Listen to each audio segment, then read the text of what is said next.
Good morning, everyone. I'm really happy and pleased to tell today about one of our most favorite projects that we have in Kazan, Kremlin. And on the first slide, you can see the name of this event. And this is the cultural educational event, which is called Summer Museum Camp for Children with Visual Impairments. And here you can see the fragment of the fortress wall of Kazan Kremlin and one of the towers. Here you can see the participants of our camp. And I will tell about one of the master classes. Before I move to the event itself, I would like to tell a little bit more about the history of the Kazan Kremlin and how the inclusive programs were developing there, so that you can understand why we decided to start this event. Kazan Kremlin is a big fortress which is on Kazanka and Volga river banks, and it's quite big territory, around 19 hectares, but it's quite closely located at this small mountain. And you can see now the photos of the Kremlin, and it's surrounded by different constructions from the 16th to the 21st century. On the right photo, you can see the main entrance to the territory of the tower. This is Spas Tower, which has the height of 16 meters, and in the lower part of this entrance there is the arc through which the visitors can enter. This year we have the jubilee. We are 30 years old. We have in the status of the museum resort, and we have over 4 million tourists per year. This is quite a big amount of visitors. It's compiled by the people who visit our museums and visit the territory of the Kremlin. They enter to walk around because the territory is open 24 hours a day. And it's included into the list of cultural heritage of UNESCO, and it poses the specific obligations. Not all the parts of a museum are available, and not all the parts can be visited by the people with disabilities. So we have many platforms, and they all are different in their topic, in the target audience, and in part of the exhibits that are present there. And on the next slides, you can see each of our museum platforms or museum sections. We have the representative area of Hermitage exhibits, and every year we are opening the exhibition from the funds of the Hermitage, and you can see now the photos of the exhibition halls of Hermitage Kazan Center. Also, we have the museum with historical thematics. It's quite complicated. It has quite complicated name, the Museum of History of the State of Tatar People and Republic of Tatarstan. And we have quite vast population. It's both Russian and Tatar population. And on the photo you can see the halls. They are quite dark, but this is the museum which tells about the history and the state development of the Republic of Tatarstan, one of the most beloved museums is the Museum of Natural History of Tatarstan. It somehow resembles Darwin Museum because it tells about the life on the planet. And on the photo on the left, you can see the telescope through which you can see the celestial bodies, and on the right hand there is a skeleton of the dinosaur which is presented in the exposition. As we were talking about the population, both Russians and Tatars, and the population is quite big, and we have two cult objects. This is in this location we have the Museum of Islamic Culture, and at the cathedral there is the Museum of History of the cathedral, and also there are the platforms which work as the exhibitory ones. It's the Museum of Pushechny Court, and one of the newest museums that we have now. It's the latest museum. It was opened at the Spas Tower. There is a museum which is dedicated to fortification. It's the system of the towers of the Kremlin, and it's called the same, the Museum of Spas Tower. And also we have the space where we conduct the exhibitions. We have two huge objects. This is museum. The Cathedral Museum and the Kul Sharif Mosque. This mosque is modern. It was opened not so long ago on the territory of Kremlin, and it has 5 layers. And on the 5th layer there is the observation stage where you can see the whole landscape. And Blagoveshchensky Cathedral, it's the most ancient stone construction which is present today in Kazan. The people with disabilities, they have always visited Kazan Kremlin, especially when the museum resort was established. 5 years ago, we have started developing the gradual inclusive program, and we realized that we cannot just start immediately developing the programs for all the people with disabilities, because first of all, we didn't have resource and we didn't have the knowledge for this. And that's why we started developing our work gradually. We started working for the hard of deaf and visually impaired people, and we started to establish the process when we decided to so that we can understand how we can work with these people. And after we started developing the programs for the hard of hearing and visually impaired visitors. And as we completed with them, we started developing the programs for the people with mental disabilities. And we are working gradually, and when we are prepared, we understand that we can introduce the program. Now you can see the amount of visitors to the Kazan Kremlin in 2023. 5,355 people with disabilities visited Kremlin. If you remember my previous information, we have 5 million visitors, or around 4 or 5 million visitors. These are the visitors who just come to the territory, but we cannot disaggregate them, how many of them visit just the territory, how many of them visit the museums. So that's why out of these calculations we have this amount of people with disabilities visiting the museums. And also on the slide you can see the amount of events. For the last year it's 169 events.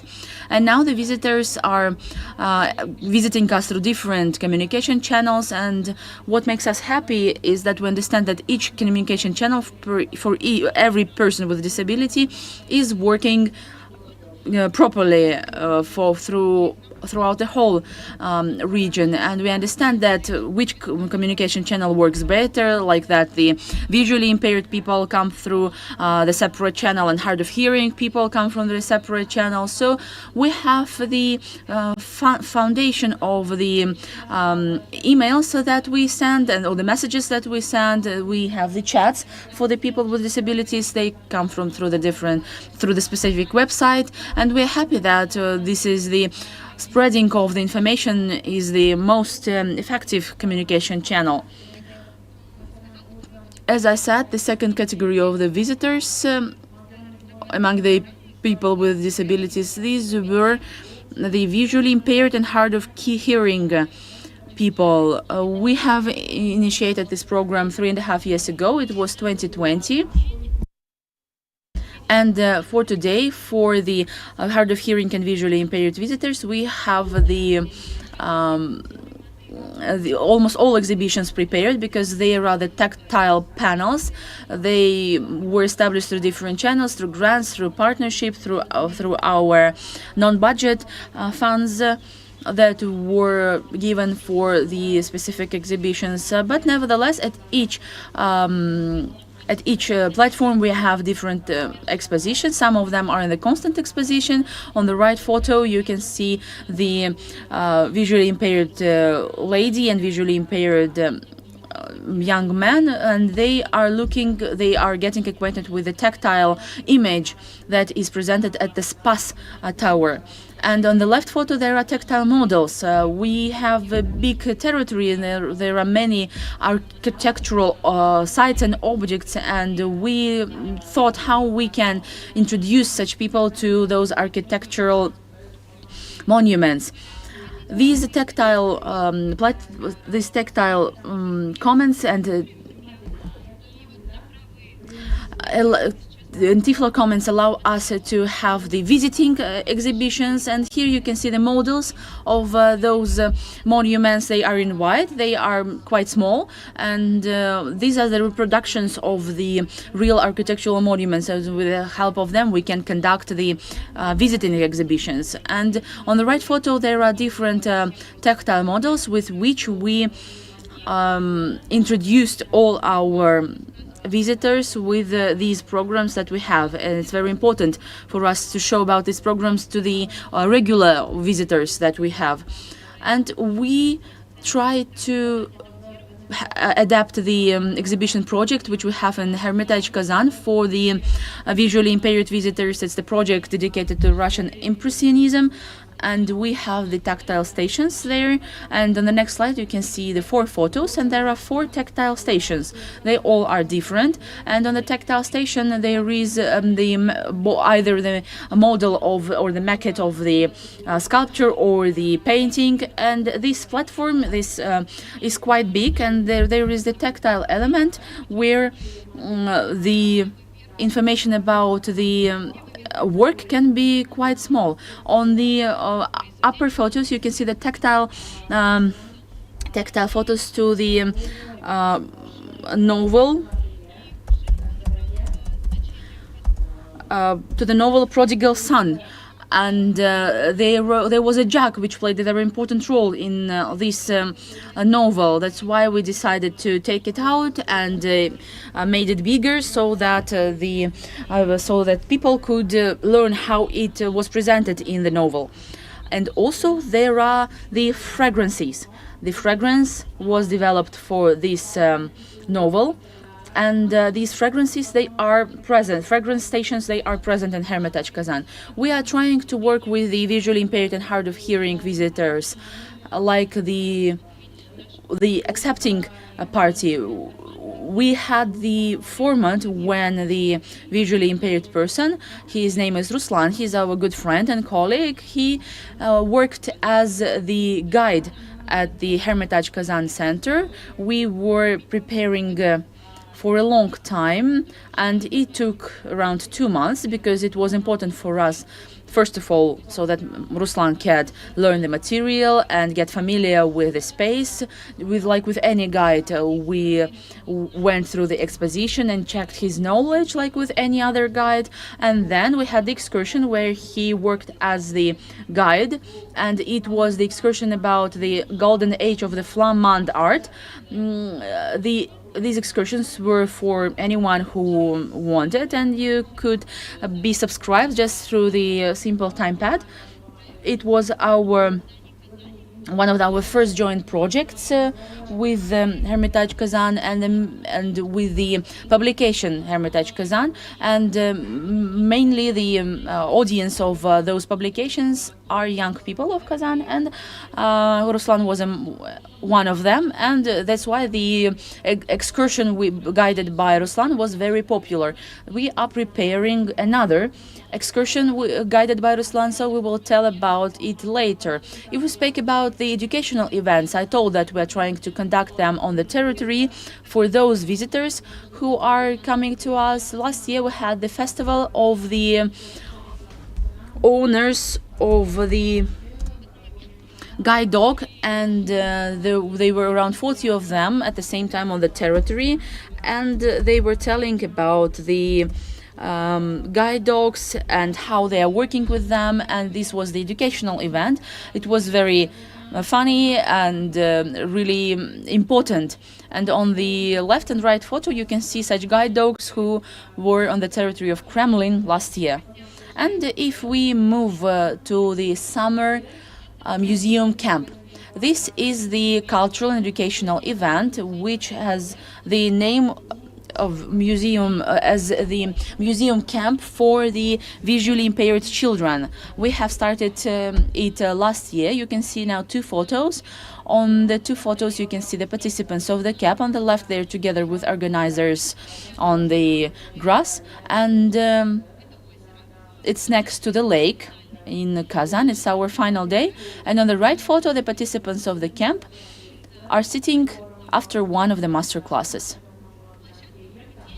So the platform for these events was the museum. When we were at the camp, we didn't go outside the territory of Kazan Kremlin. First of all, because we have many sites and we had what to see for these 6 days. That's why we were located only on the territory of Kremlin.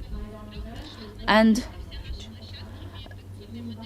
it's very important that we all these sites are adapted, and we managed to get our children familiar with all the exhibits and sites.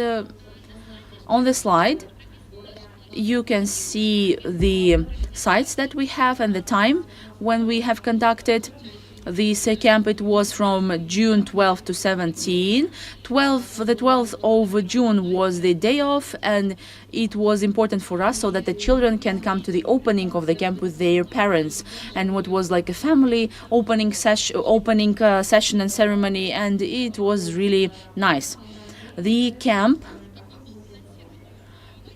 what was the funding? The camp was organized with the help of grant funds. This is the grant from Sibur company. They have the grant program, which is called the Formula of the Good Deeds or Good Acts. We have received the financing. We participated in their program, and this allowed us to develop the camp as we wanted. And we conducted wonderful master classes with the very professional specialists. So how did we conduct the enrollment?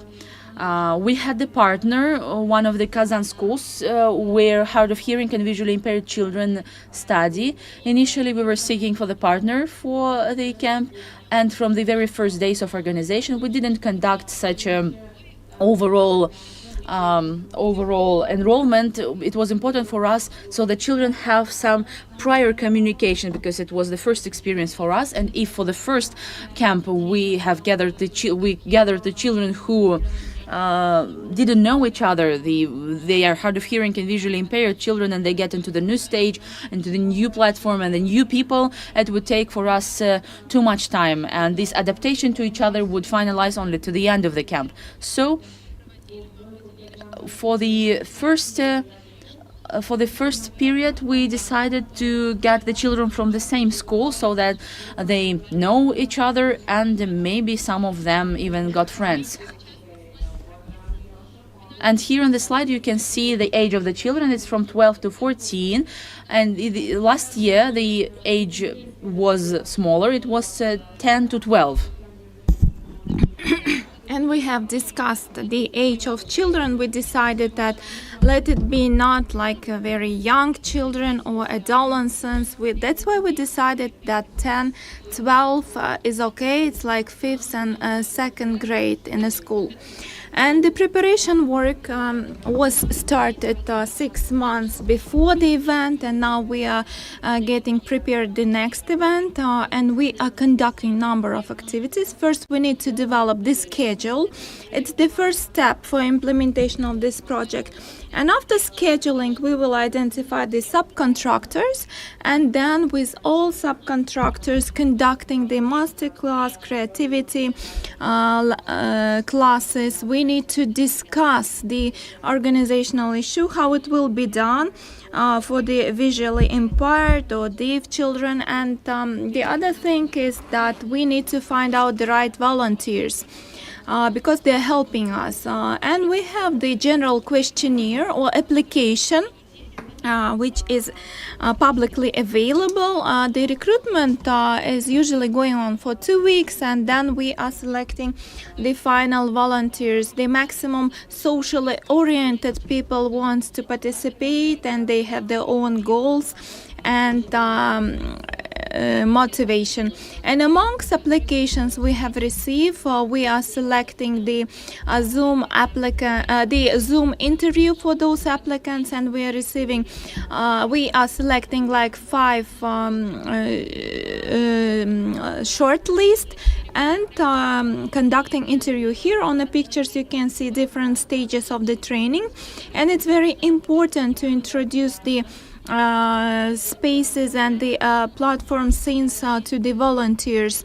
It's very important because they will be communicating with the visually impaired and deaf people. And you can see Ruslan, he had conducted these excursions, and we have talked about him, and he was also conducting training for the volunteers. We are introducing the tactile models for them and teach them how to help children to learn these tactile models, because not all of them had experience working with this group. And that's how we are dipping into the museum's life, and we are conducting this preparation prior 3 weeks to the project start. So we have some time for conducting training, analyze it, and then launch the opening of the ceremony. Then also we have the communication with parents. It's very important because they are sending children to the entire day. They are coming at 10 and leaving at 4 o'clock, and they almost spending 6 hours with us. And it's very important for parents to know how they spend their time. Therefore, we had 2 meetings last year. One was in a school, and next in the Kremlin. And we have introduced the scene, the space, the platform, and people who will be working with their children. We have the a pedagogical specialist who is working with the visually impaired or deaf children, and hard of hearing children. And the other thing is that we have conducted also the survey amongst parents in order to collect information about children, like information about health, allergy, food preferences, and so on. So in order to prepare and organize the event. And we have discussed this kind of things, signed all necessary documents with parents. And then another thing for the preparation of the camp, we had other thing is that we decided that the camp needs to be very interesting, and it would be very useful to make it colorful and enjoyable for children, and we called it LML. Together with the garage and the other institutions, we have organized different events, and it took us about several days, and we still have some video when we were sitting with colleagues and like trying to find the right title. So it's like gonna be a summer children camp, very like simple, and we just couldn't we just could find out this title in first 5 minutes.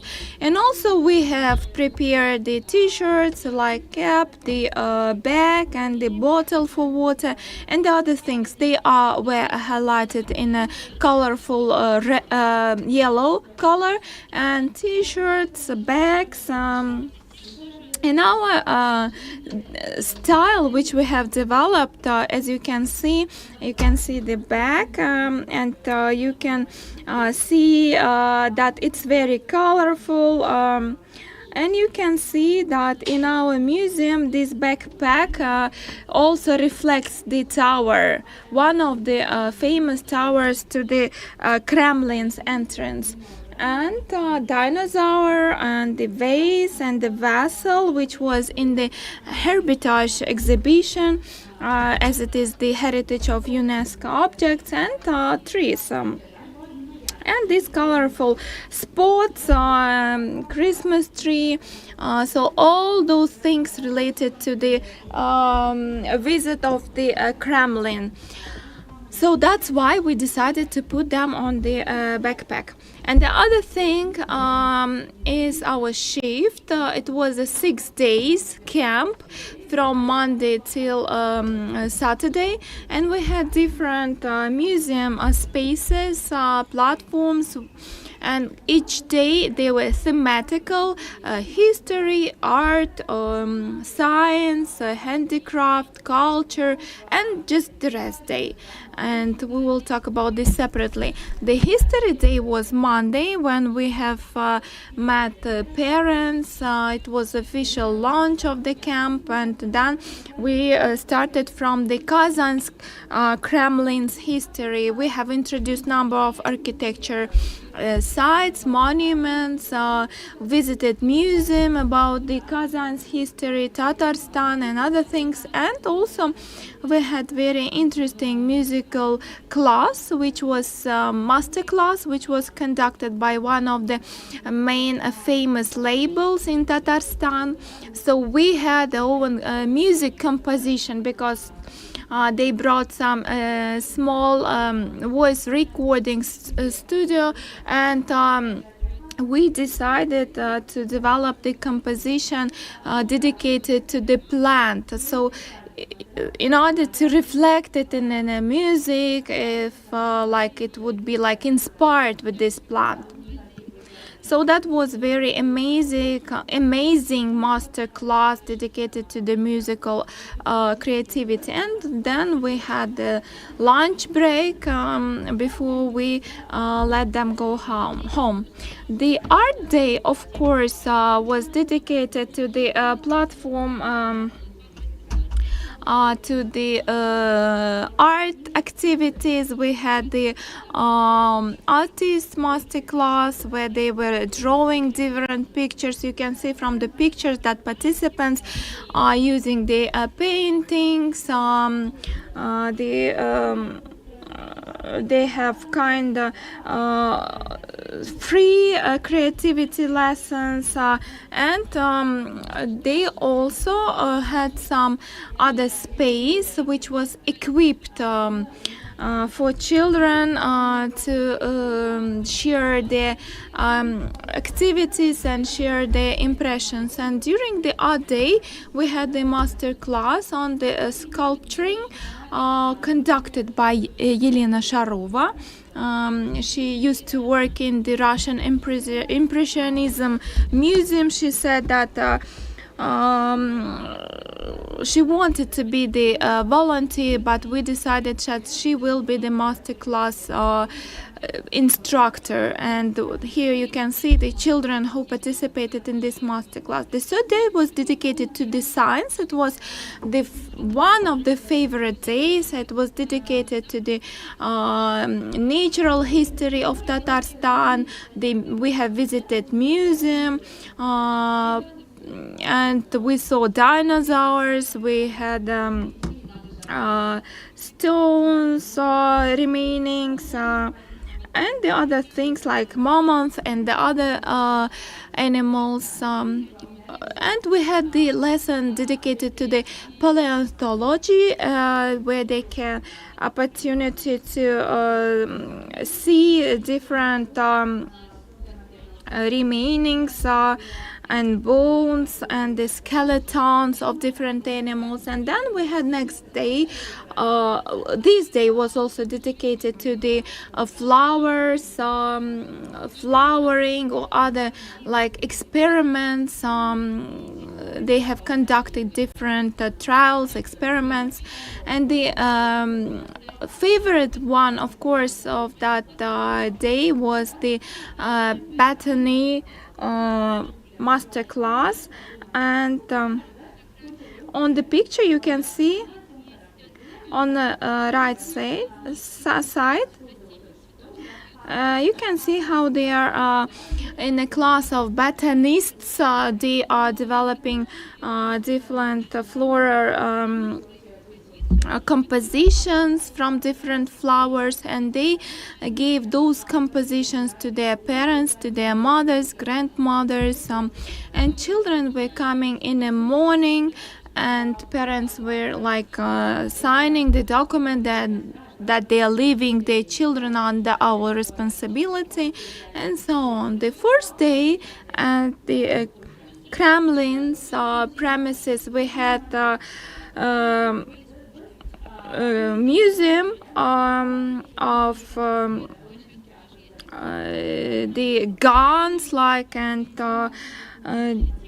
these cannon guns museum, and we have also introduced them information how they were produced, like during ancient times. And we had the workshop of the handicrafts, and together with children we went to this master class, and we have developed different activities. And also that day we had lights, different handicraft, the lamps by the made by hand, so they could just take it home and share it with their friends or give it as a present. The fifth day was dedicated to the cultural things, and I have mentioned that we have mosques, different cathedrals and other things, and we have introduced a museum of the Blagoveshchensk cathedral, and we have conducted number of master classes which were dedicated to different aspects, and the Arabic ligature and polygraphy things, and they also trying to write down their names in the Arabic language and so on. And these classes were like master classes, were conducted by the specialists of these museums. In the Islamic culture museum, we had a specialist who is working in this museum, and they provided this general information to our children. And our last day, final day, it was like free day. We just wanted to dedicate it to the wrap up, to the conclusion, talk to parents, give opportunity to children to share their feedback. So we decided that it will be picnic time. We will come together with children, with parents. We'll go to the park next to the Kremlin.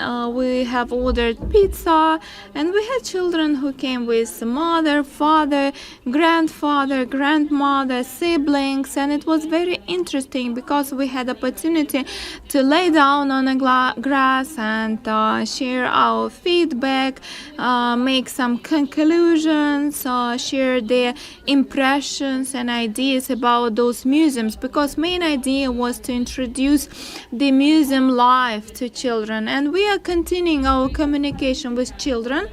This project is not like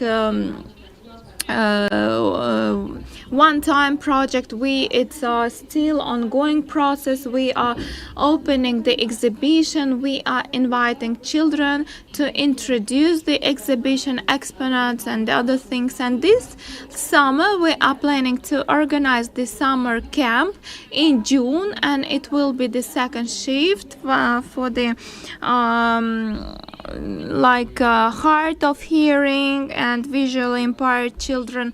And as in the beginning I have mentioned that we are ready, when we feel that we are ready to prepare the project, we start drafting it. And this year we decided to conduct 2 shifts of our camps, and we start preparation because they will be totally different. The target audience will be different, and beside these the goals of these camps also will be different. If in the first camp the main idea was to introduce the museum life, and that time for many children have visited museums for the first time. Within the second camp event with the hard of hearing and visually impaired children, we are planning to focus on the Kazan's Kremlin's activities. And here our contacts on the last slide. You can see it's like says that thank you for your attention, and you have on the picture we have a tower as we had in the first slide. And regarding the question for example from Mirsaid, he asked like, do you want to make this camp inclusive, so visually impaired children can participate? Yes, maybe, but in order to move to the next stage, we need to have to conduct the second year camp, analyze lessons learned, and discuss with children and teachers, pedagogue specialists, and discuss the future format. And maybe next time we will have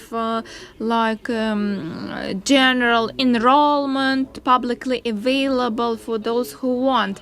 Thank you very much for your attention. I would like to answer to your questions. Thank you very much for this interesting presentation. I have a question. What about finance support? Is the government supporting you, or is just grant-based? We have inclusive and increasing awareness department. We have 2 specialists working there. It was established 6 months ago, and the inclusive program was working during 5 years. We have also a museum budget. And we do understand that in order to implement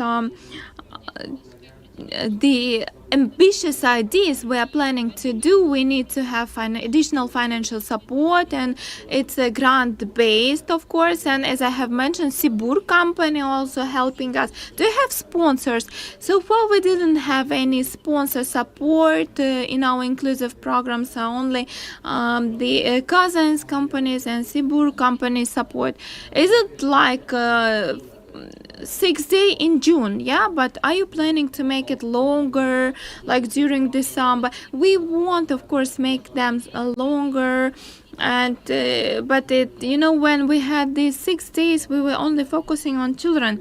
Yeah, we are kind of also conducting similar camps. We are working with children with disabilities. We have visually impaired. We have deaf children. We have hard of hearing children. And we have enrolled different children with different disabilities, and we take them to Zamin, a platform like the Zamin site, it's very beautiful site, and it also was inclusive. And here in Tashkent we are conducting the master classes. They're very interesting, and we are always inviting teachers from the specialized schools. And we are trying to diverse the participants, like we're trying to invite different children. So 6 days per summer, I think it's very short. Yes, of course, it can be, it can. We may have more shifts, more diverse agenda program, but we need to have sustainable financial support. So we shall understand that we have the partners who are financially sustainably supporting us. We do understand with the resources available, we can conduct only 2 shifts in the summer. We cannot even cover 3 shifts, Maybe this year we will conduct 2 shifts, and next year we will analyze that next year we will be able to cover 3 shifts. Thank you very much. It's very noble activity by your side, okay? Daria, thank you very much for the outstanding presentation. We are very envy, we in our museum that your museum have inclusive program, because in many museums they do not have this kind of departments. And I would like to ask about the visual picture you have presented. Who has worked with you? These dinosaurs, the Tower of Kremlin, the other things like who has helped you to create this picture? We had outsourced specialists, we had some funds available for design. It's one of the Kazan designers. We are developing this year merch for the next shifts too. And we also have the model of children. We will have another a bit different merch this year, and for this shift the images are being analyzed, and it will be prepared by end of the April, I guess. Okay. Good day, dear Daria. Thank you very much for such interesting presentation. You have inspired us a lot, and I would like to say you that if is this in your museum special maquettes or models for the visually impaired children, or is there any pictures for the tactile perception? Yes, every museums have the tactile part, but in some of them they are actually always on a fixed manner. And as for the museums, they are basically used for the programs, under the programs. When we have the excursions for the people with the visual impairments, so they come and then we conduct the excursions, but we have the models in every museum spaces, not in a big amount, but at least that amount which would allow to get acquainted with museums. And there is an interesting case, at least about our space.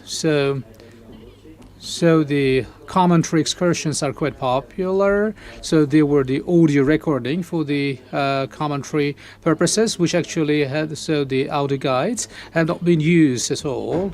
Basically, they would come to the excursions, the tour, and they keep coming and visiting to the tour. And this is the similar situation with the video guides. They all come. Mehmet, we see you, we see Rahat, and then we'll come the floor to you. We'll give the floor to you. Thank you so much, Daria. Indeed, it seems like I would definitely get, enlist myself into this camp. Me too. My question is, have you ever observed? So, does this experience influence to this identity of children, because they get to acquainted to their culture, to the environment of their other localities. They gain a lot of information. Have you had any observations related to, in addition to the cohesion, that they make friends, that they work together, maybe they strengthen their self-identity, the children with the visual impairments, right? If not, then it's okay. As a matter of fact, maybe we have never thought about that, but this is a very good question, and we have to think and look at the shift that we're going to have this year.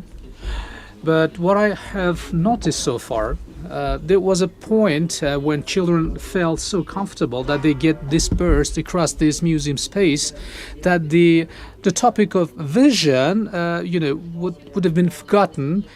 So, by the way, we had a space which is called that is the yards with the visiting people. So, and we would come there, and there are so many other children who would actually come and, they just walk around Kremlin. And this is, I think, indeed a question that makes very much sense, and we have to think. And the last question from Mir Said.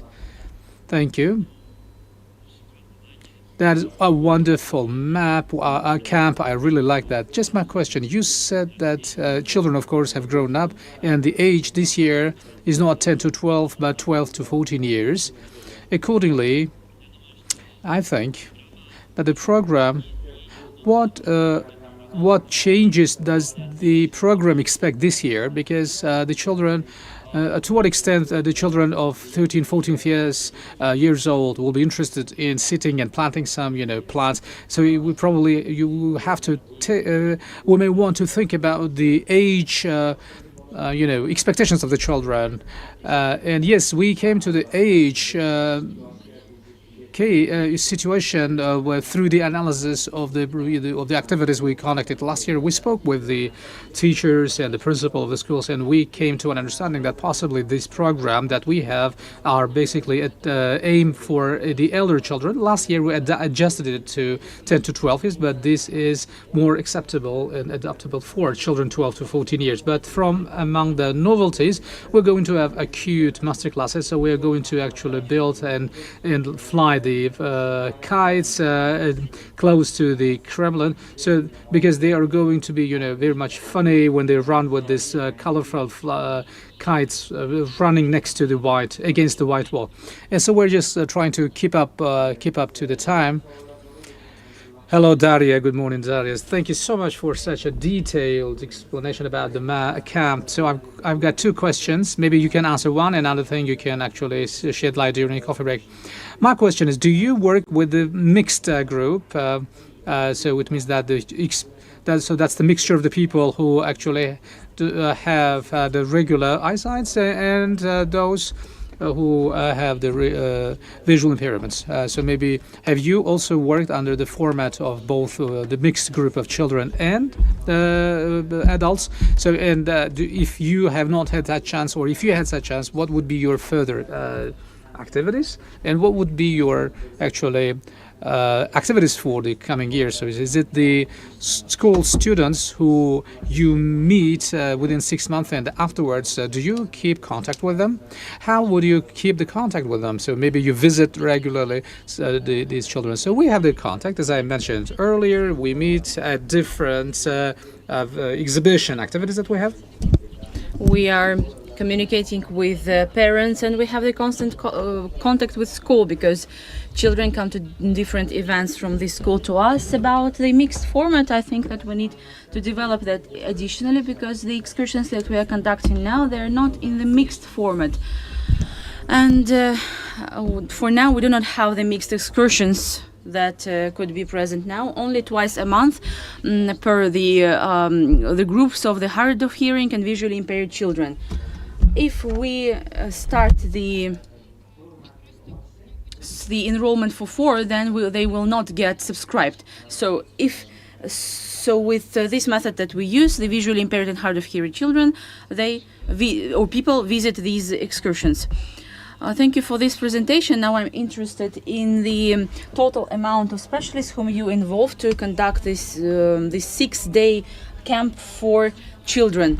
I will not say the exact number now, but each day we were for the 5 days at the 2 sites, and so around 5 museum specialists. We had 4 specialists from the departments, 5 volunteers, and they were contractors whom we have involved for the master classes, and they were contractors for organizing the food and the photo and video. So around 10 people, but I do not add the contract service and the lawyers and HR department.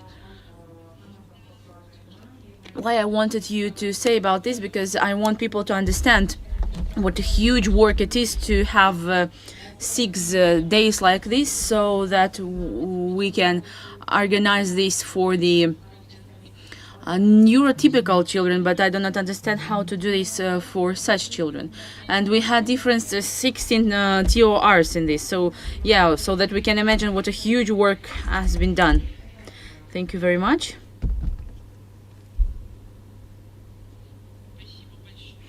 Thanks a lot. So now we are following the timing, and now I would like to introduce the next speaker. Today we started from the topic of the visually impaired and hard of hearing visitors, and we have started discussing it in part of developing the educational cultural environment, and now we'll have the unique experience from Thailand. We have invited architect Ekkachan, whom I'm going to introduce now. And we will look from the other part on this constructor how to develop this space, the multi-sensor space, and how the architectural project can be developed for the training of the visually impaired and hard of hearing children. So Ekkachan, the floor is yours. Welcome.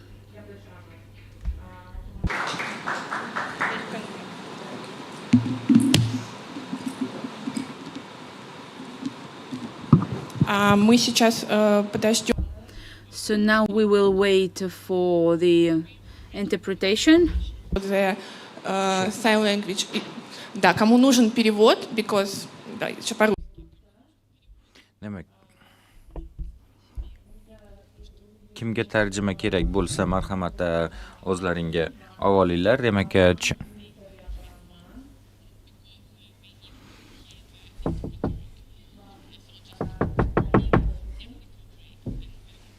Will go. Okay.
I thought you raised hand for question already. Music. I'm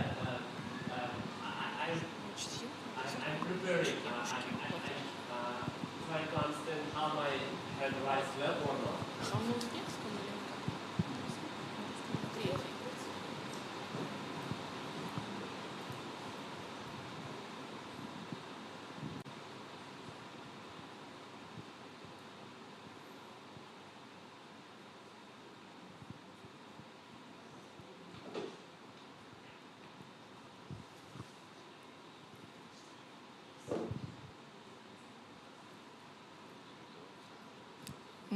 Кажется, дайте сигнал, если вы So give us a signal if all of you returned, those who wanted. everyone is here. We can start.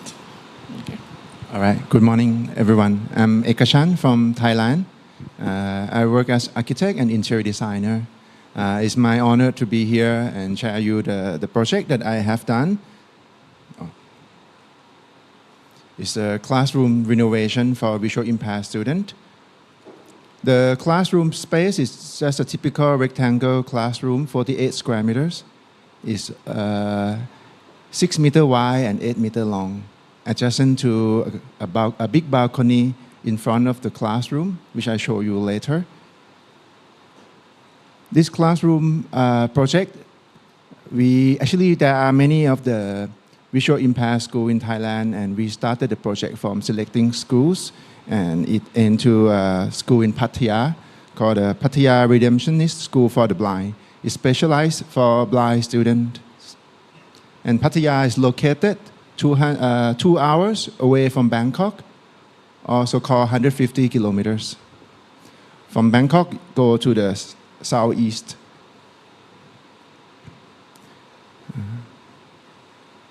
Okay, before I go further into details, maybe I share you the video and you will see everyone involved in this project through this video.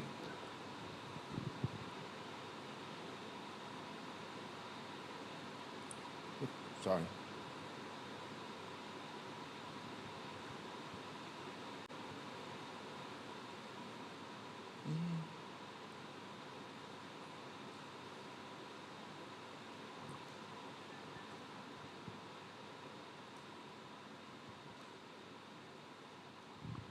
there's no sound. ปัญหาอย่างหนึ่งของคนตาบอดคนพิการเนี่ยกว่าจะได้เข้าสู่ระบบการศึกษาเนี่ยค่อนข้างจะช้ามากแต่พัฒนาการแทบจะไม่ต่างกับเด็ก3-4 ขวบ พอผมสั้นแล้วก็หน้าเรียบๆเหมือนกันมีขนอยู่ที่คางด้วยจมูกพ่อก็ใหญ่อยู่นิดนึงแต่ว่าจมูกแม่เล็กอยู่นิดนึงเล็กเท่าหนูอ่ะตาแม่ก็เหมือนตาคนตาดีอ่ะแหละที่มันจะหุบสนิทเลยอ่ะ การสัมผัสนะคะเป็นจุดเริ่มต้นของการเรียนรู้ของเด็กตาบอดเลย เพื่อที่จะจำแนกแยกให้ออกว่าสิ่งนั้นคืออะไร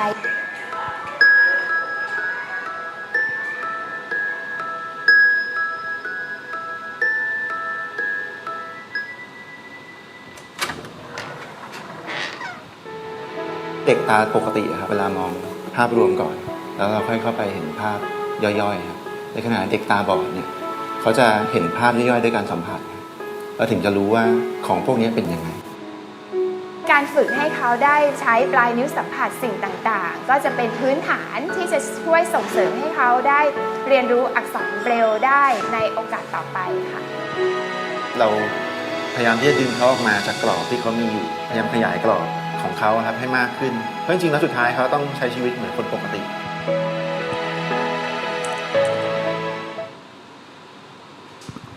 Okay. Just now you will see many people, and then later on I will explain them to credit them as well. In this slide, it's how I design this classroom for visually impaired students, and whether I was an expert to do this. Actually, I was not, and just because I did a project for this car developer called Fresh Property Thailand, and they initiate the project to do a CSR project and asked me to involve into the project. The thing is starting from the discussion with them, whether they are looking for doing something good for society and targeting on the underprivileged people. And then the question asked whether I should go for which disabilities. And I just quickly answer that visual impair is the most challenging because for design field, normally you design things for people to experience by seeing, but then when you do something for people who cannot see is more challenging. Yeah, and then we go to search for the school, and then come to, in the middle of the presentation, you see Mr. Shit, he is the principal of the school. After we discussed with him and understood all the school system in Thailand, then we selected this school in Pattaya. Actually, this school is considered the school that when the top grade of visual impaired students will go to Bangkok, and then those that non-selected will come to this school. And majority of the school in Thailand, they can survive by government fund 40% per year. The rest of 60%, they have to search for sponsorship. And that's where all the projects started. And we have the advice from Ms. Sa. She is officer from Ministry of Education in Thailand. On the slide, you will see her photos on the right-hand side. She born normal sighted and turned to be visual impaired at age 12. And then after that, after she graduated, she devoted herself to special education curriculum in Thailand. And also another thanks to, on the left-hand side of the slide, is Plant Toys, who help us to produce toys, or the considered learning pins, which I will explain later in this presentation. In this page is all the students we involve in the workshop with them. And also at that time, it's important to understand all the story from them and what they are like, what they are learning for. Because actually, I started from know nothing about visual impaired people.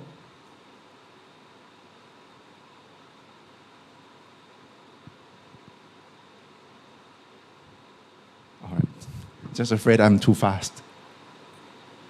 Okay, and another good thing, let me go back to another part is contribute apart from workshop with students, also the advice from principal sheet and also pre-built curriculum from MISA.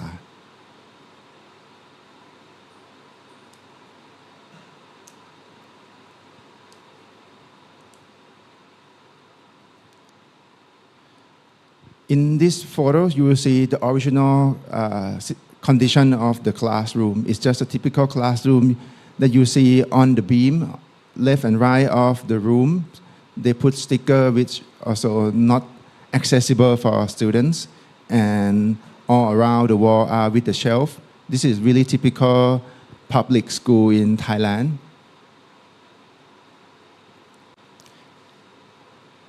So actually, this project, all the ideas and information we got from principal, we got from Ministry of Education, we got from the student themselves. So actually, if you ask whether they are okay or not, they are definitely perfectly fine. Just they need more infrastructure, need more appropriate environment to study. Why do I talk about that? It's because when I first visited the school, in the picture, you will see many of the students facing down to the floor or to the wall and don't move. This is because the parents' education to them, because they are visual impaired, they should not move. If they move, they might get hurt, and that make them cannot adapt to environment.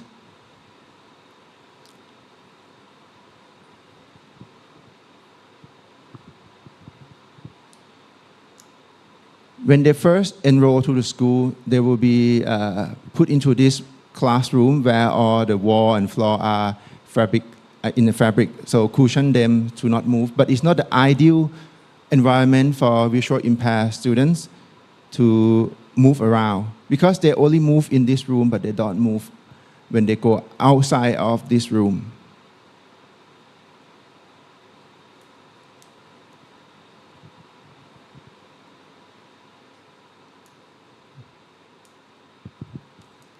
So our intention is to renovate a room to replace this cushion room and attracting them to move around by their own will.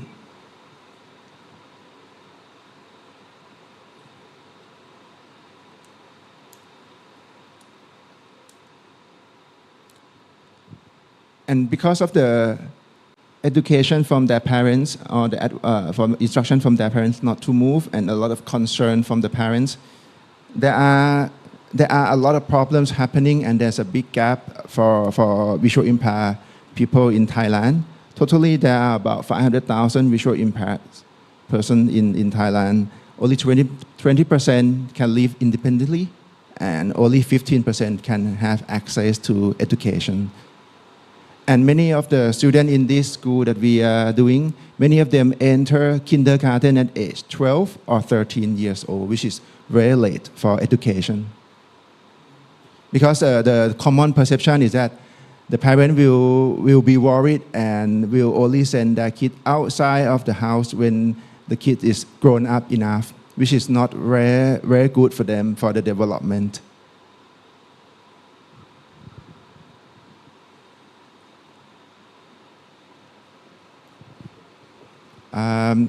This one I just illustrate the profession difference in Thailand and outside the world.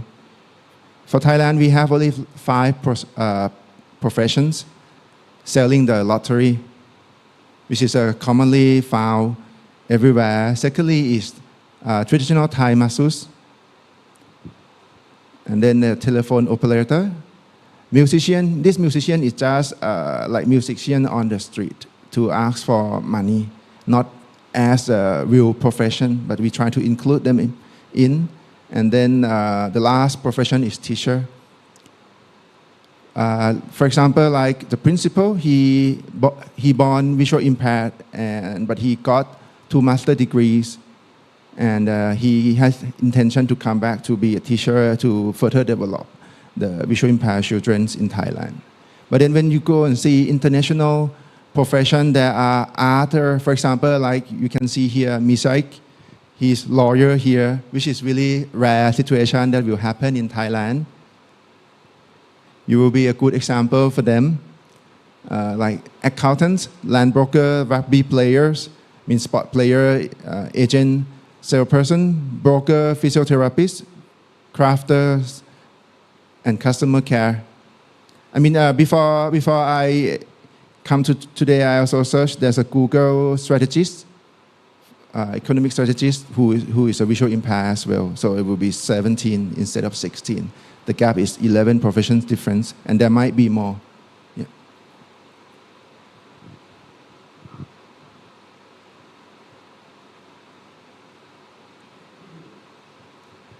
When we started this project, because it's CSR project, is a limited fund to do the project. So we have like 3 objectives. The first one is we try to, because we know the problem that what happened in the big gap here is the parents that try to overprotected their child in the wrong way. So we try to change the perception of the parent to enroll their students to the school, to kids to the school.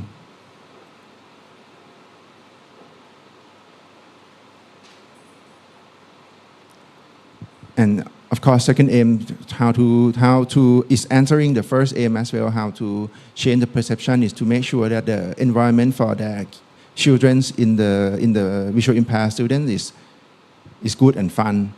Also provide fine motor development for them. Because we started this project with the pre-built curriculum. The classroom. This one will explain a little bit more detail before of how the classroom look like. The classroom is set in the center of the building in U shape. The building in U shape is like surrounding in the center part of the building U shape is an outdoor courtyard, and come to the center of the building is this classroom where we have about 3-meter wide balcony in front. And we facing from the balcony, we facing to the classroom is 8-meter wide, divided by 2 columns span 4 meters on the left and 4 meters on the right. And then the depth of the classroom is 6 meters.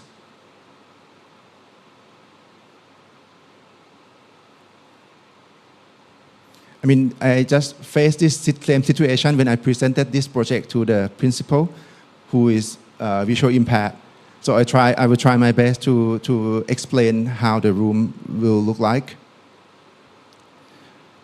So the room is on the left and right, which is the 6-meter wide, is connecting to other room, so it's a wall. But then we try to remove the wall on the 8-meter length at the front and back, also the balcony partition.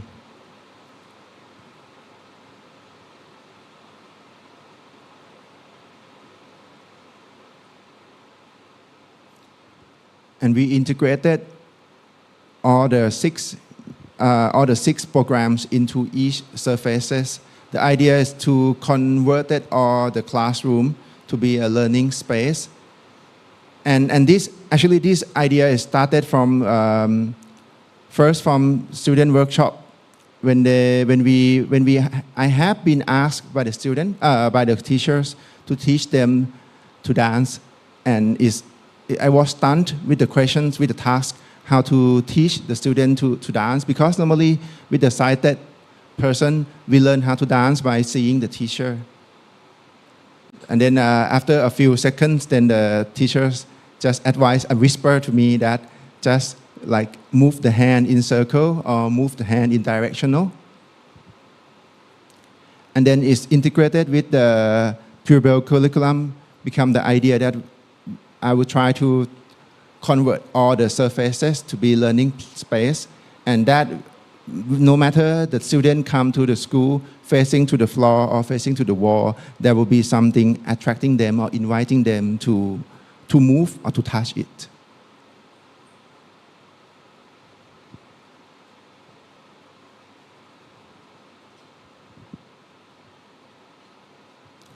And the first wall is the the balcony, which we put a simple level of the curriculum, which is the directional and the basic shape. The basic shape definitely is the geometric form.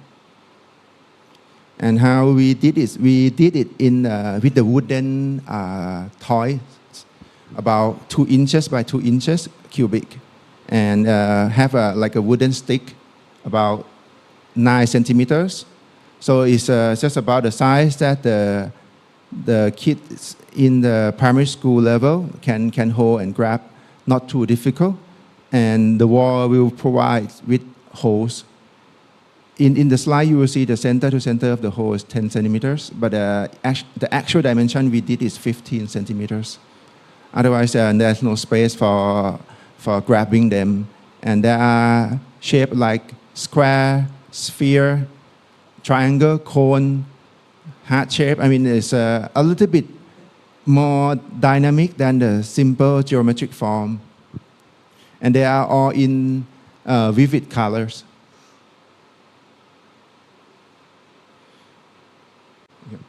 Okay, the thing is that the wall is with the hole, so you can put this pin in to slot that in.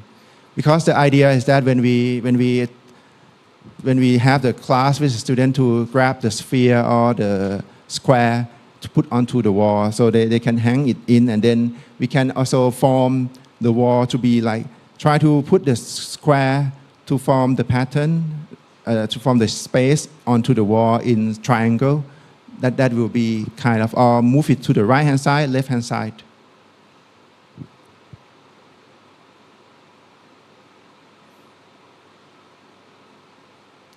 And this is the photos of actual space on the balcony. That when the students playing with the learning pins onto the wall, and then from the outside facade is also changed according to the learning process they are doing.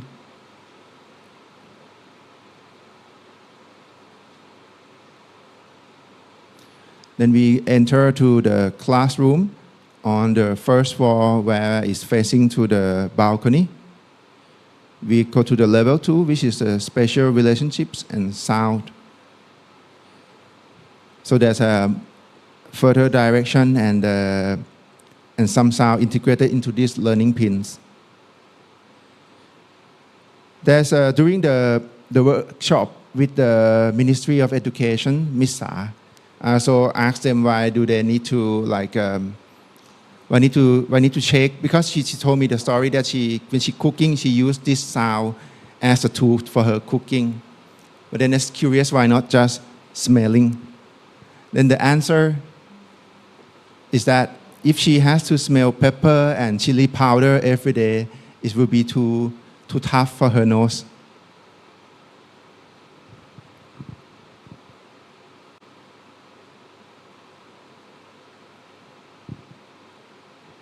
So we converted those simple geometric form of the learning pins to be a box that we can put things inside.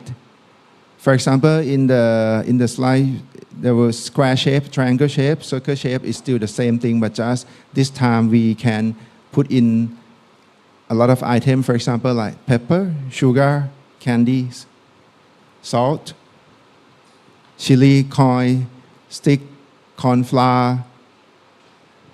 And then this thing happened when the room is completed. Many of the visual impaired students, they are curious what is inside because they know the sound, but they don't know what it is. So many of them open to try and taste it.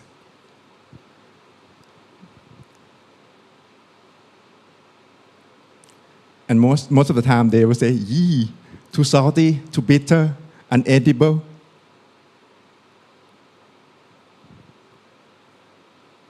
But the one that completely finished the most is the Jolly Bear. It's a gummy.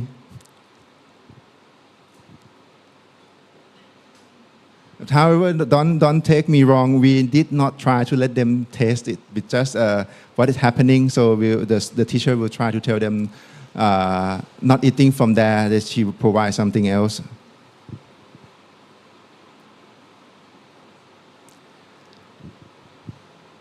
Then we go to the third wall. When you enter into room, the wall just now we talk about is behind you now, and then we talk about the left-hand sided wall. This one will be more about the size and the character of the object.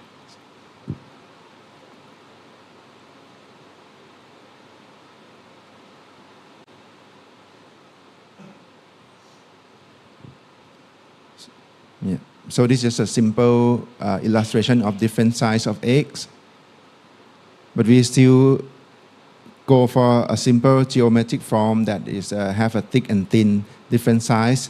But before we go to that, then this wall is a little bit different from the rest of the wall because we also need a storage space. So we put a shelf and have a magnetic plate behind the laminated finish of the shelf.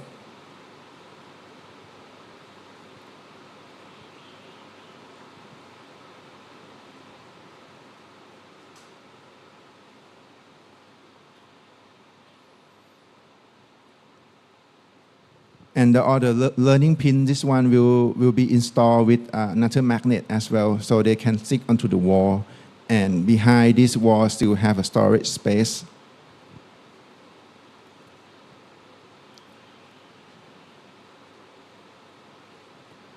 The idea of these learning pins is about different thickness and also different sizes.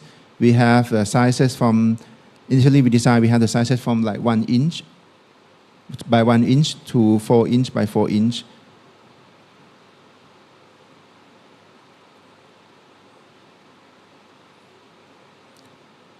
And I will combine the third wall to the fourth wall, which is at the back of the classroom. So when you enter the classroom just now, the third wall is on the left, and then the fourth wall is in front of you.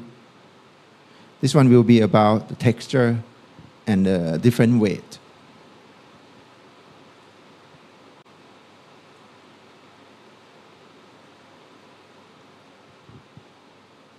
So we integrated many toys into this, and also a daily object that have a slight different in weight. But the idea is to have them all in the same dimension as the first wall, which is about 5 centimeters cubic, and install into like a half wooden stick and install onto the wall. This one without the magnet, but we have a different design for the wall. As you see on the slide, there will be a colorful. One side of the wall is colorful, and one side of the wall is with all those holes for learning pin to slot it in.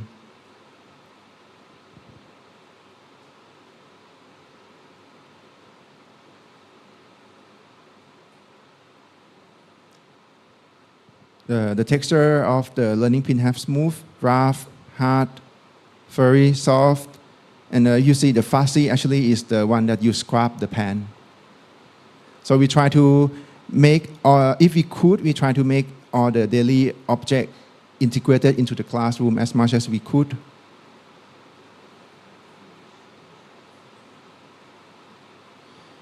And this is how the students are playing the classroom with all the toys. On the photo on the top right, you will see those learning pin that have it's like a container, and you can put things in for the sound. And then the rest of the photos will be with all the texture objects.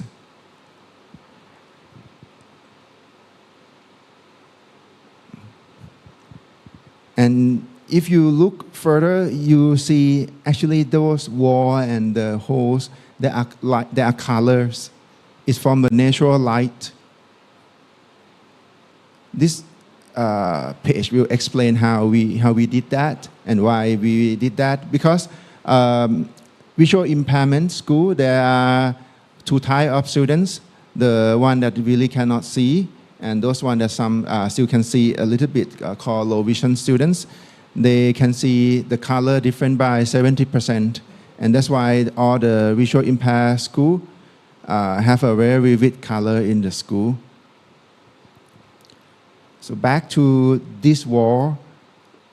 This wall, after we remove in the earlier of the presentation, I told you that we remove the walls. The intention to remove the wall is to put the glass with the colored films onto the glass. And then we have a wooden structure this to hold the learning pin when it's slotted in.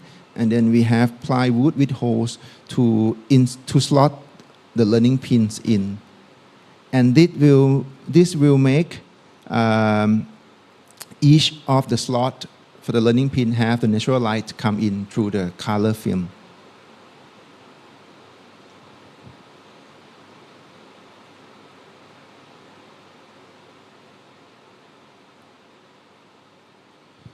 This show the photo of low vision students to try to see the color in the learning holes, and then try to slot the correct color into the holes. Yeah.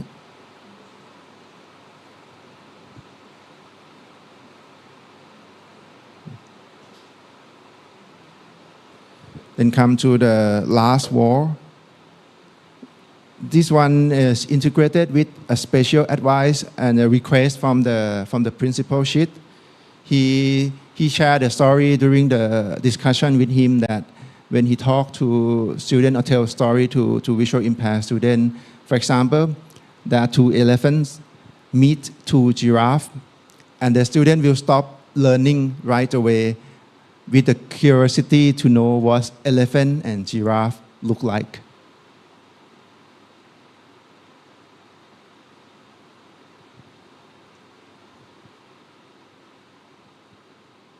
So his request is to have a space to place something, some toys for the student to be able to scan. Because visual impaired people, they will know things, they will perceive items differently from sighted. We only see things in the big scale, but we may not know how the elephant texture or the skin is like. But then for the visual impaired people, they will touch to scan the entire things first, so they know from the small scale and to understand the object. So this one is if we don't have anything for them to touch and to understand, it will stop or like slow down their learning or their development as well, because their mind will stuck only what does elephant look like, not the story that the principal or the school teacher will tell them after that.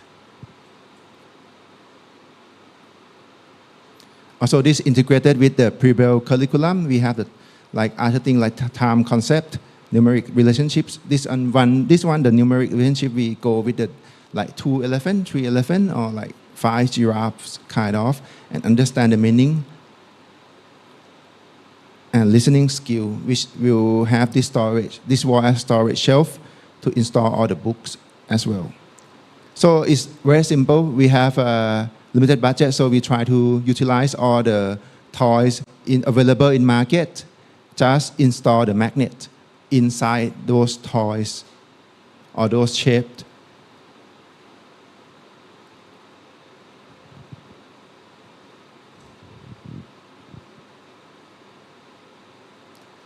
And then they put it onto the wall. This is similar to the third wall just now on the left. This is the wall is on the right-hand side of the room.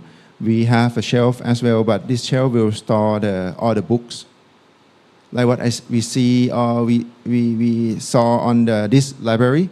On the right-hand side, after you enter to the library, there are books with the braille and the pictures relief as well.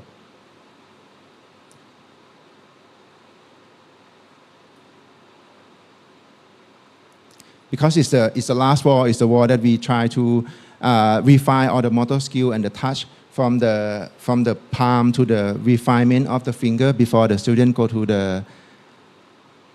continue study to pre-build through the Bell curriculum. And with the hope, first, of course, we did only animals into this wall, but later on we hope to integrate all the daily life object for the student to learn and to understand what it is like.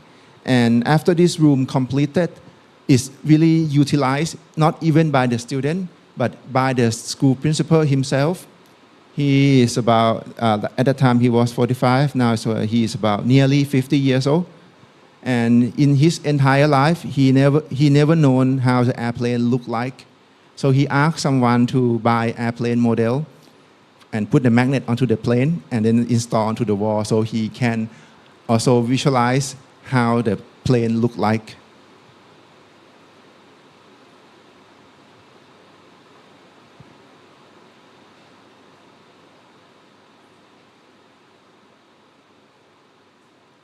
This is the photos how the students are playing with all the animals and the toys stick onto the wall.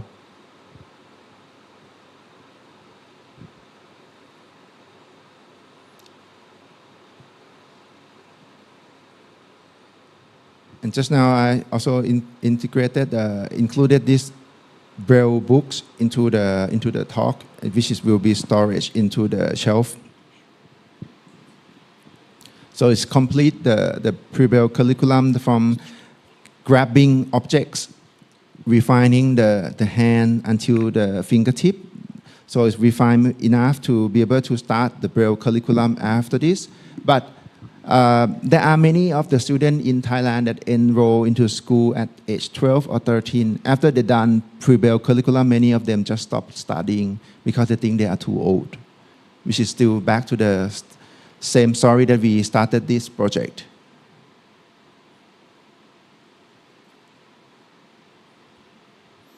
This is explained just now that we put all the books, or the picture books and Braille book into the shelf.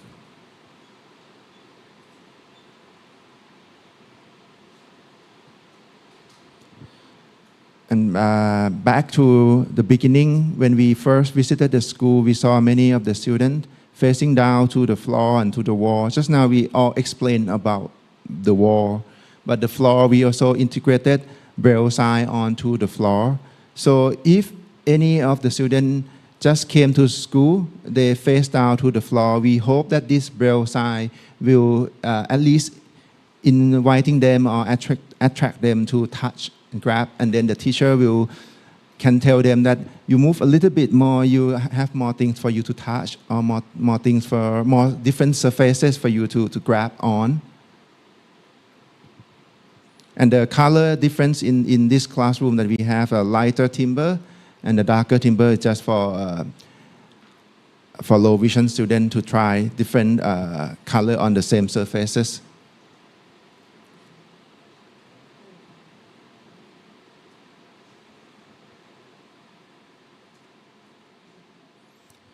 These are complete all the surfaces in the classroom to summarize all the surfaces. Yeah.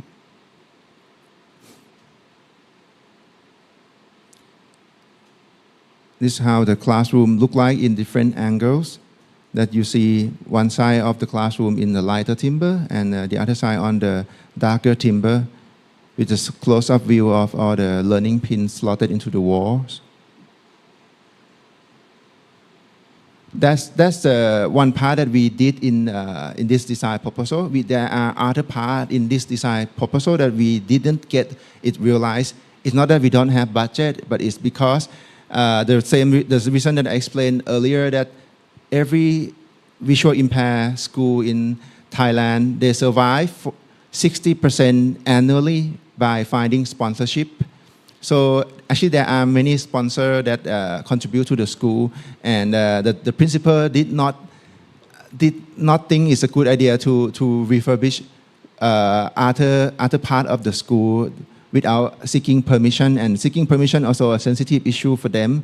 So we get to do only this classroom. But after this, actually there are a few proposals which I think is also interesting.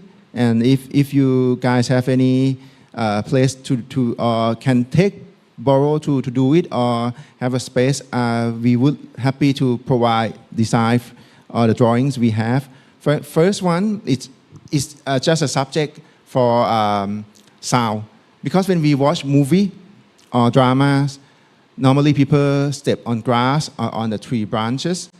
You don't have that loud sound in the movie or in the cinema.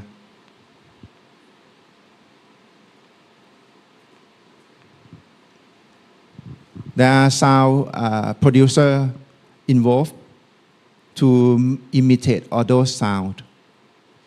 For example, you can put the green beans into the water bottle and that became the sound of the water flowing.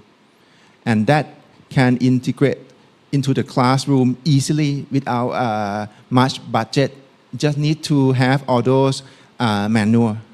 So we approach to entertainment company who produce those kind of sound. But we got more than what we are expecting because we just seek only for the manual. But they say that they will provide a 3D sound recording and they really print the 3D print of the head of one of the students with those recording to every places, which I will share you later.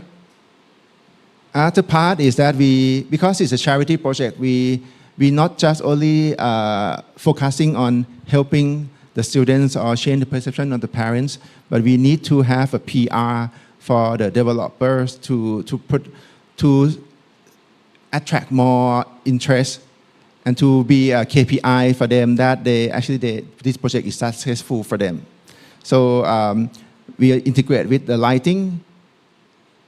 So this one is but this one is not realized.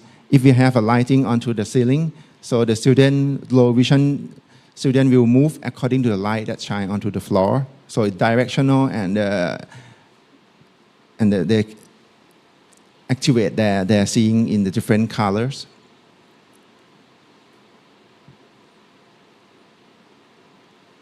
And this photo of this classroom is actually what we did is we have the sound as I told you earlier from the 3D recording, but then the photos, this perspective is just to, if we have a classroom, we will project three dimension of where the sound is recorded. But which is not realized, but the sound that the students are in the junction, this one is recorded. So they will know that the intention is for them to live normal. And when they heard the sound of car horn, then the teacher will tell them this is car horn. When you go out, it might be you are on the way of the road. Try to get out of there, or there's sound of burning or explosion. So you try to avoid from those kind of sound. And apart from this, we also have engaged smell fragrance specialists, which is all about a danger. We have a synthetic smell for gas leakage or the burning smell. So all the students will have all the senses when they listen to the sound of this fire, then they can smell the smoke as well. It's correlated, but I did not include that into the slide for the smell because it's difficult to show, and it can last. I have to say that the bad part of it can last only like 3 months, not more than that, because you have to keep infilling it. But the budget for charity project, this one, we have only limited amount for that to sustain. But the entire idea is that apart from let them learn from grabbing to refinement of the fingertip, also to equip them with the things and the tools in daily life that they can survive. And then apart from different classroom we also have the outdoor classroom, which is we just see there's an area next to the center part of the courtyard of the school, and we try to convert it to be the outdoor space. This idea is definitely inspired from Miss Sa, the Ministry of Education lady who turned blind when at age 12. She shared the story that when she was ordinary sighted and then turned to blind, her teacher brought her to the park, grabbed all the different size of the gravels and the different weight. So this is more complex and more organic for tactile learning. And we also see many of the visual impaired kids outside of Thailand, they can play much more than kids in Thailand. Like they can do monkey bar, they can climb the rope and jump in the sand pit. So the idea is try to bring them out of what people think they could do. Actually, they could do more than we have seen in Thailand. And come to this proposal, which is not realized because in the end, there are one big toy slider. One of the sponsors put it there, so the school principal did not dare to remove it. Yeah, but the idea is that we have, if you see in the slide, there will be steps on the right side of the picture. That steps is connecting to the cushion room. That where all the students will be placed, because it's definitely they can move without getting hurt. But then we try to have this space closest to that room so the student can move out. And if you see from the steps, there will be like a stepping stone. It made from a concrete plinth, different like a prefabricated concrete plinth. And below it, we plan to install different size of bells. So when the students step on the plinth, there will be different sound, and it will be more inviting for them to move. And of course, we have one side as a wall for them to hug and feel secure.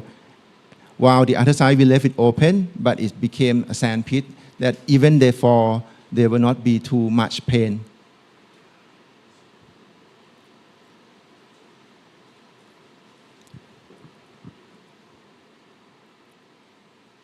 And from this concrete plinth, you move over, there will be a small garden with the different trees and plants.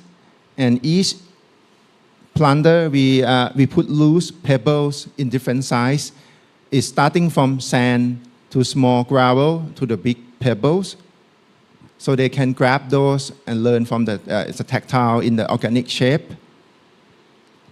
Meanwhile, the floor around the planters will be will be washed gravel and washed pebbles fixed onto the floor to have a different size, so they can learn the different texture from their standing from their feet and also by the hand grabbing. And we intend to have a planters as a low wall all around this garden with water to run through, because if you see behind the wall where the students started to walk, there will be a water tank. At that area, actually, is the central water tank and water pump for the school. So we plan to borrow that system and have like a small waterfall so the student can move around with the sound of the water flowing.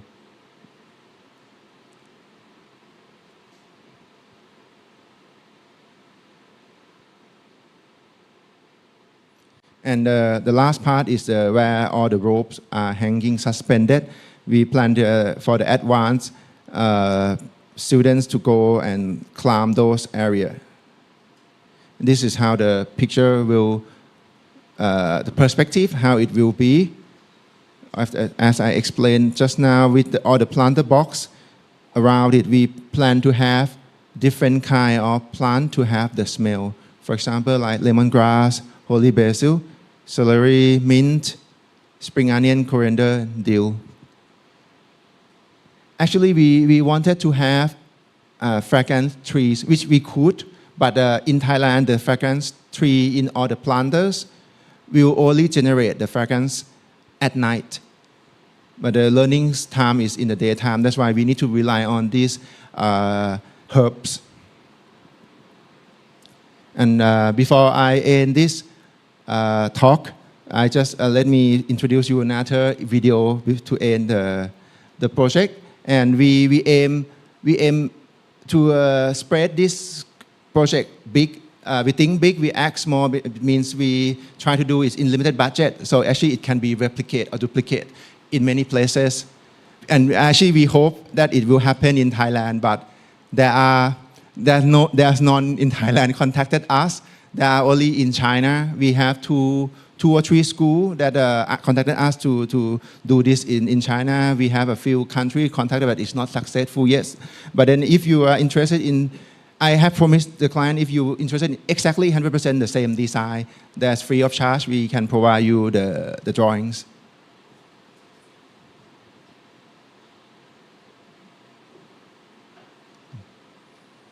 Okay, video, last one, sorry. การตาบอดมันไม่ได้น่ากลัว ถึงแม้ว่าเขาจะตาบอด เขายังมีประสาทสัมผัส มีสมอง มีมือ มีเท้าที่เขาสามารถที่จะเรียนรู้เพื่อที่จะพาชีวิตเขาก้าวไปข้างหน้าได้ อย่าสงสารลูก พอสงสารลูกเนี่ยสงสารความพิการเนี่ยจะไม่ยอมให้ลูกทำอะไรและสิ่งที่เราต้องการคือให้เขาทำเหมือนกับเด็กปกติให้มากที่สุดถ้าไม่งั้นความพิการจะรุนแรงถ้าเรายิ่งประคบประหงมมากเท่าไหร่ความพิการก็จะยิ่งรุนแรงมากขึ้นเป็นลำดับแต่ในทางตรงข้ามถ้าเราปล่อยให้เขาได้มีอิสระปล่อยให้เขาได้เรียนรู้ตามวัยตามธรรมชาติเหมือนกับเด็กทั่วไปความพิการมันจะลดลง อยากเรียนด้านกฎหมายครับ อยากเป็นล่ามค่ะอยากเป็นล่ามแปลค่ะอยากไปเป็นนักกีฬาทีมชาติแข่งพาราลิมปิกค่ะอยากเป็นครูค่ะและอยากให้ความรู้กับเด็กๆรุ่นหลังค่ะช่วยยายซักผ้าทำกับข้าวเก็บผักครับก็จะใช้ชีวิตเหมือนคนปกตินี่แหละ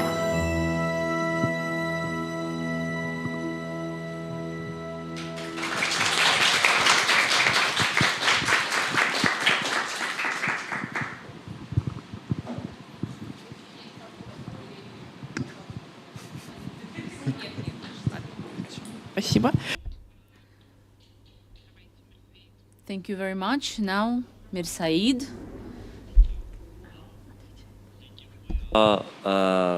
Great presentation. I was really impressed by your project, and I have a question. How many students participate in this project from this school, and how many pedagogues or specialists help you to create this plan, to create this curriculum, and how were the imaginations of and expressions of children after this project, and what plans do you have? Okay, thank you for the question. This school have around 200 to 300 students, but unfortunately I got to involve with them maximum about 50. And but closest discussion or closest workshop with them is left around 20 of them. And the expert in this project that I have consult or seek advice, of course, the first one is the school principal. He is very helpful and he knows everything from the beginning. He is very clear what he wants, like the wall with all those animal objects. Then the second expert, I would say, is the student themselves. This project wouldn't happen, or the idea, it wouldn't be like this without workshop with them. So the curriculum from MISA, which is the officer from Ministry of Education, these three are the key factors where the ideas are from. And then the rest we have 4 different specialists which are on their own. For example, for the smell, we have a fragrance specialist. We have lighting designer. We have entertainment company who is a sound specialist. And the last person, which is the most important, it may not be mentioned in this slide, but he is the one who actually record and produce these nice videos, which is a crucial tool for any of the charity project or to PR and to get reach to the people, to the wider area. You're welcome. Есть еще у кого-то вопросы? Are there any other questions? Then thank you very much, and we are moving to the coffee break.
служба и Максим.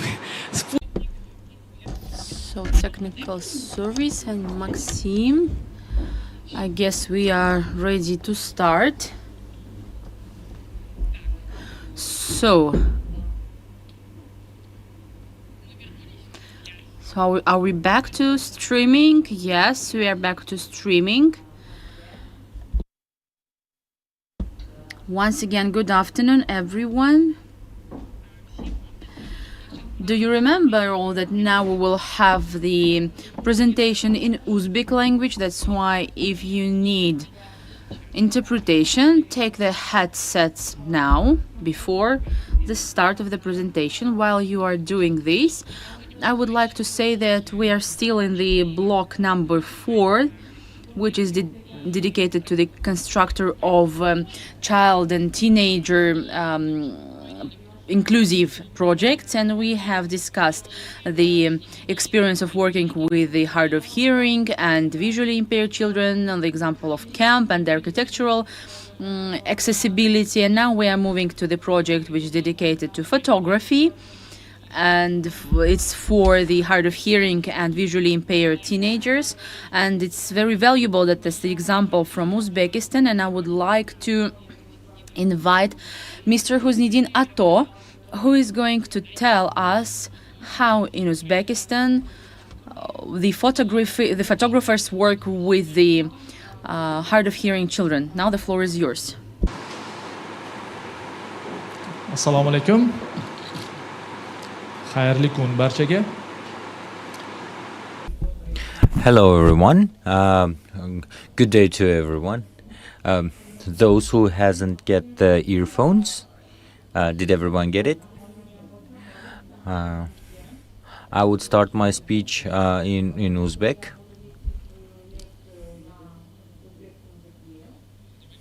So, a little information about myself. Well, general, I would appreciate the organizers of this event very much, and everybody who participates here, my colleagues. I'm very happy to see all my colleagues here, because I am not only a photographer. You can see that I am a manager in a sphere of arts and culture, and I am a manager of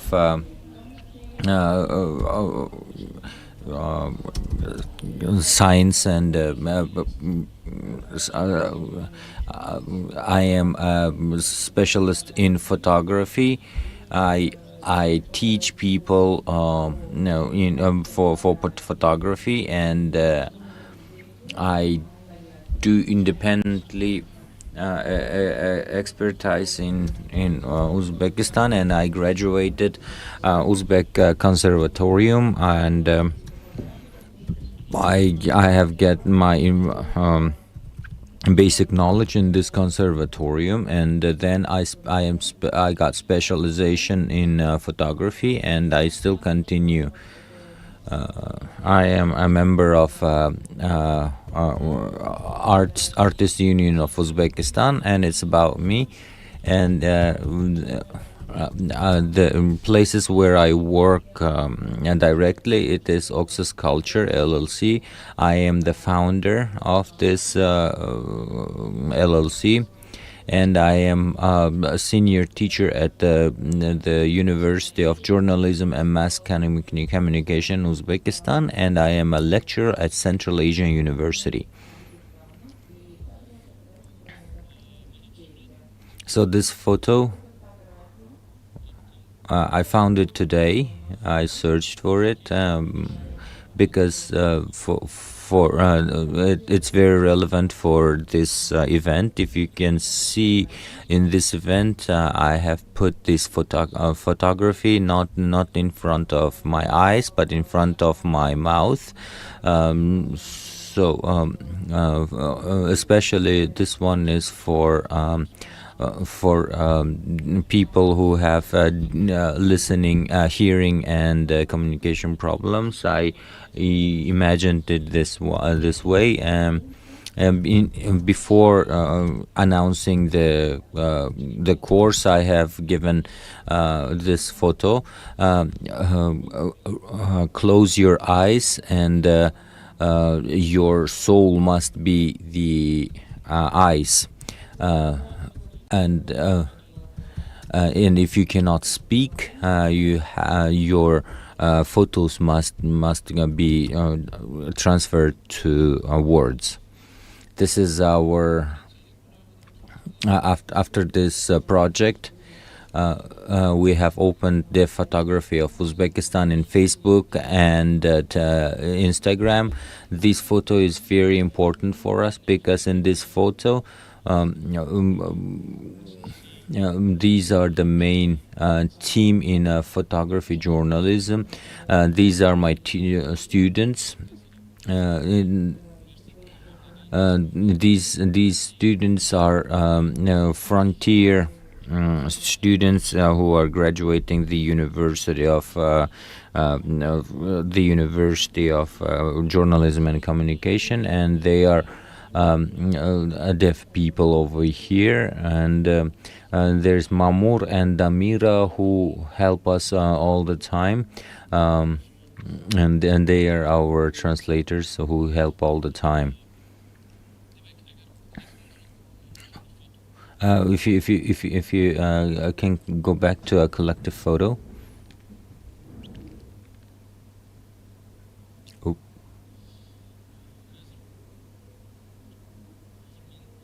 Now I will those who have studied in my course, and I would give the works of the students, and then I would give my opinion about them.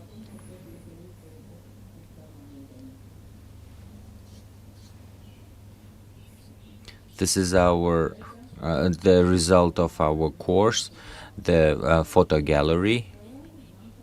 So photo gallery here. It was probably in 2023, I don't remember. It was there for 2 weeks in a house of photographers in Tashkent. Let's take a closer look at the photos. Abdurrahim, he is very talented. He takes good photos, and this is his artwork. They're making shashlik. It was in Kopkare tournament, and these are compositional photos. He made great photos at night as well. There's Aleftina. Unfortunately, I don't have a photo of her, but these are the photos which were taken by her.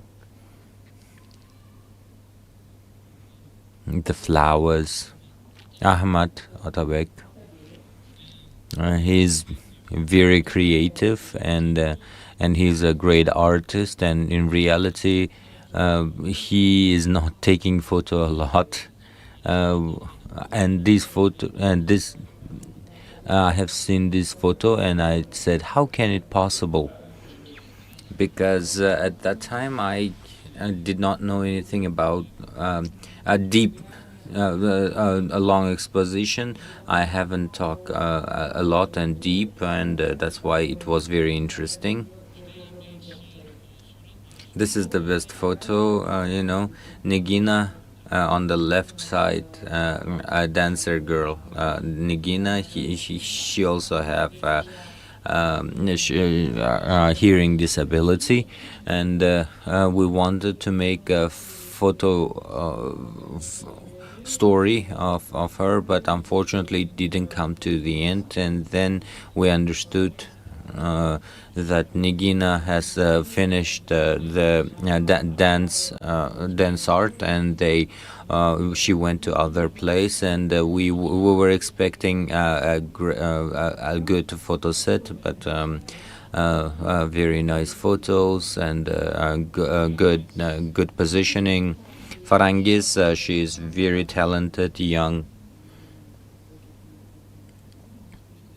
these photos. So these are in Sergeli region and outside in the streets and in the city. The photos. We have taken photos in bazaars, in markets. So Harmala, sun, children. So compositions are the main topic. So how better they see the compositions, it's better to take a photo with them. So this is Hovaido. Hovaido is very talented and a very hard-working girl. And when they come, and they adopted very well, and she learned camera very well and adopted very well. It's a photo in Kopkara, the eyes and people places in metro. I would make it a bit faster because I want to give information about. So it was a great picture of baker. I wasn't expecting it. Muhammad himself, he do the sports of taekwondo and third championship champion. But also he likes taking photo, and he's doing the photo very well. The palitras and the colorfulness and the sport games, photos from sport games, photo from Mahalla streets, Muratbek. He is the last person who added into this place, and it was very strong addition to our group. He's one of the active photo reporters of our team. And it's at home in a when they're making green samsa from greens. Oh. So I don't speak when I show the photos.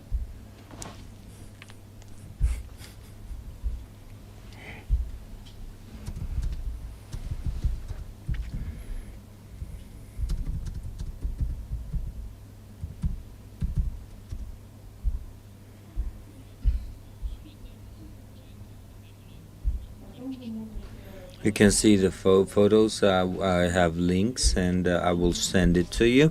And in these photos, you can see the information overall.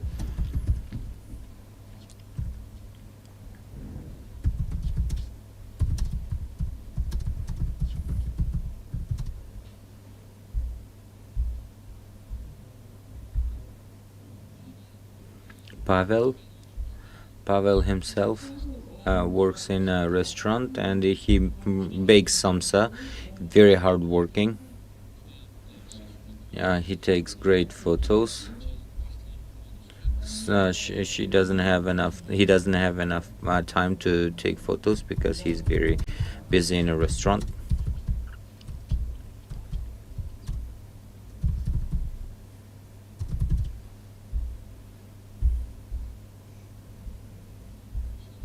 Sherzad.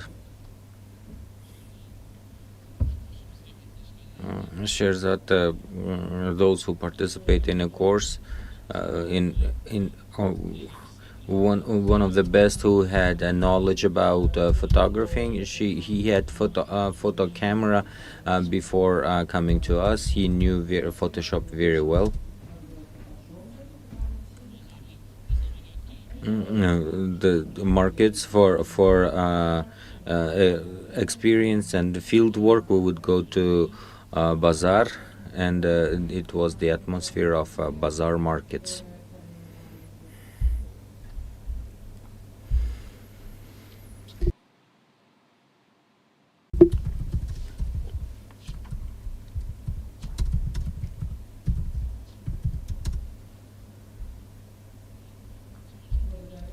Thank you very much. Can we go back to slide, please?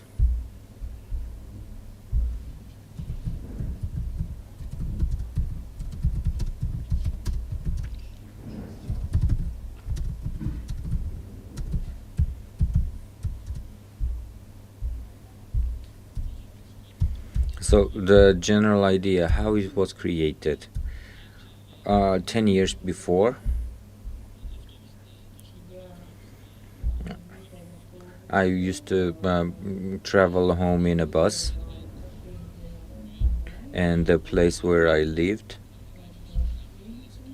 it was near the place who deaf people live. So 40-second bus it takes there, and later on I had an idea that deaf and disabled to add deaf and disabled people to make photography, but I had a problem how to communicate with them, because there is a big empty gap between us, between the society of between these two societies, and we don't talk, we do not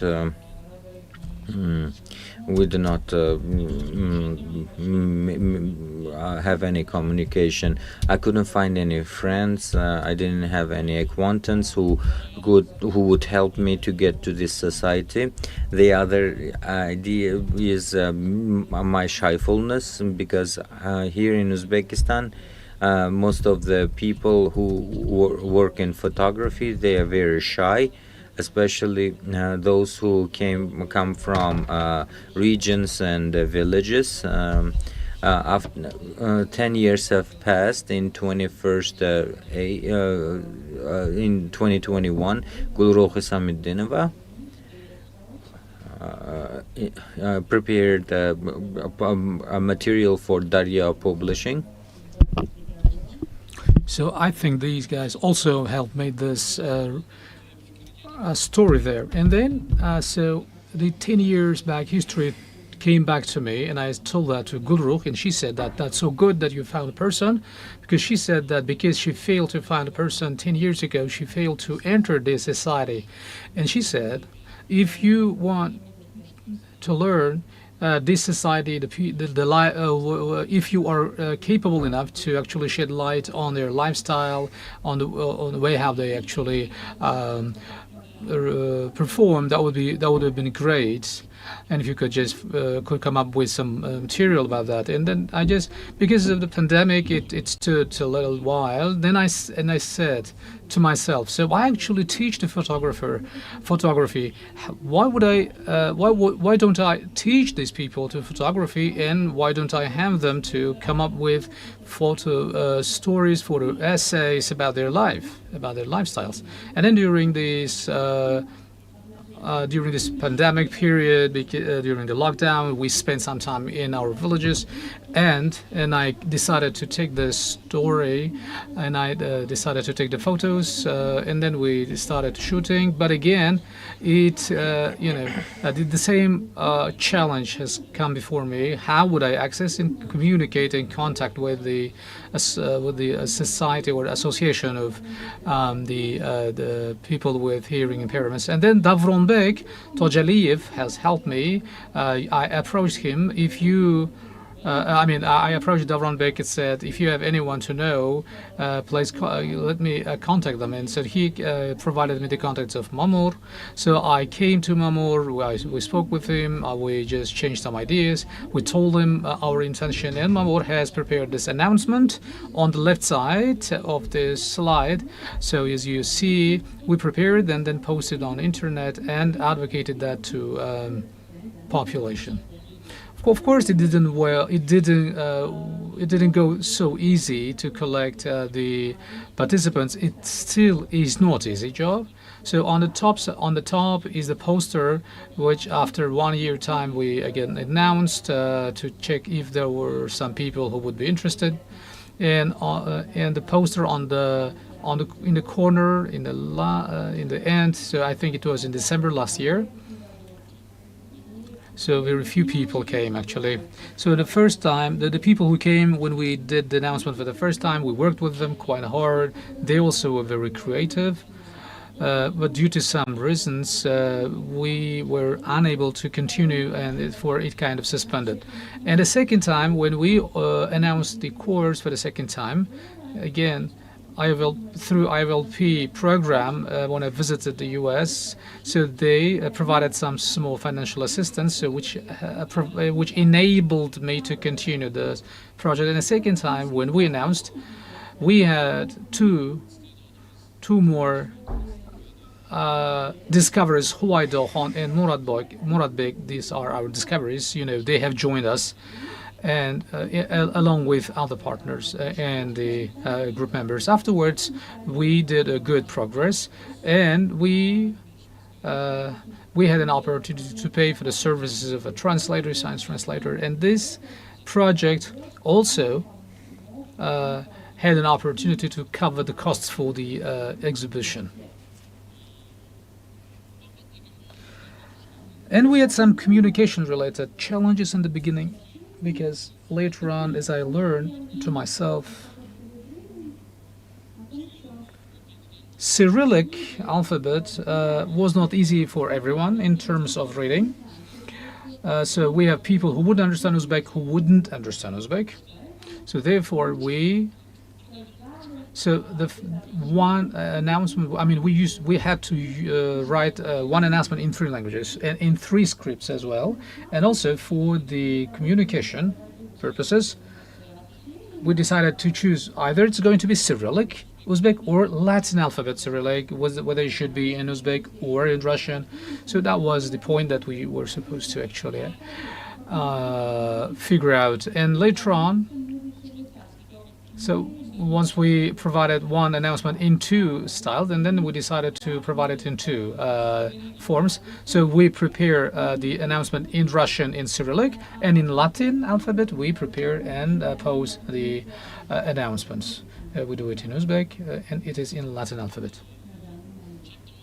On the left corner image is the first session that we had, one of those first sessions that we had that time. So in the university of my classroom, we have gathered these team members. So follow-up sessions, some of them took place in co-working centers. First, we would start with the theory. We provide them an assignment, and next time they come up with the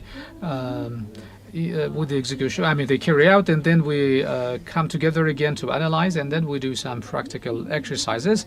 So you can see some of the images here to illustrate these practical exercises.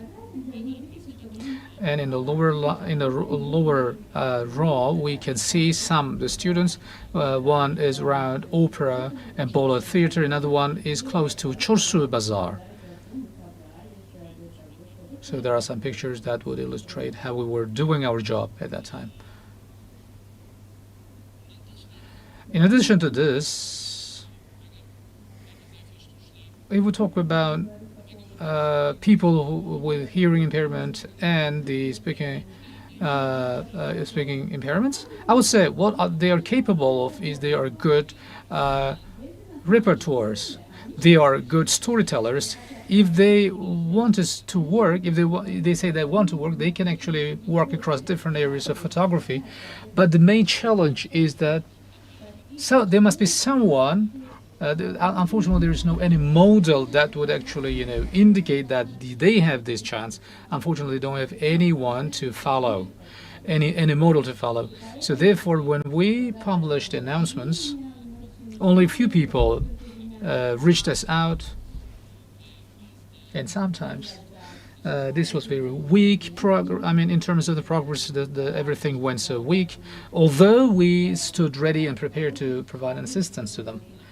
Maybe it is related to education aspects, so we realized this. So at schools, the education that is actually delivered at school, a lot depends on that actually, because to what extent they can integrate into the regular people, to those people who do not have these health conditions. And this, on the storytelling, exercises on the top. There are Huayda, first in Italy, and there was a day of Italy we actually had in Uzbekistan. I took her with me. I always take them with me to those activities. All my student photographers go together with me. I go with them actually, because it's not always accessible or easy for them to reach and access these roads, because there is a big barrier and a big gap. And therefore those contracts that I am approached with and the activities that I am asked to attend, I always ask the organizers if I'm allowed to take my students also with me, and they would allow me, and we would take. And the first on the top, the picture of the photo is the day of Italy. Who together with me is making some photos, and the middle one, the photo on the top, Huada is preparing the video material. She doesn't speak, she doesn't hear, unfortunately. She's just making a video. This was the conference, one of the conferences of UNESCO held in Tashkent. On the right side, Farangis, another student of mine, she actually taking the photos and making stories in the one of the Zor TV presentations or shows. And on the top here, so it is just the lower photo is actually the annual awarding ceremony, where my colleagues or students are making some stories. And together with this, it's not just simply, in addition to the street exercises, some activities. If someone wants to be more serious in their endeavor, and when we feel as instructors that they have a power and an intention and talent to develop further, we can invite them, involve them, and actually develop them and produce this is my company actually, and we have to get the accreditation in each formal activities, and I get them also accredited. On the left side is the press card of Huaida. So together with Huaida, we actually did some storytelling in Boyson song festival. So I think that's the sign that has ever been posted or indicated in the press badge that Huaida has received. And the second one is Muratbek's actually. Muratbek is an active journalist, storyteller, and what is so good about him is that he signed a contract with Gazeta.uz website, so he's a good storyteller. And difference between Huaida and Muratbek speaks, but he cannot hear. That's why the communication opportunities of Muratbek is easier with other people compared to Huaida. But I don't say that Huaida is not capable of communicating. She is very sociable, communicative, but sometimes the hearing impairments may lead to some, cases when people do not get adjusted to the style of work with her, so which actually creates an obstacle. So those students who have been trained in our courses, I may say to all of them, we can say exactly to each of them, what features of further quality progress they have and which areas they can develop more.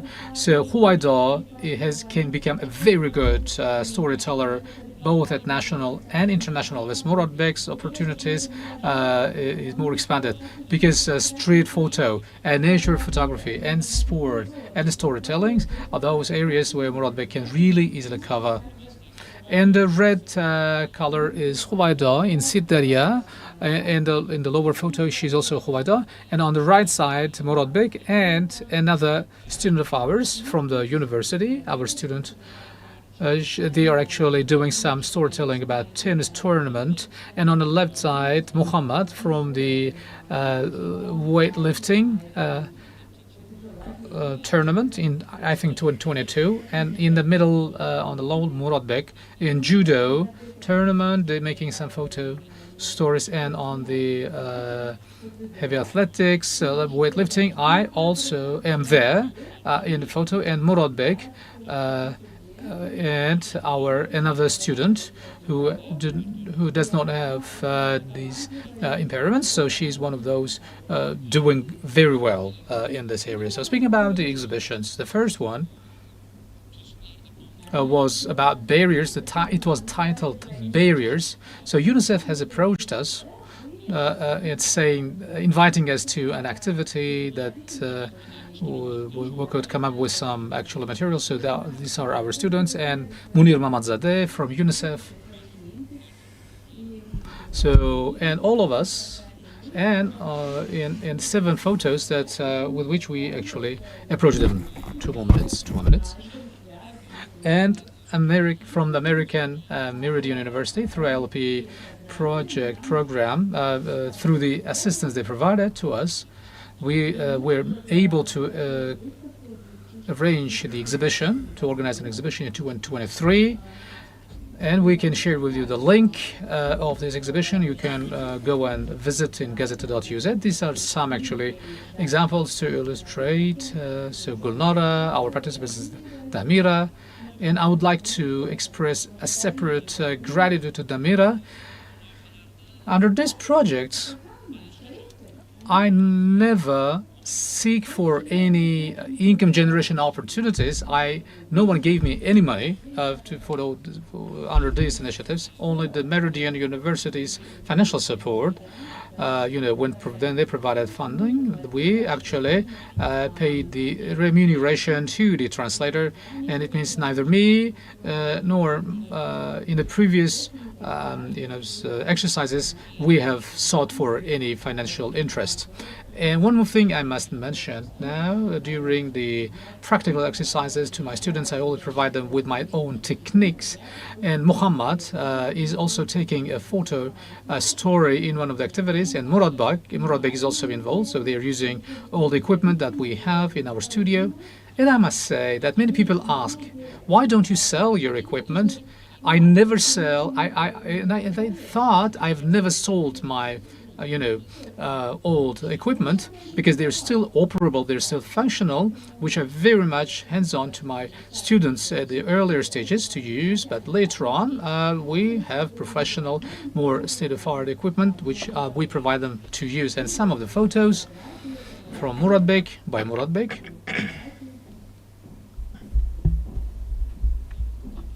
The nature, the athletes, activities, farming, lifestyle, Huwaido's photos, and most talented ones are actually posted here.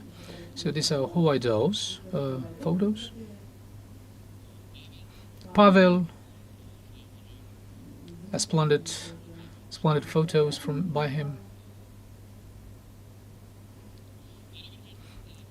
And one more thing I must say and stress, equipment is so important when they use, since this is quite costly,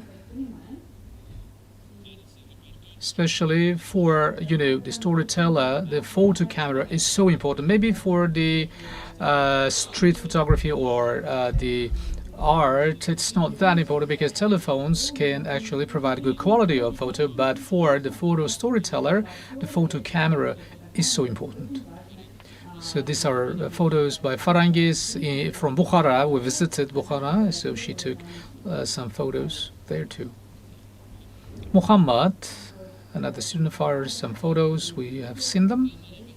And this is the very latest one, Muhammad. It took 2 years during 2 years time, Muhammad actually didn't take any photos, but these were the photos from just a week time ago activities, just maybe 1 or 2 weeks. A month earlier, she approached me, said she would like to continue. He would like to continue. I said, okay, come. I have an occupied or vacant camera you can use, but the condition is that you have to keep photoing. If you just suspend over time, the person will not have a progress. And I just gave my camera to him and said to Muratbek, so let's go. You please go to this tournament with other colleagues of yours and take some photos, which he did. And one more thing that I should say, the photos are not just a ready-made product, right? Muhammad, after 2 years break, Actually, the sport also requires very much sophisticated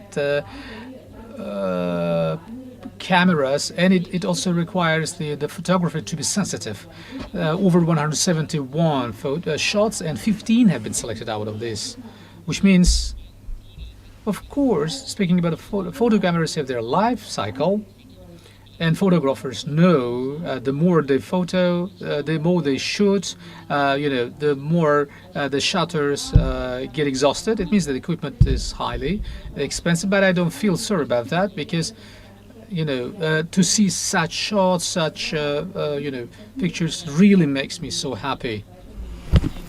And the most favorite one that I have liked is this photo, because I have put on here in a big scale. Of course, this technique is has bit less quality, but I love this photo. The more I look at it, the more I feel in love with it. And it happened not very long time ago, and boxing was presented here, and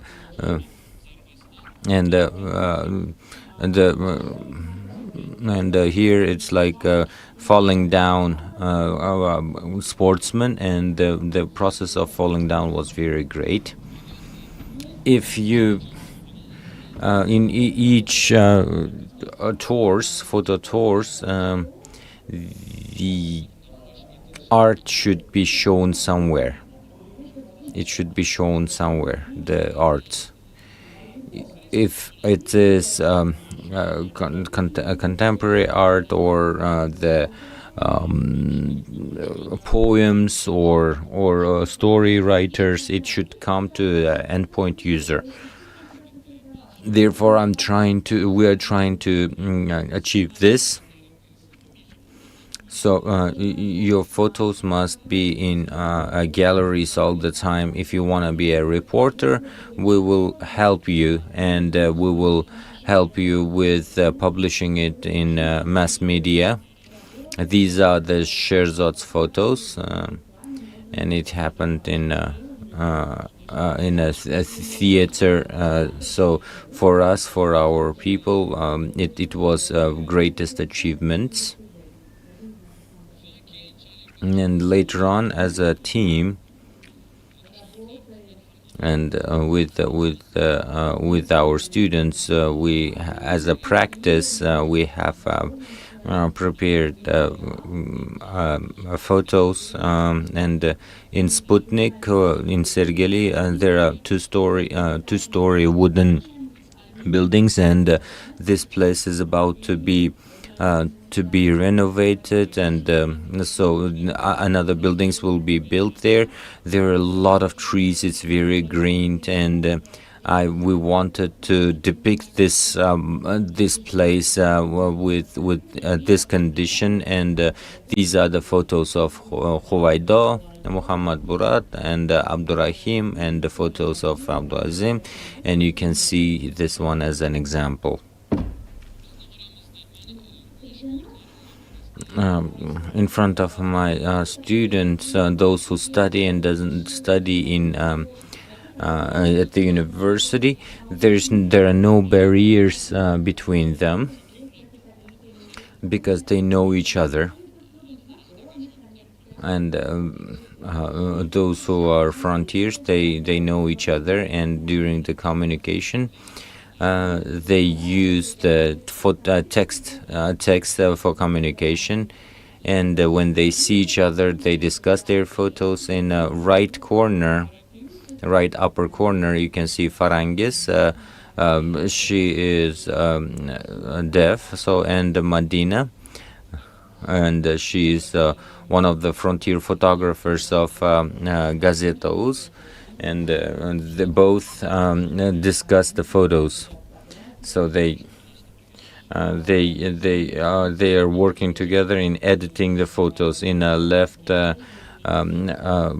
photo, four of my students and I, we went to Daria to create a photo. So Muratbek, he speaks but doesn't hear. Farangis and Madina, my student at university, and Kamranbek is at the university student.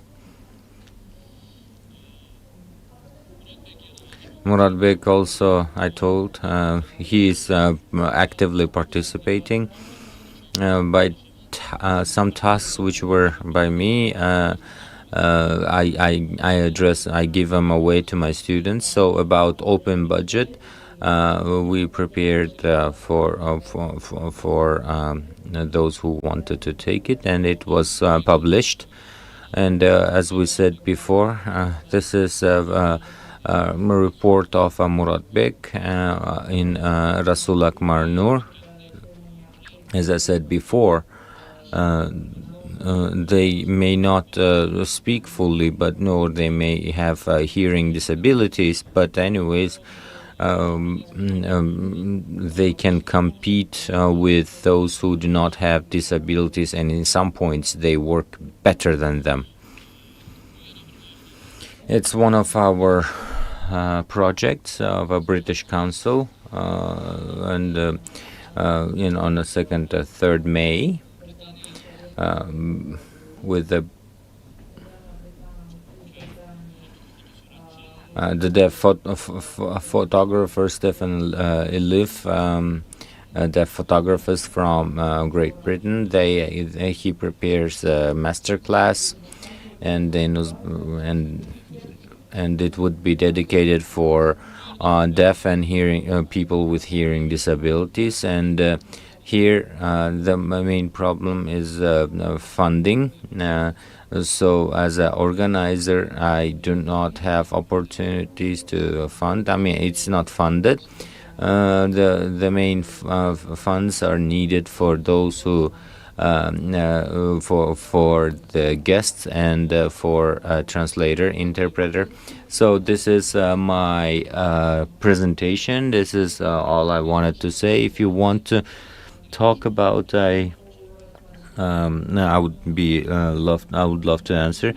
We can talk about it forever, but I think the time has come. So if you have any questions, please feel free to answer.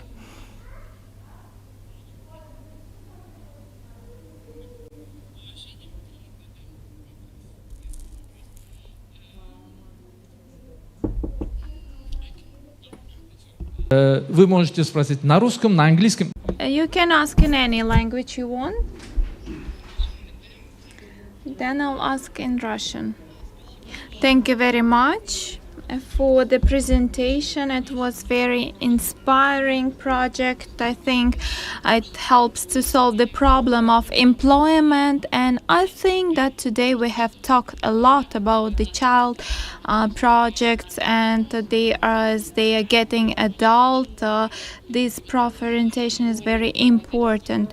And could you just present some catalog which can be sold or distributed, and the income from selling this like set of pictures could be distributed through the bookshops or libraries. That will help, like it will serve as a crowdfunding, to support your project. Did you think about this? Thank you very much. It's a great idea. This information, this offer we also have, but first of all, we have to achieve to work in this sphere sustainable. So at that time we can continue. If we had 4 students who work in this sphere, for us, international galleries and photo reports and competitions. But and I have to repeat, we have the problem. We have a big gap and barriers in front of between us, and unfortunately we cannot go to far societies, and it doesn't come. there, because there, in each places we have talented people in Uzbekistan, but if somebody would come and say, please work with us, and that would be great. We can do it in Central Asia. We can do it in a country of independent Commonwealth countries. It's not only in Uzbekistan. We can globalize it. Like deaf and hearing disabilities photographers can join, and we can make great galleries. So they have to participate in exhibitions a lot, so that they would be published a lot. At the time when deaf and hearing disabilities people who, even he is deaf, even if he has hearing impairments, if people would follow them and see what they do, then the barriers and gaps between us would fade away by time.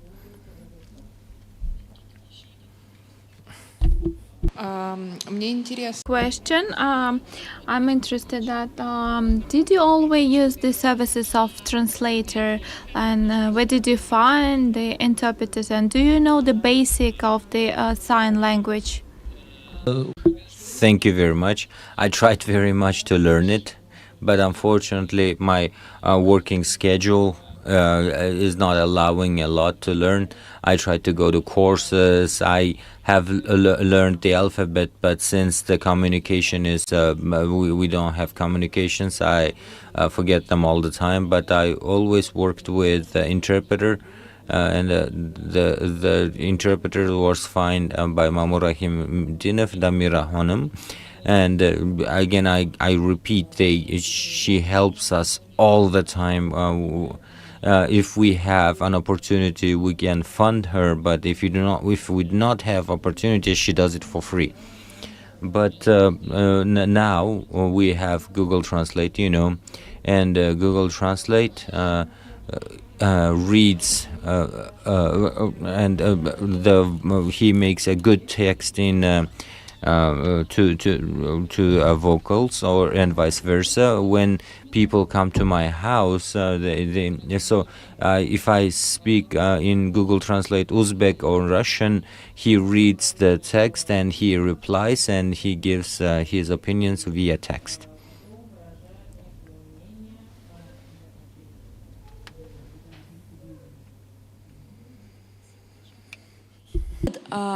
Thank you very much for the inspired experience. And you are talking about expanding coverage in the Central Asia. Is this sign language differs in different Central Asian countries? And what are the differences, and how it differs from the Russian sign language? This question is not for me, but I would say as an experience, when I started my lessons first time, I have shown the videos and links of those of foreign people, and I had a question. Master, these are the English signs, and I have lost myself. And even there are barriers. So CIS countries have different language, and foreign countries have different languages. I have understood it later, but we have it as we understand. The guest who come here, he speaks in British sign language, and Zaza will help us with the translation. CIS and international sign language also differs very much.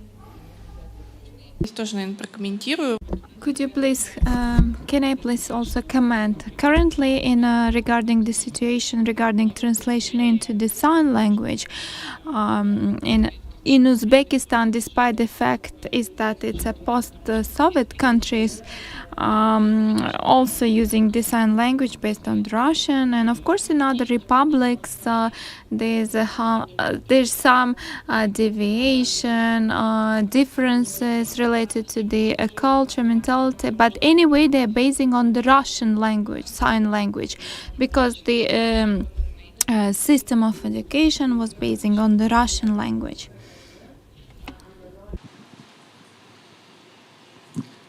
Да, спасибо за рассказ. Я хотел уточнить.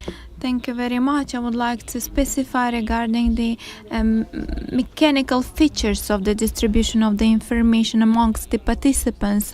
Was it allocated in the social mass media or through different magazines? What channels of communication you have tried, and what are the most effective in Uzbekistan through which you have attracted more people? Thank you very much. Here, the general communication methods are Facebook and Telegram, by receiving and spreading the information. So we do not have an opportunity to give information about the courses that we have, because in very it's not relevant to a large group of people. We address it to a society itself, and those who help us are the translators Zamira, Atham, and Mamura, and they help us with spreading the information. Only by this way we can gather the team.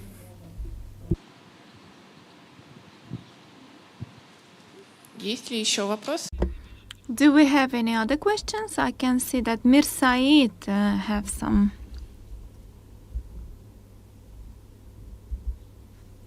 Thank you. First of all, thank you so much. Assalamu alaikum. This was very much interesting, colorful presentation.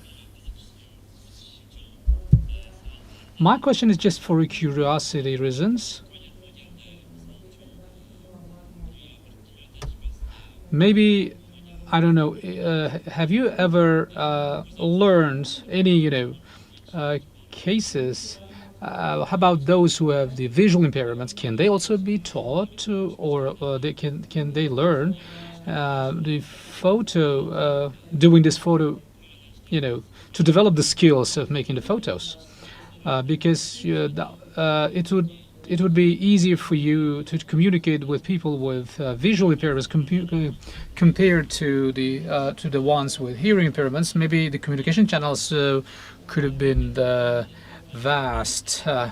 Maybe if that happens, that probably this would this would have been the first ever the first project ever implemented in the CIS countries. At least it would enter the history if you do that.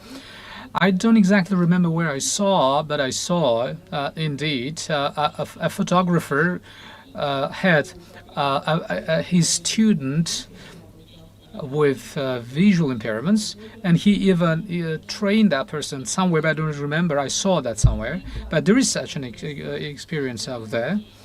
But I always tell one thing: every person, every individual has a talent to one specific activity. But that talent, we should be able to find this talent, actually. That's what makes, the whole story of it. Not only for those with hearing and speaking impairments, but for the people with visual impairments are also in this category of people. And based on my own experience, I came to such a conclusion: those in the creative sector, they are not knowledgeable enough in terms of their capacity or their talents or abilities. For instance, there was one case. I also do some activities when I gathered the groups of musicians and would travel the other countries. When I studied in the conservatory, I know many of people who really are very much talented with some visual impairments or with some other forms of disabilities. When I say to them, it feels like, they don't want so much to fight for a reputation, not only among the people with visual impairments, but it is not because they don't want that. It's because of the, it's not an easy job to get, so much famous or to get the reputation. It all depends, not everything depends on the people with these impairments, but at least it takes 3 years for for them to get prepared and to reach out the bigger markets. When you tell to them that it would probably take 3 months, they say yes. After a couple of months, they just stop, they just quit. The same thing happens in the photography and in other sectors. It's not so easy job to get the reputation and image, and it takes longer time, and you must want to have a mentor, and the mentors are important there, because I really enjoy, the work, piece of work that my students do, and I have to go through thousands of shots and pictures to find those suitable ones. And every sector should have such people. So let the sculpture start. I mean, the person should start, a master should start delivering the knowledge to the students and be ready to continue to help those who really wish to achieve the reputation, and it takes a certain time, and they must be kept motivated, and therefore the mentoring activity is so important across all forms of the creative sector. Thank you.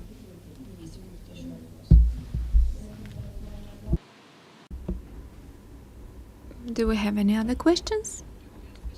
Dan, thank you very much for this outstanding discussion.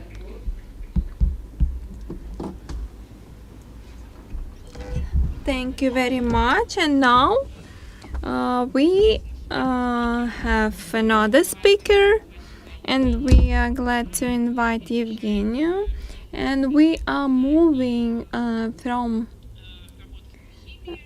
the work with the deaf people, with the work with the juveniles, with the migration experience. It's a new topic and new experience, and I would like to invite Evgeny. He will talk about this project.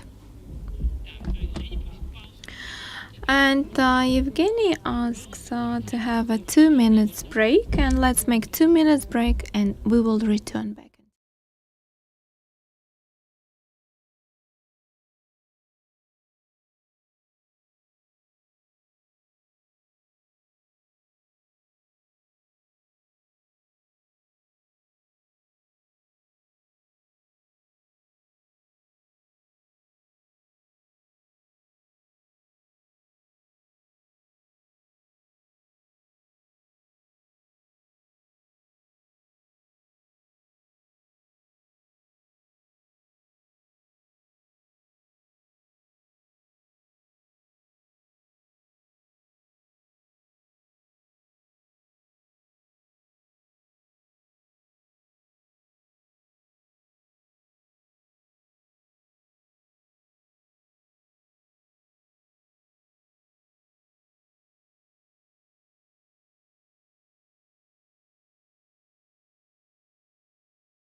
Have our timelines in our agenda. I'm giving the signal to our colleagues that we can start our online translation. I would like to introduce Evgeny Kutergin. He is the leader of inclusive and increasing awareness projects, artist, and he will share about his experience of working with the adolescents with the migration experience. My name is Evgeny Kutergin. I'm living in Yekaterinburg and I have experience working in different institutions, and I will share experience of the one of the laboratory of our center. I will be commenting the slides which I have, and I'm with the blonde hair, dark black frame glasses, and with the colorful print t-shirt.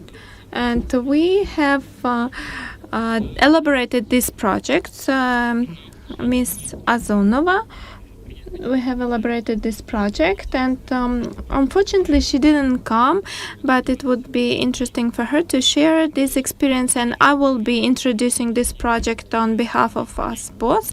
And Lera has continued this project without me, and she gave me all instructions and shared her experience being in Tashkent, as she already visited Tashkent. And what is interesting to mention, on the slide you have a short information which I would like to mention, and also pictures with two girls. They are sitting next to the window, and they have orange cover catalogs, notebooks, and with the title of the valuable things. What is important to mention about myself? Мой бэкграунд, собственно, в Ельцин-центре я... In the Yeltsin Center, I worked in the inclusive department. Да, сейчас я вспоминаю структуру, которую строил у себя. I would just try to recall the structure. In Yekaterinburg, we have the Yeltsin Center, which is, I think, known due to different scandals, and it is associated with the museums of Boris Nikolaevich Yeltsin, first president of the Russian Federation. But here we would like to mention that despite the museum dedicated to the history of Russian Federation and the history in the 20th century and during the governance by Yeltsin in 19th, in Yeltsin Center we have different other spaces, and in general the Yeltsin Center is first of all the cultural increasing awareness platform with the art gallery, with the modern art masterpieces, and the cinema space, other different corners with different events dedicated to the cultural things.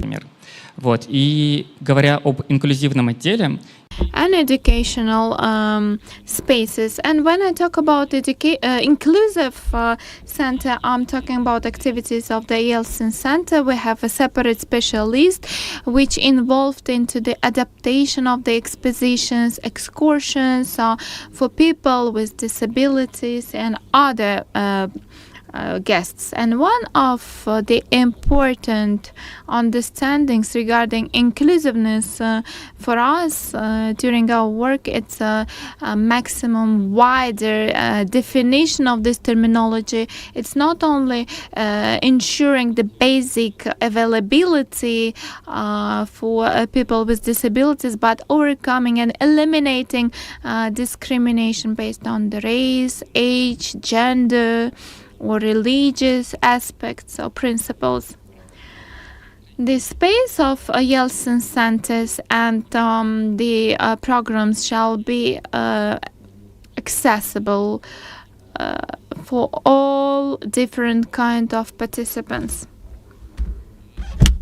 Accordingly, the program which is being implemented by our center is work with the community. I'm talking about inclusive department. This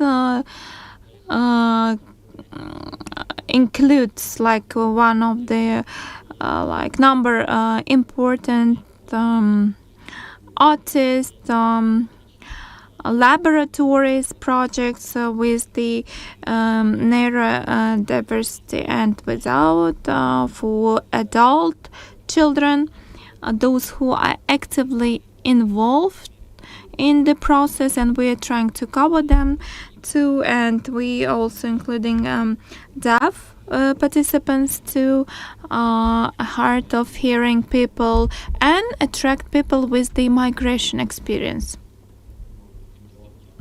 Regarding the prerequisites of this project in general, before this project I was involved in different projects in Yekaterinburg, in Uralsky Biennale's project. It was 2017 or 19, I don't remember.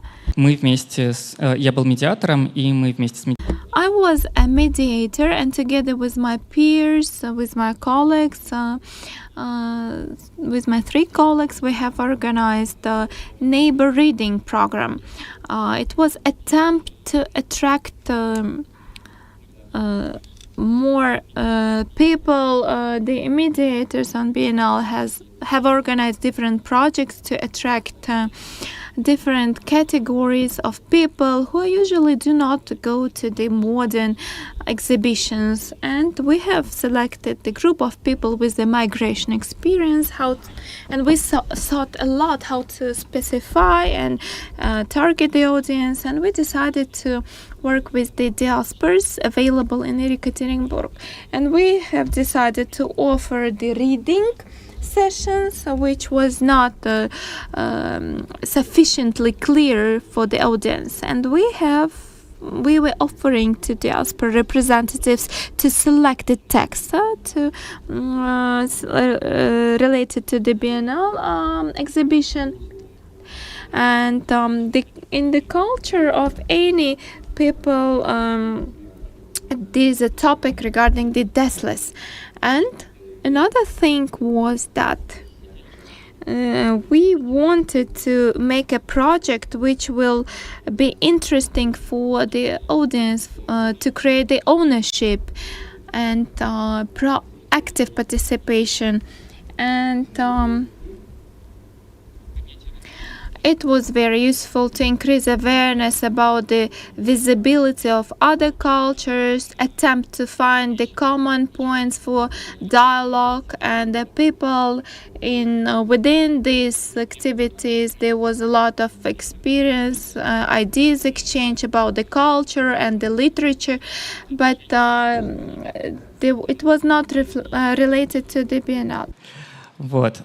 Но And according to the results, we came to the conclusion that if we talk about the diaspora representatives, it's usually the migrants of the 2nd and 3rd generation assimilated in a local community, and there is no need to separate them in a separate group, segregate them from other participants by national characteristics. And there is some category of people with the migration experience who are less included in the cultural and social life of Ekaterinburg.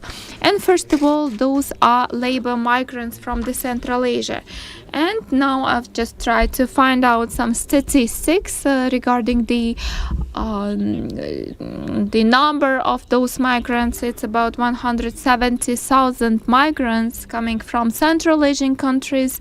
It's up to 2021 registered in Ekaterinburg. And I think that in average statistical data are like this. But the other question is like why they need these Yeltsin centers or the modern exhibitions modern art exhibitions. Those are not those platforms which may solve the primary problems of this group of people. The same was in 2022. We had another category of group of people. Those are first migrants from Ukraine, from Ural regions. And we also thought about elaborating some projects dedicated to this target group, but after discussion with the volunteers, we have found out that they have another primary goals and problems related to the legalization issues or finding the other paths moving towards within their migration. And we have developed the group of support for the volunteers. We could not able to provide direct support to resettled group of people, but we have organized some psychological support for the volunteers working with these forced migrants. And this was the problem of the lack of motivation and ability to see the results. The Lera, she is my colleague from inclusive department.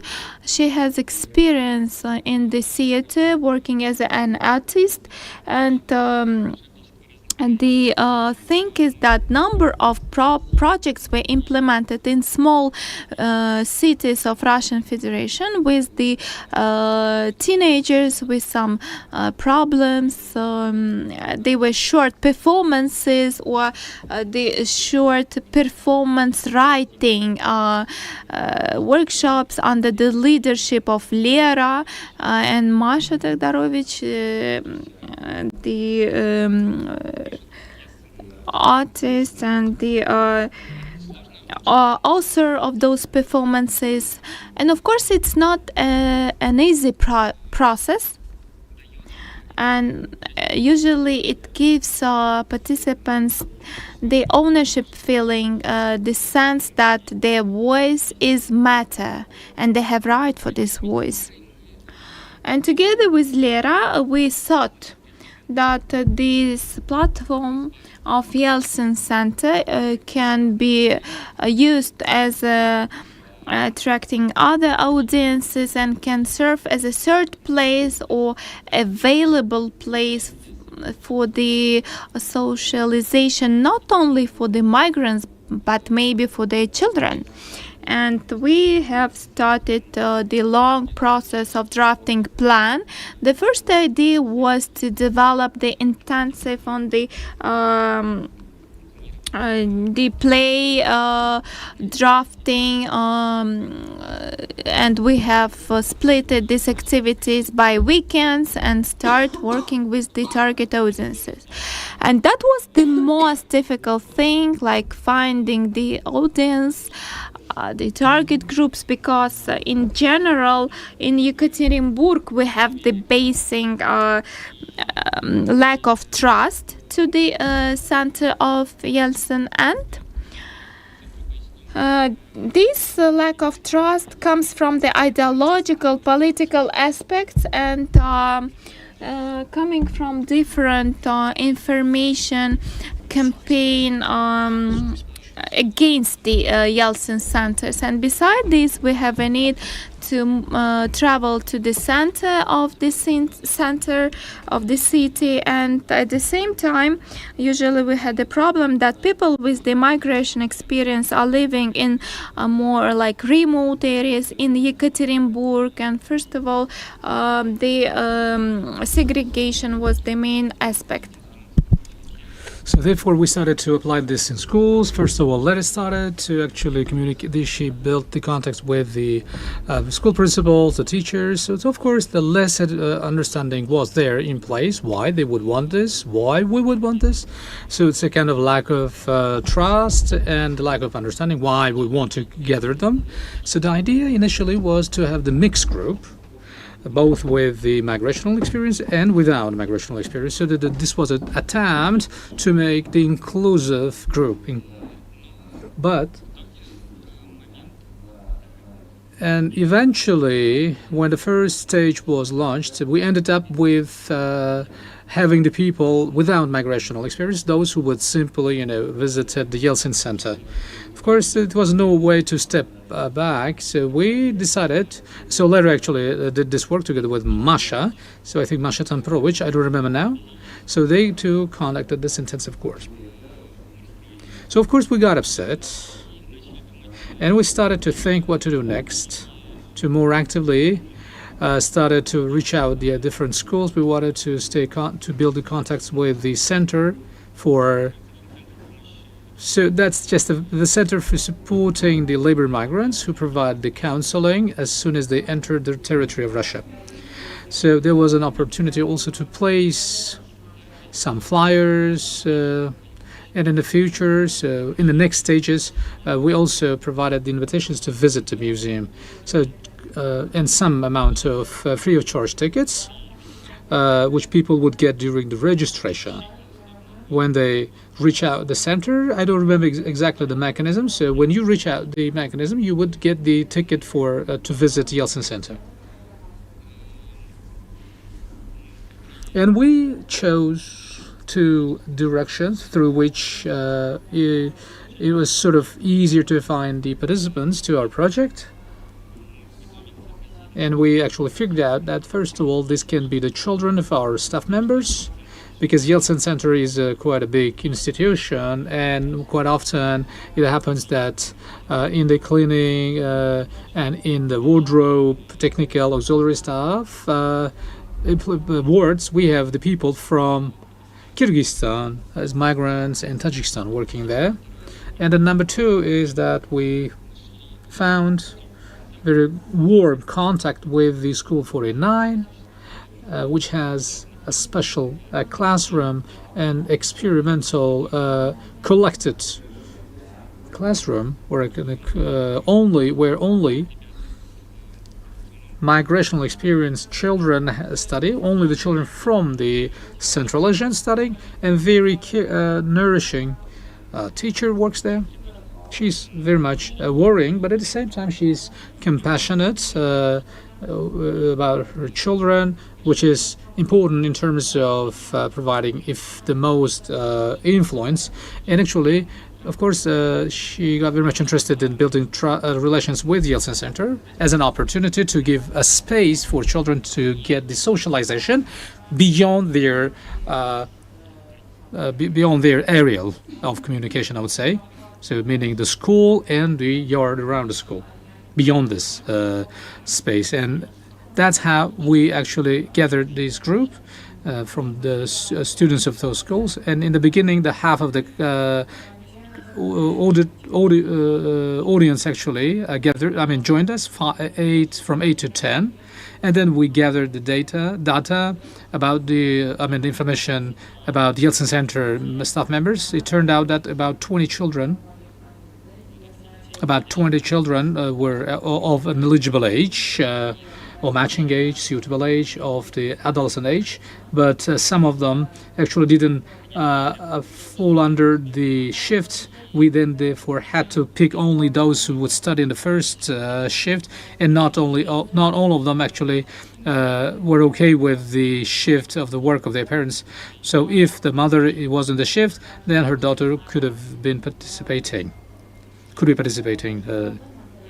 attending these sessions. Also on the slide, so there is an objective which we actually aimed ourselves in the start of the project to implement. In implementing this project, this is an attempt to make the Yeltsin Center being an accessible place for the children with migrational experience, to make sure that it becomes a third place to talk with this audience and understand what issues they have, what has to be changed, what needs to be changed, how to make sure that they can adjust it, including the language challenges and the reaching that place, the navigation challenges, and of course the participants. So the adolescents from 12 to 14 years have become the participants. Although in the beginning we would expect the children with above this age.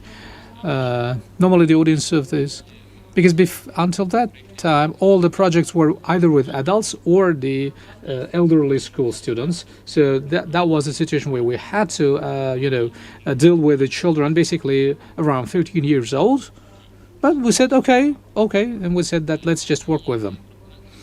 And of course, speaking about the supervisors, on the slide we have Lera Sazonova and Polina Anisova is also indicated, because after we left Yeltsin Center, Polina Anisova took over me, and then she was there to coordinate this project further.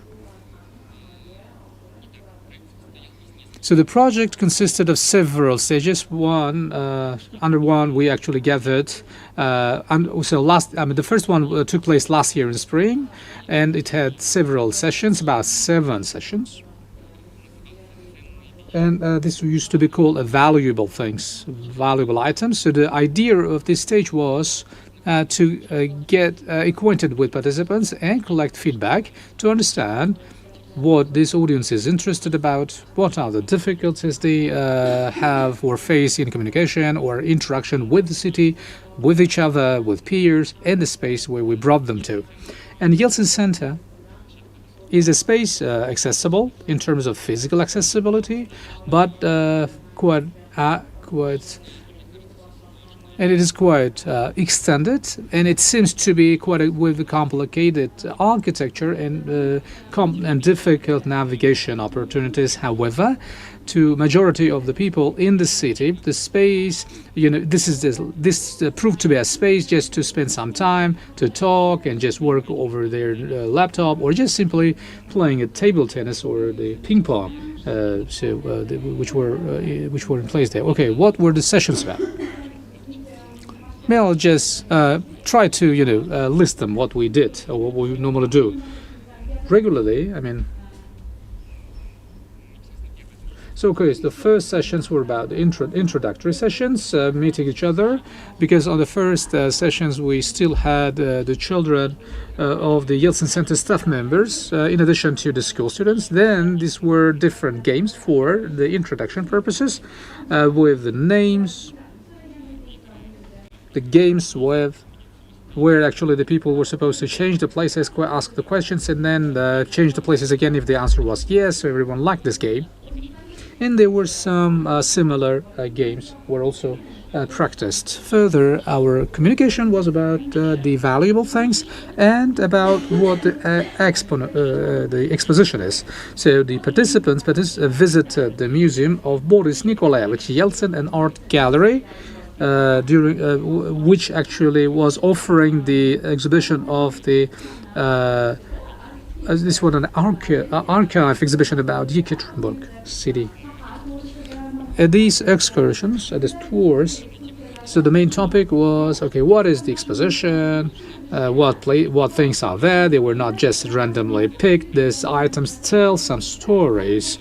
Conditionally speaking, that, for example, this medal was awarded to Yeltsin during some activities. So I don't remember exactly quite well, the expositions. So this was a device which was used by Yeltsin during the heart attack, or after the treatment, maybe something related to this, or there was a big, huge bus full of people. So this is the marker of that period, and plus it is associated with the history as how Boris Yeltsin actually used this transport during the electoral campaign with the city people, urban people, which demonstrated how close he was to the people. And different expositions were there, so which can be positioned like in items or the documents, in the form of some documents and lists. They can be audio materials, some badges, video materials, visuals, which tell different stories.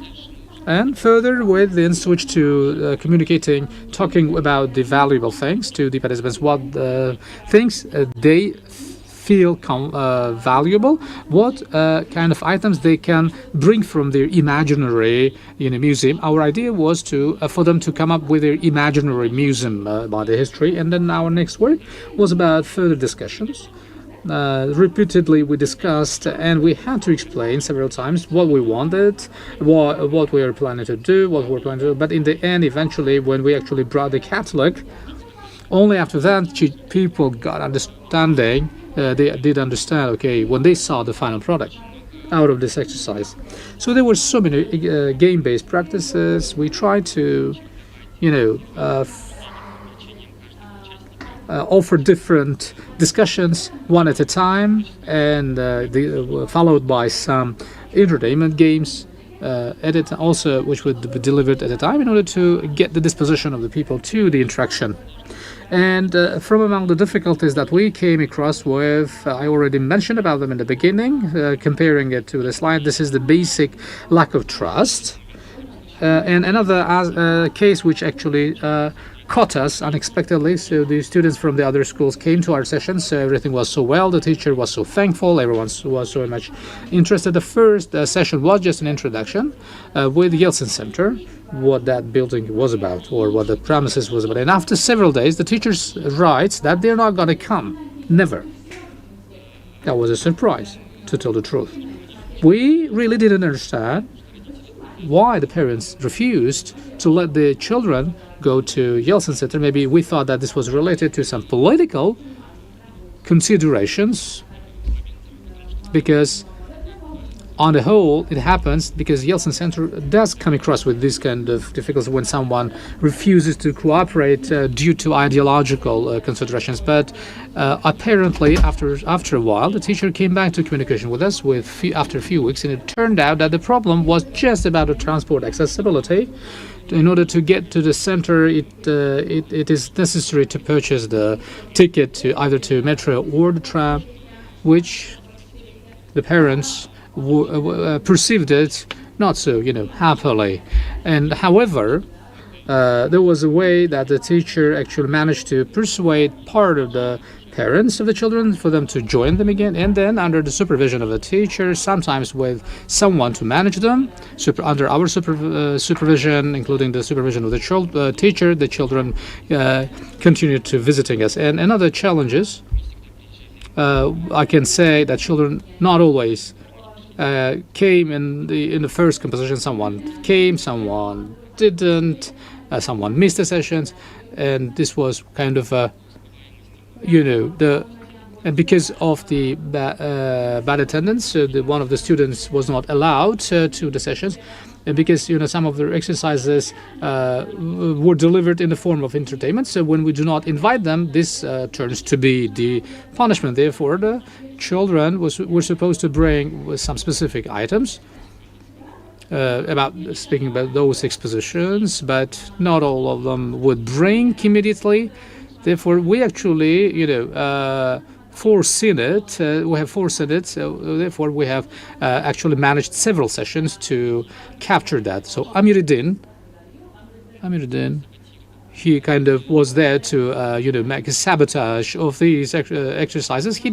It was obvious that he didn't like it. He didn't just say it aloud, but he had to sit, and we just had to involve. We had to use some. Measures to force him sit, but he never brought that item. So let's just have a look at what we collected from all these catalogs. And I've just simply slipped the slides where we can see the entire team of the first stage of the project here. On the spacious form against the white wall with the curtain, we are standing in the two rows. So we have the children with the migrational experience from the Central Asia, actually, and their teacher in green, the lady in green, and then we with Lera and our colleagues from the Yeltsin Center and the gallery who helped us to deliver the sessions. We all keep these orange books, those catalogs that I'm telling about. And now I'm gonna tell the whole catalog about. The pages, we will review them, and the first cover page, which provides the introductory information, the background information on the project. Visually it looks like easy to read, but formally it's not easy to read, Because not all criteria were fully complied here, and it was not edited by nobody. But for us, the main idea was to make the content understandable, easy to read, and we did not simplify the statements because we were trying to use the simple words and trying to avoid difficult terminology and always specifying the meaning of somehow different terminology, because the level of Russian language skills was different amongst children.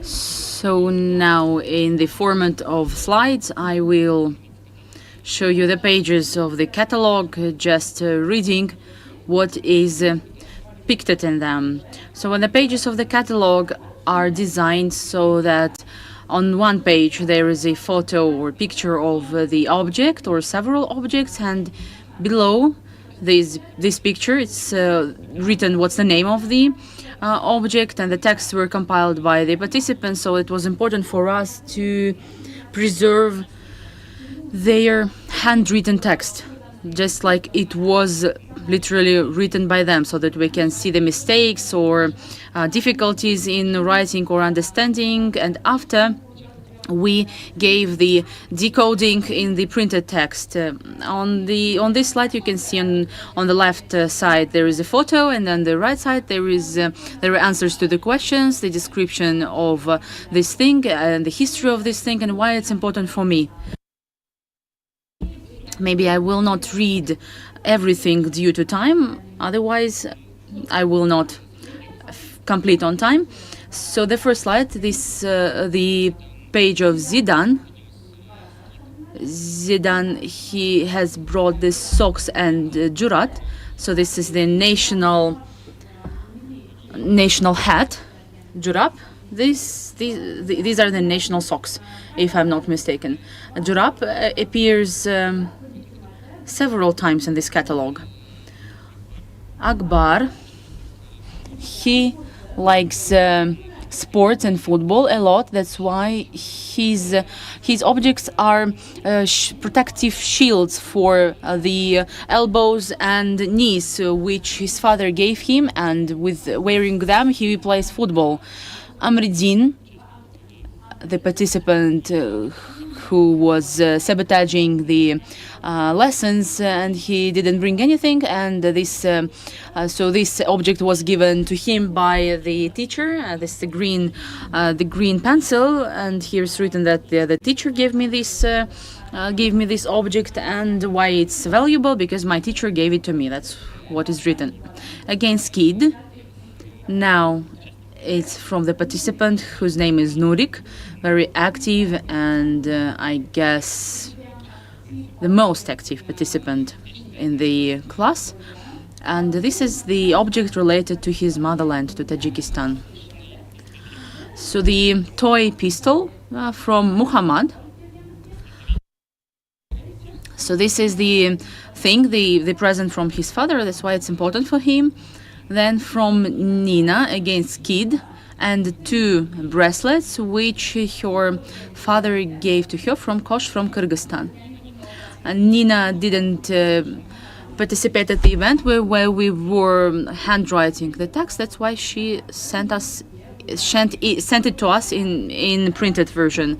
That's all in part of this project, and I will briefly describe the second stage, which Lera powered herself without my participation, but I think it's important to discuss how we got promoted. As a result of the first part, we realized that the guys who visited us, who came to us, they were quite active, and we could see that they are not shy. They are not embarrassed, and we managed to win their trust. And in general, they are just teenagers, and it's interesting for them to play football, to use their smartphones, and they were very much interested in gaming, and at any opportunity they just were sitting on a small chair or in the corner and started playing games on the phones. And the girls were more active in the process, and they helped us to organize the tea drinking breaks, which we had during the classes. And out of the important topics which you can see in the catalog, in addition to football and some memorable objects that are related to their life, to their childhood and relatives. This is the memory about motherland. It's a really very significant part. It's the relations with the families, with the relatives who stayed in their countries of origin. These are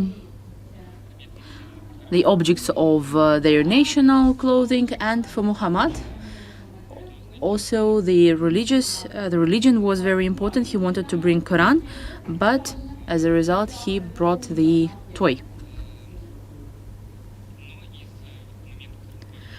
Out of our understanding among the hardships that the children had, it was okay for them to feel in the center and to be adopted and to be under the attention. They were quite obeying, and it really made us happy. But there is a problem of transport accessibility, and the next story was about the city, and the idea was to develop the route from school to the city center, to leave it, to try to be in it, and the laboratory had several parts. These were the walks around the school, the walk to the center, and very big amount of discussions. First, Lera collected all their knowledge about the city and their impressions about the city, which locations and sites they visit, what they like, and etc. And further, they went through around the city. They took the metro. Here you can see how I changed this slide, and on the slide you can see the photos of boys standing at the entrance to Uralmash metro station, and you can see it's written Uralmash there. And the second photo is in the sound studio. Lera with one of the participants, they stand next to the mic and they record some audio. Lera collected all notes, she structured them, and she developed the text by herself, and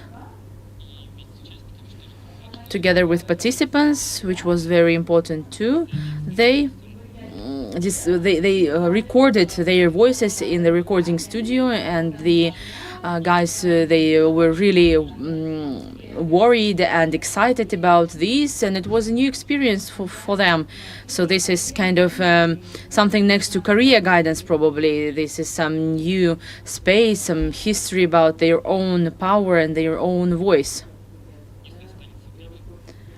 If we have some more time, we will be able to listen to this audio guide. But if I say about the structure, how it was working, it is similar to how the social story is being constructed. Usually this is the presentation in which the way of visiting a museum, for example, is being described, all the stages that you may expect from the entrance to the exit point, the wardrobe, the guide, and etc.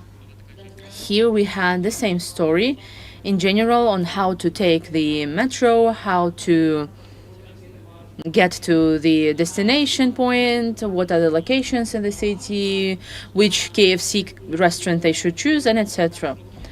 At the second stage, when the parents saw the results of the first stage, I unfortunately didn't bring any booklets or printed material, because we gave all of them to the participants, because we made it for them. And the parents of the whole class, the whole group, they were more of them at the second stage, so more than 15 people, so it's almost the full group of the class group. So the next photo, we are standing next to some building with the gray walls at the entrance. I guess it was canteen.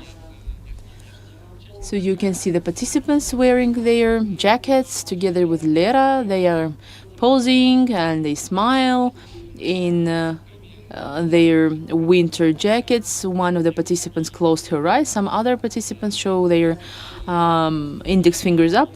What Lera said is that she managed to find to be on the same page or with the participants. Sometimes they didn't understand what this strange woman wants from them and why they are discussing all of these, but it was really interesting for them to share the experience, and as a result it turned out that these guys, they are quite well oriented in the city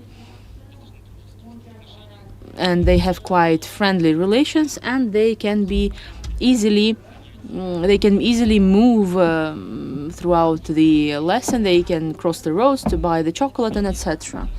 But nevertheless,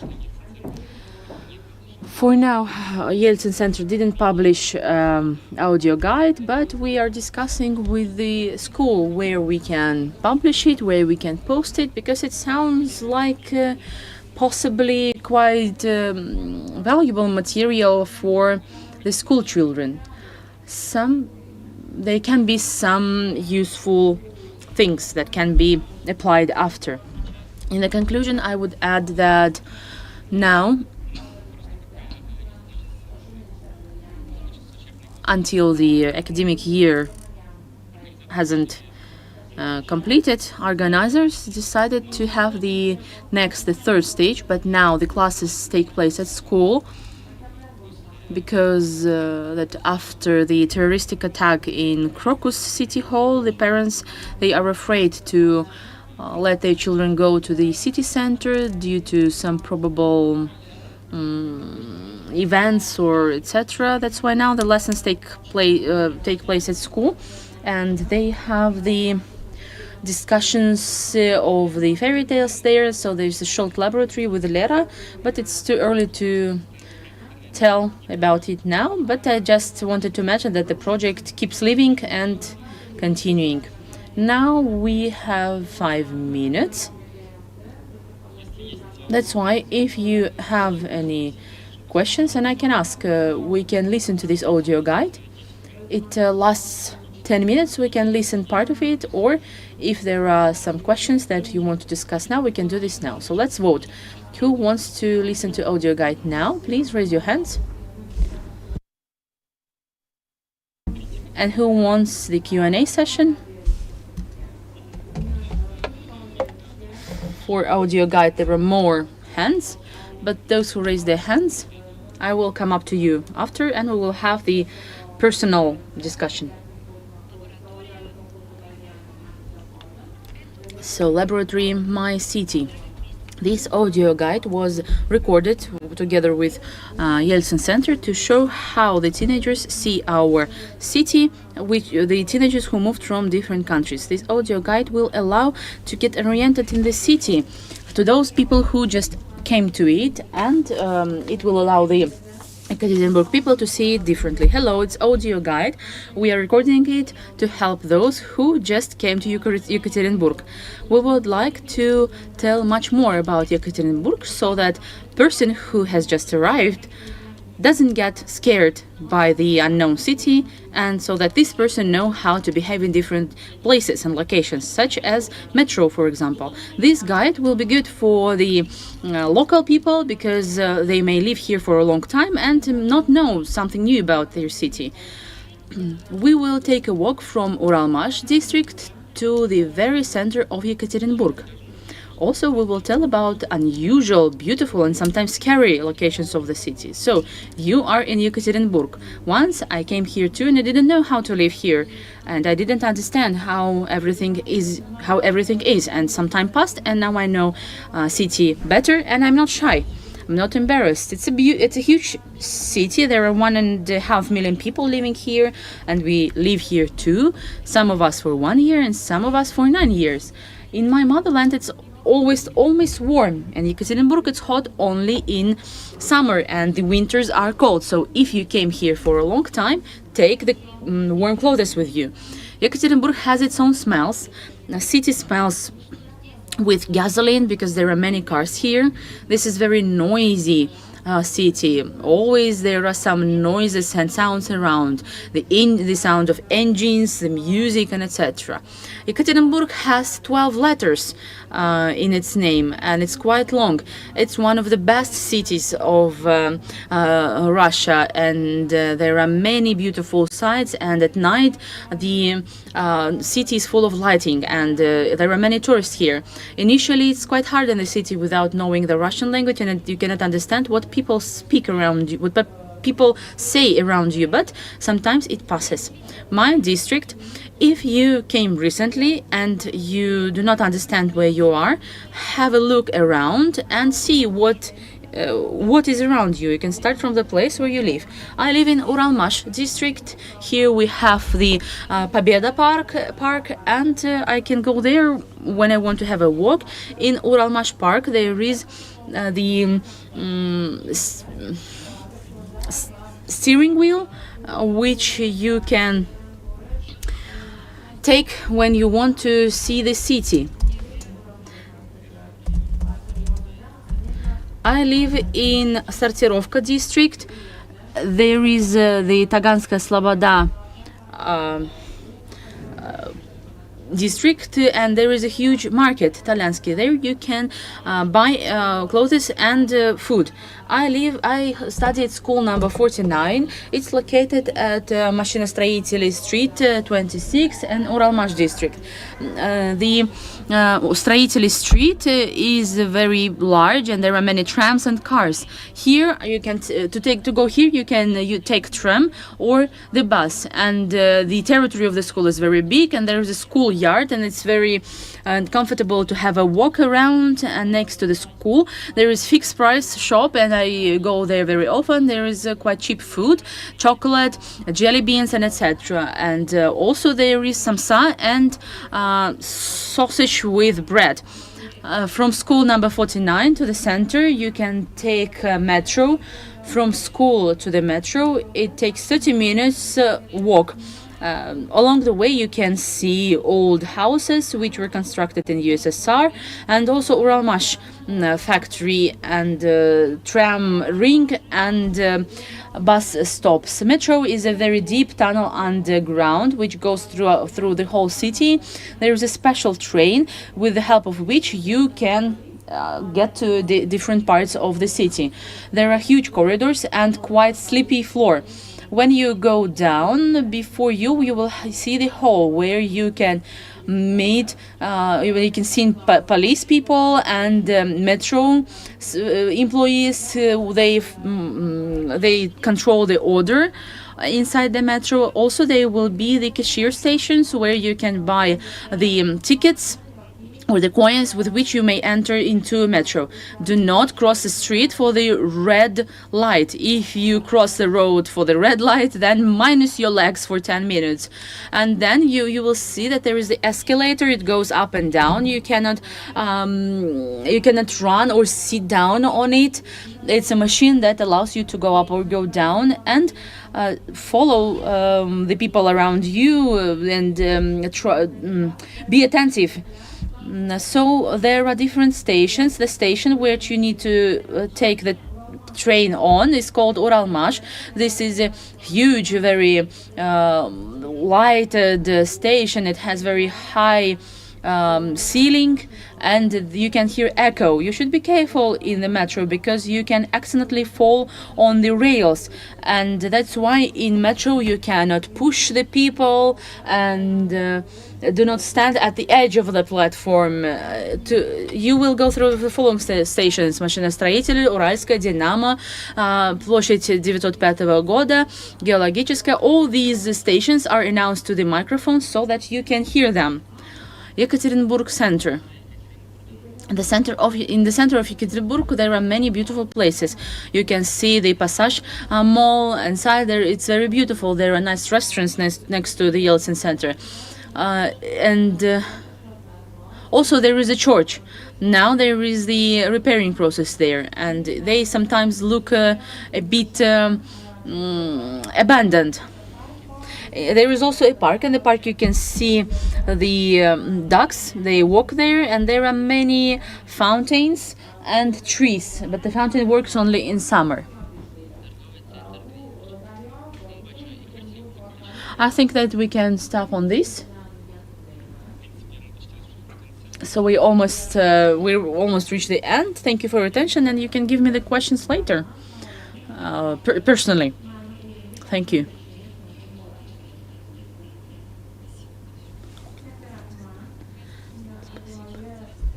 Thank you very much for your presentation. We will have a small technical break in our streaming, and we will have the 2 or 3 minutes break here in the room, so that we can change the setting.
Дорогие коллеги, я предлагаю потихоньку собираться, возвращаться. So let's continue.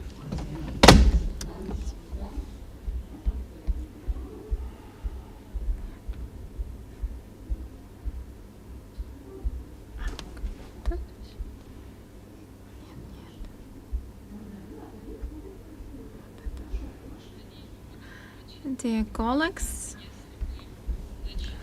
I appreciate if we start and take our seats. Yes, you can take your seats. We are getting ready to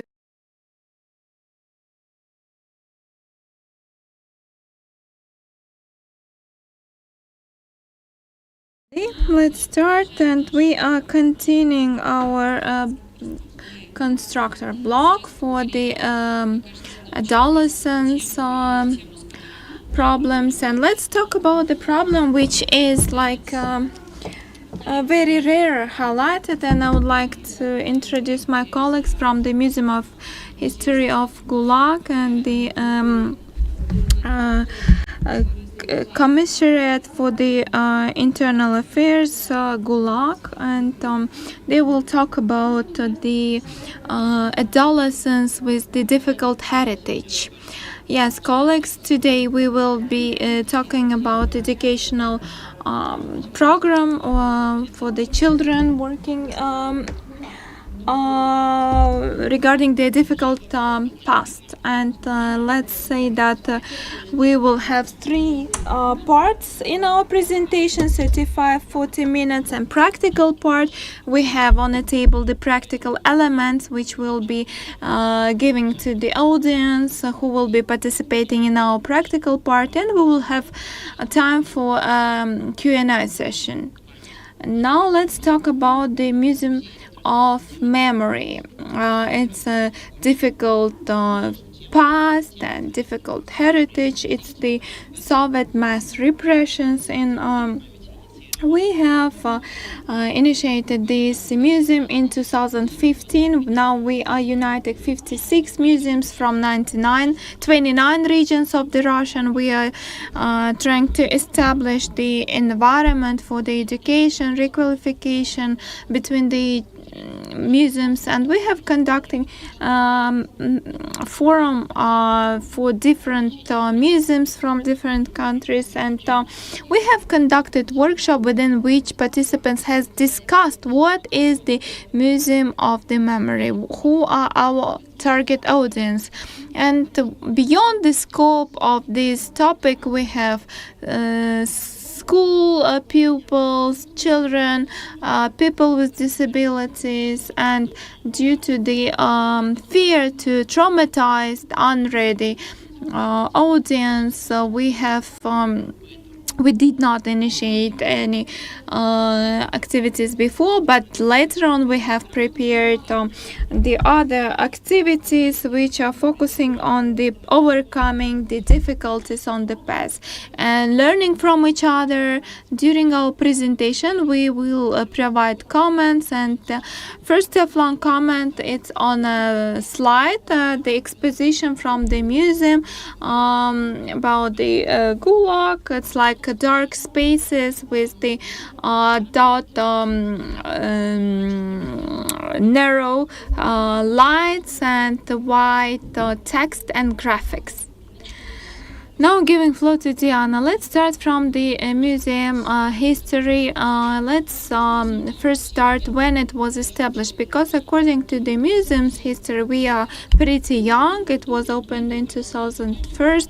That time memorial culture was just a voting, and then the past and memory about past was not existing as the terminology itself. The first exposition on the Petrovka Street in Moscow provided exhibits with different expressions, like with the blood,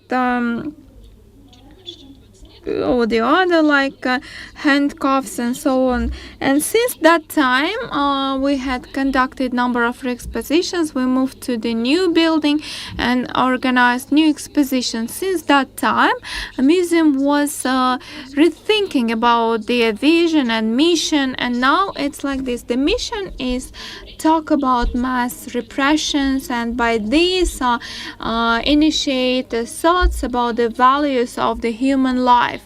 And this kind of activities allows to expand the spectrum of opportunities to work with participants. Here it's very important to say that inclusiveness was not appeared from the beginning. The first programs were initiated in 2021.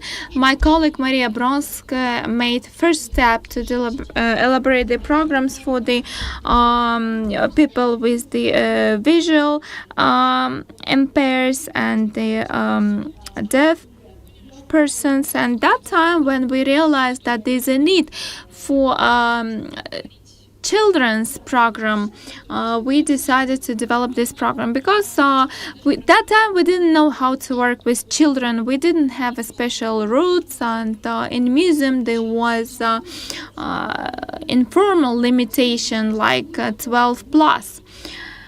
We have a slide with the metallic title, plate with the title of the museum, and the child looking to the wall. And in 2021 we had parents visiting this museum with their children. Before, they didn't visit our museums, and the excursion for the pupils of 9, 10, 11 years old was increasing, and we decided that we need to initiate this kind of programs. And we start thinking how to do this, and what language to use in talking about this, like how to talk about death, how to talk about terror, how to talk about violence, and different conditions in the camps and so on, and what kind of things to talk about. And because these kind of topics were not raised in the school curricula, and the key question which we were discussing, what can we give to parents and to their children through these topics? Will it contribute to increase of trust, friendship, love, and communication? And as a first step, we were basing what we have, exposition and its name, and the name was like GULAG, in the destiny of people and history of country.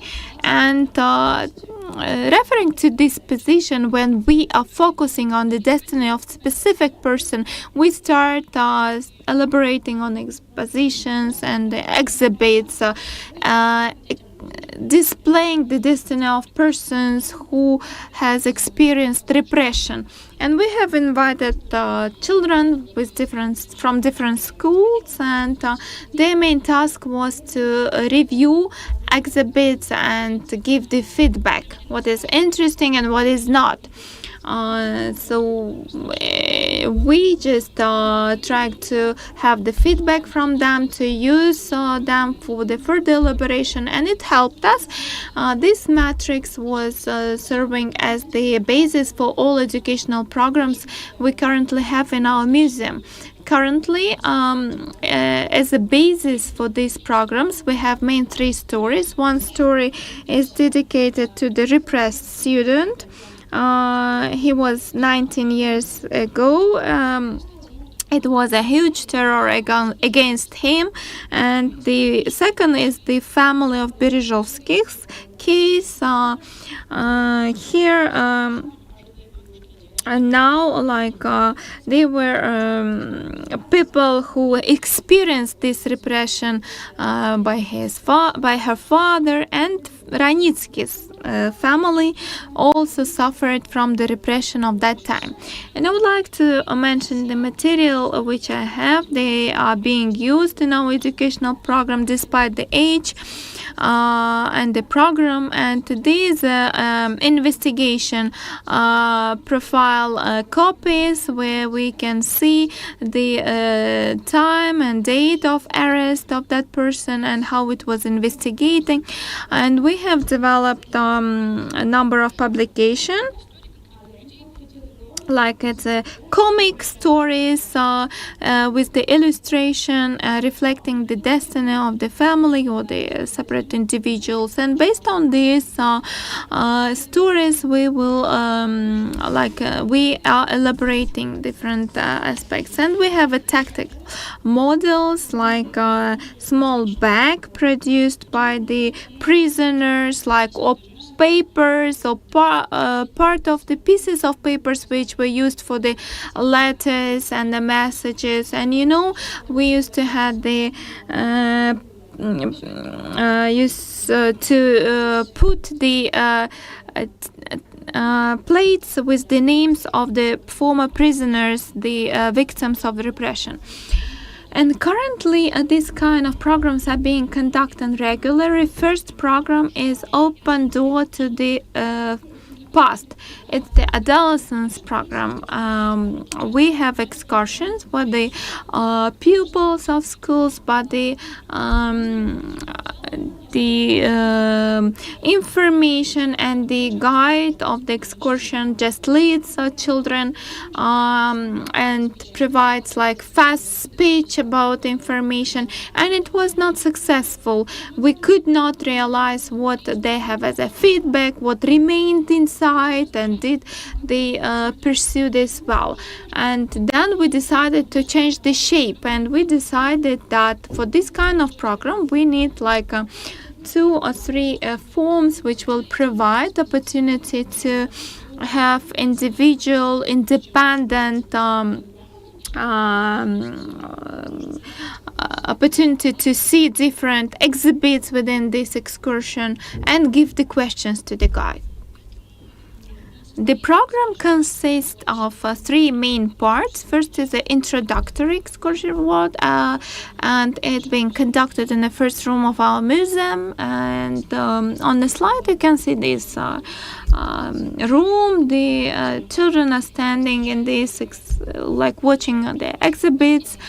It's a dark space, and we have 15 doors from different places related to the GULAG's history. Those doors were produced by the prisoners, or the prison's door, or the barracks doors, or even like this prison camp door. And we are studying here like details of the investigation cases, profiles about the prisoners, and we are kind of trying to pass the steps experienced by those prisoners. And if we talk about Maria Petrovich, 19 years a student, victim of the repression of that time. And when we talk about real people, like victims of the execution or the repression, like of their age, they start thinking about this, realizing the scale of tragedy. And we are describing the arrest process, confiscated things, and other things. Then we have a story about the prison camp doors, what kind of forced labor was used in a prison. And when we talk about the difficult past stories, we're also mentioning why it's important to preserve this heritage. And we are offering children to think about this individually. On this slide you can see children, like 2 people are sitting next to the highlighted niches, and studying a story of those repressed people, and we are giving them some questions and offering them some at least one short story. Those are exhibitions or demonstration of the story dedicated to the real people. And after this, when it takes from 20 to 40 minutes, we are moving to the dialogue. Dialogue is the main part. Here we have a long table where children are sitting and giving the questions, or maybe if they want to share some short ideas they have experienced and saw, and some agreements, disagreements, which we are elaborating during discussion. In this part, we may have some sentimental things, and sometimes we cry. And last time, I do remember that one pupil started calling to parents and grandparents, trying to find out if they have repressed people. If not, he said that he will try to find them. And he went to the Center of Documentation, which helps you to find out the documents on the repressed people. And there's a high empathy from these children, but children not always ready to talk about these things. So sometimes it's just silence. You are trying to give the questions, but it's just silence as a reply.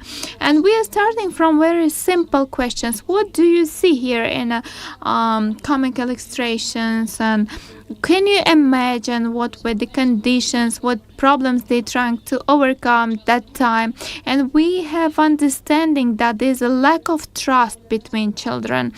And we are trying to elaborate and trying to establish this confidentiality space in our discussion. And the most difficult in our work is development of the road for the younger children, 8-12 years old. Here we also have a focus group discussion, very young children. And after the focus group discussion, we have identified 3 important things. Many things depend on the background of children. Were they ready to this trip? Do they aware about the historical context and background information? And I would like to mention some joke, we had the children from with religious the Christian children, and we were talking about people who suffered due to the religious, suffered from the Christians due to their Christian religion and beliefs. And this girl said that there was a prison for the Christians. And then I realized that it's gonna be serious talk. But in general, the guys who are coming to us, they're of different level. And the second important point is that the classes should be in the form of dialogue, and we should ask what the children feel, what are their associations. We should appeal to their experience. It's very easy to move to the excursion narrative, and we need to give them the questions, what they feel, what they think, what they would do in this or that situation. And the third, of course, the classes go in the shortened format, and we go to the less traumatic halls and the less loaded halls. First, we have the introductory familiarization part. We tell what GULAG is, why we get them to the museum. We tell that we take care of the people who suffered. We speak on that, where they are located, why we are here, why did we gather. And we go to the Hall of Doors, and we talk about the prisoners and so that they can have the idea of how the path of the person was who got imprisoned. And recently I faced a situation that the students, they have the imagination about the German camps, and I needed to conduct this work on separation so that they understand how the difference was. And also the investigation cases help, and the GULAG map is provided online on the map of USSR, when they were established and how they were located. We can move to the next slide. So the center of this program is learning about two small histories, Zhelezovsky and Ranitsky families, which I mentioned previously. On this slide, you can see one of the latest classes, two children at the year of 10, and together with me they look at the interactive map, and here you can see how they learn the small stories. When the guys come up to the exhibit of the Zhelezovsky families, they see the square platform, and they see the letters which father was writing to his daughter from the camp, and from this we learn the history of the family. There was the Zhelezovsky's family, Boris father, Inna daughter, and their mother, and they lived happily, and he worked at Krasny Oktyabr factory, and he brings a very small presents to her, and a small toy which was in the chocolate act, like a Soviet Kinder Surprise. And then we learn the history that Boris was arrested for actively criticizing the labor conditions at the factory, and he sent to ice cracking station, and he writes these letters to his daughter, to his mother, to his wife, and we see the different handwriting. First they write this in large letters and with the quite curious questions. In one letter there was a question, why you're crying when you cut the onion helping your mother to cook the soup? Some time passes and the girl is growing older, like 11 and 12 years, and Boris starts writing to her the letter in the adult writing, and the content of the letters changes. She writes that she should study, not to give up education. He recommends to read the Russian classical writers, Lermontov, Pushkin and Tolstoy. And from the letters, Inna will learn about the tragical death of her father in the camp, and then it will change her life. And when she grows up, she will have to make the decision where to study, which profession to choose. And then at the family discussion, they will say the phrase that it's important to choose the profession which will allow to survive in camp. And that's how Inna became doctor. And in the interview, she told that for 48 years she worked as the doctor, for 8 years more than her father lived. And at the lessons, the children, they can read those letters loud, and they ask about the toys, and there are many questions from them. Before this, it seems like they are listening, they are being very attentive, but they do not get involved into this. But here they kind of turn on. And after this, we managed to establish the dialogue.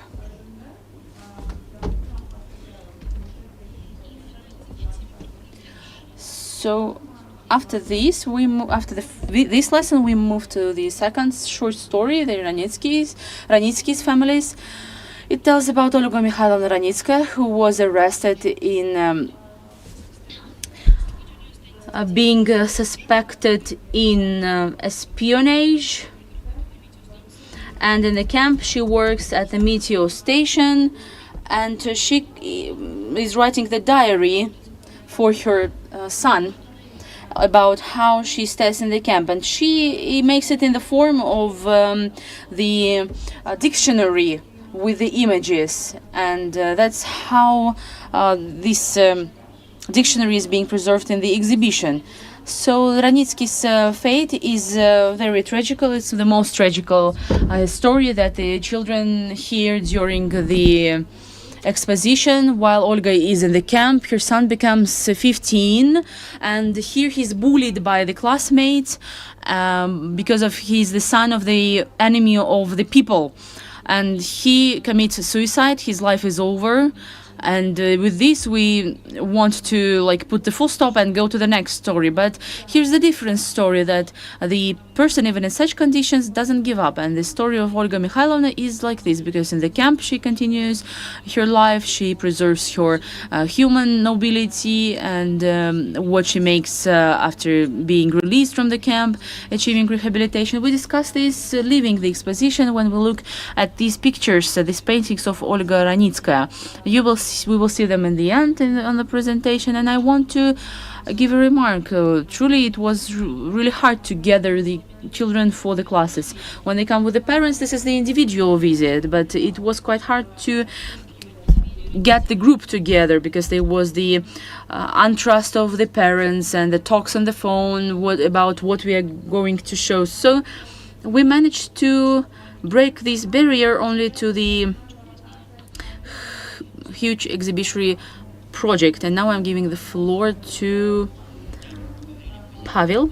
Yes, we talked about GULAG. Now we're going to talk about the Memorial Museum on NKVD prison. That's the first Soviet museum that is dedicated to the Soviet mass political repressions. It was established in 1988. It's very interesting. This is the pre-revolution building. It was built in in the early beginning of the 20th century, so it dedicated to the first revolution, to the First World War, to the Second World War.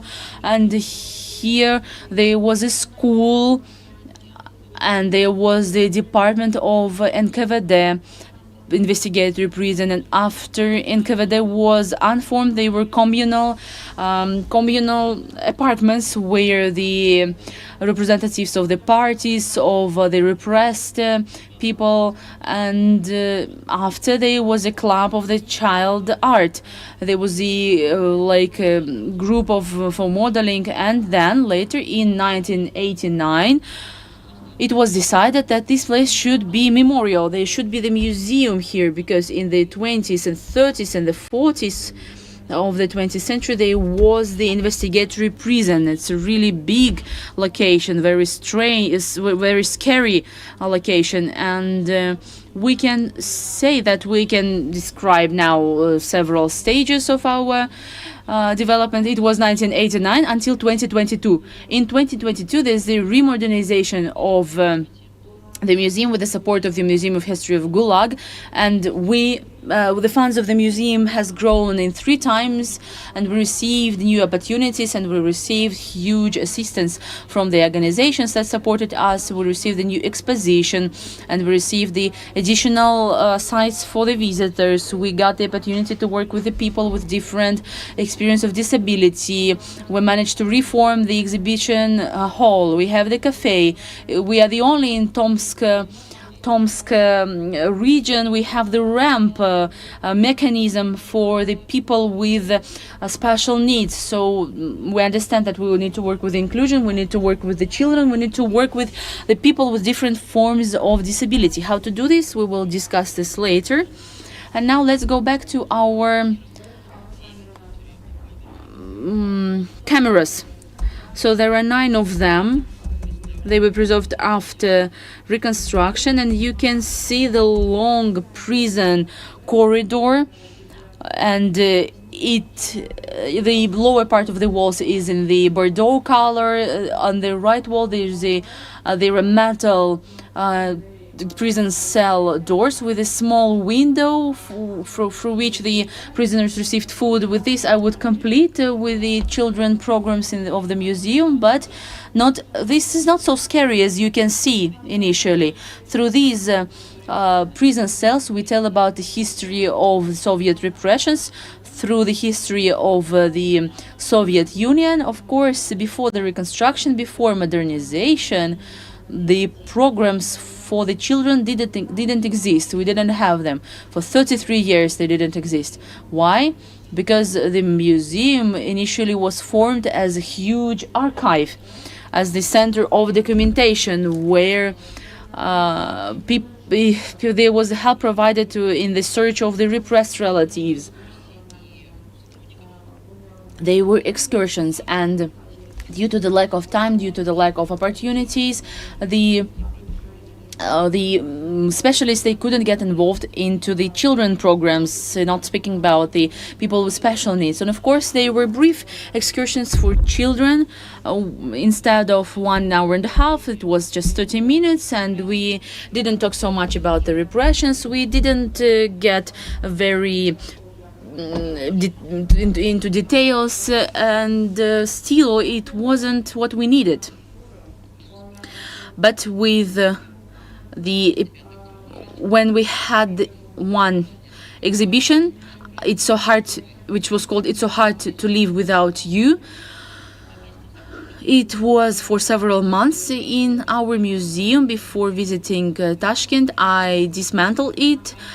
So 5 days ago it was dismantled. 2 days ago it was taken back to Moscow. It gave the start to the children programs. I will read the rhyme. It's by the poet Naukarjavin. So hard for me to live with you. So it's going to be the poem. Without you, it's so hard to live. And you are embarrassing me. You cannot change the whole world, but it seems to me that you can change. The whole world has the different things, the business and etc. I just lack you for the full human happiness. It's so hard to me live without you. Everything is uncomfortable. Everything is anxious, and you cannot change the world, but the world cannot change you. So this belongs to the Museum of History of Gulag. As Diana said, Gulag Museum, they work correctly with the repressed people families, and we had a project which was called the Smile of Joy.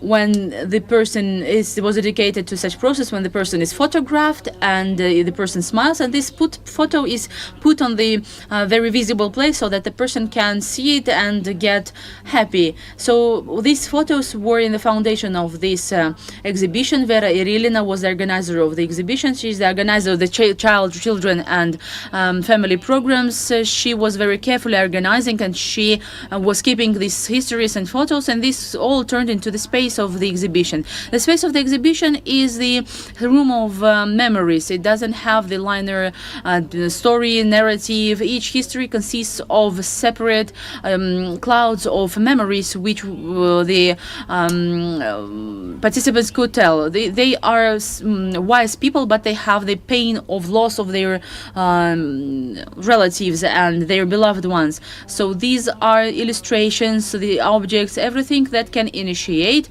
our own associations inside us, our memories and memoirs from the childhood especially. So the exhibitions gives the image of the earliest years of our life. These are the points that we can put on the map, and we can follow our adulting and growing up. This is the chair or the desk, the toys that we played with, or maybe some of us had it, some of us didn't have it in our childhood. It was the foundation for the children classes and the lessons. Maybe it was the largest in the history of the Museum of Gulag, and especially in the Museum of NKVD in Tomsk. You can see the photo. In one photo, the woman is holding the cube, and one of the sides of it is the photo of two girls who are almost bald, and they are in a black dresses with the white aprons. The second photo is the construction in the exposition, which looks like a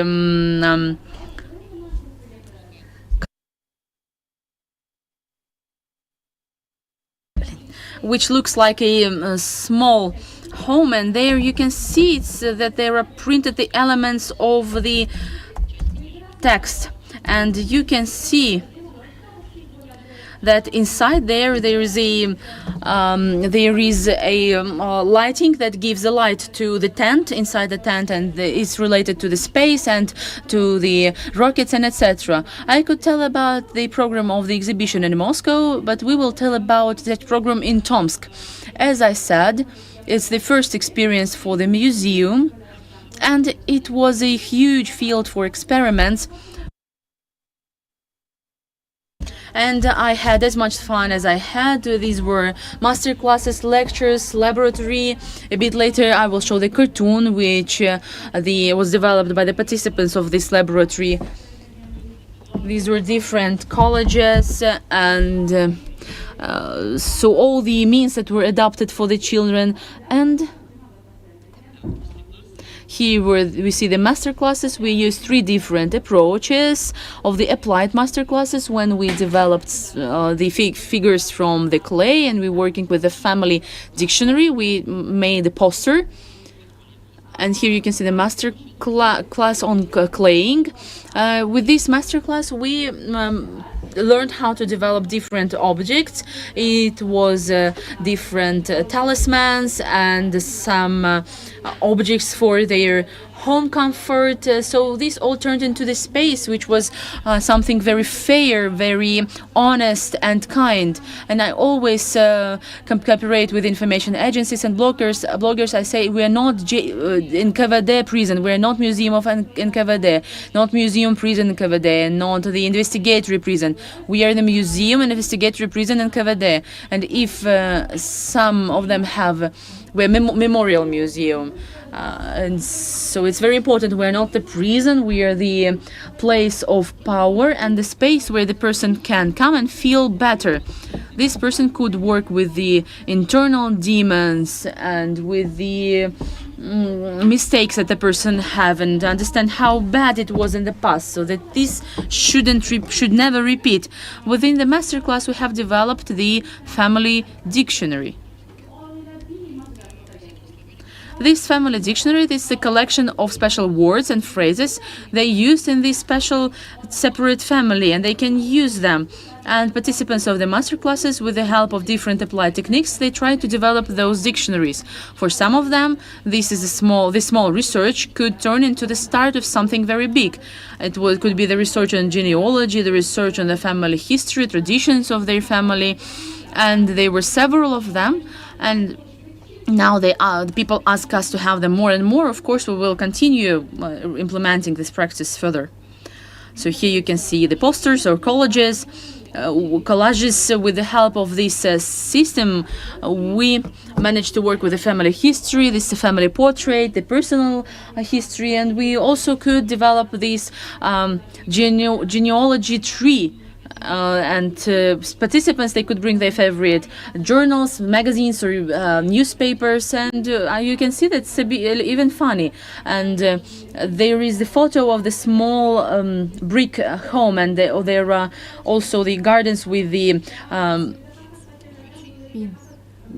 beans and potatoes and cucumbers. There are figures of men in the costumes who stand on their knees and their heads are cut on the photo, and it seems that they put their heads into the flowers or into the potato.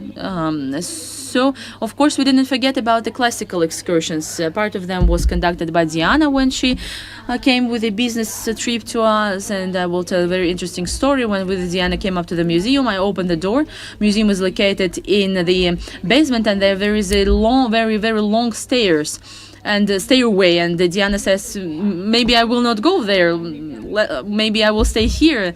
But I said, how will you not go? It's your business trip, you shall go there.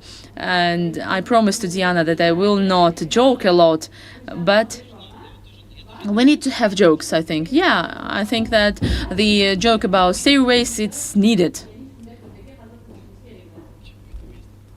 Yeah, it will be very relevant here. Yes, on the photos you can see the museum where the small boy shows to the lady, to his mother, the cube.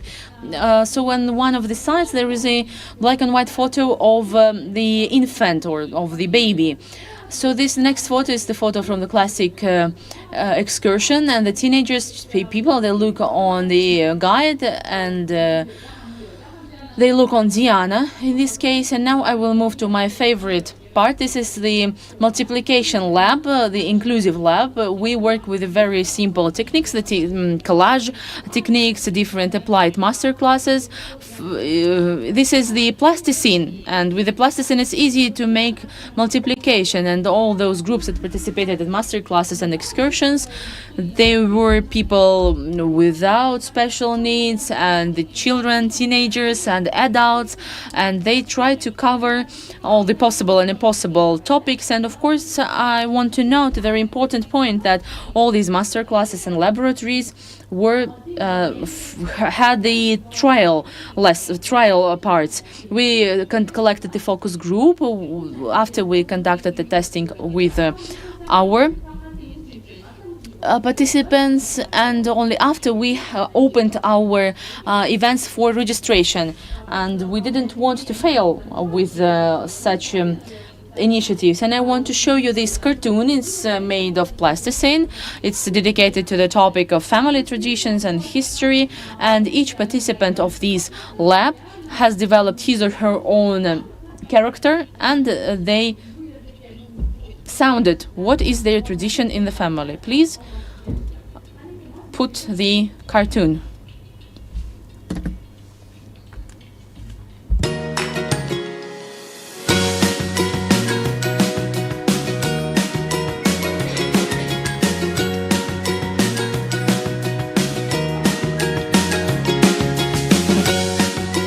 Я со своей семьей люблю. Me and my family, I love celebrating Maslenitsa. And I love celebrating Easter with my family, the Orthodox Easter. Our family always has cats as pets. After the work in the garden, me and my family, we drink the tea with beer with different berries. I love picking mushrooms with my family. We go to the eternal fire with my family.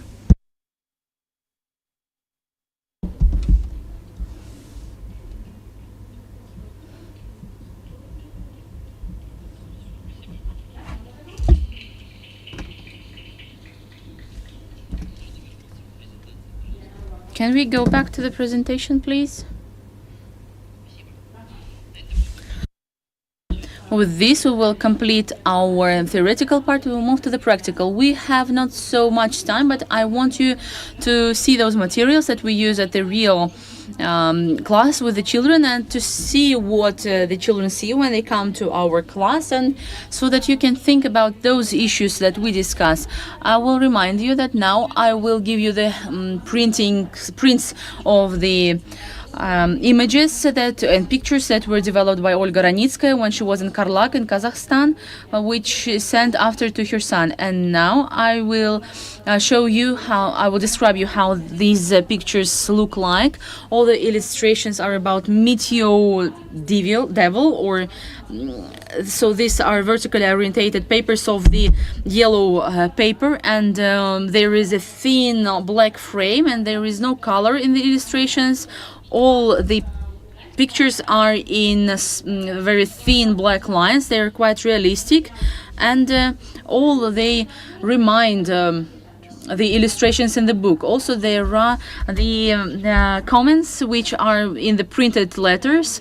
There is a figure of small human, and his head has a round head and a very thin hands, arms and legs, and there is a quite long wavy tail, and animals are very realistic, and humans look like the small devil. And now, if you allow, I will give the participants back these printed pictures, and we will discuss this together.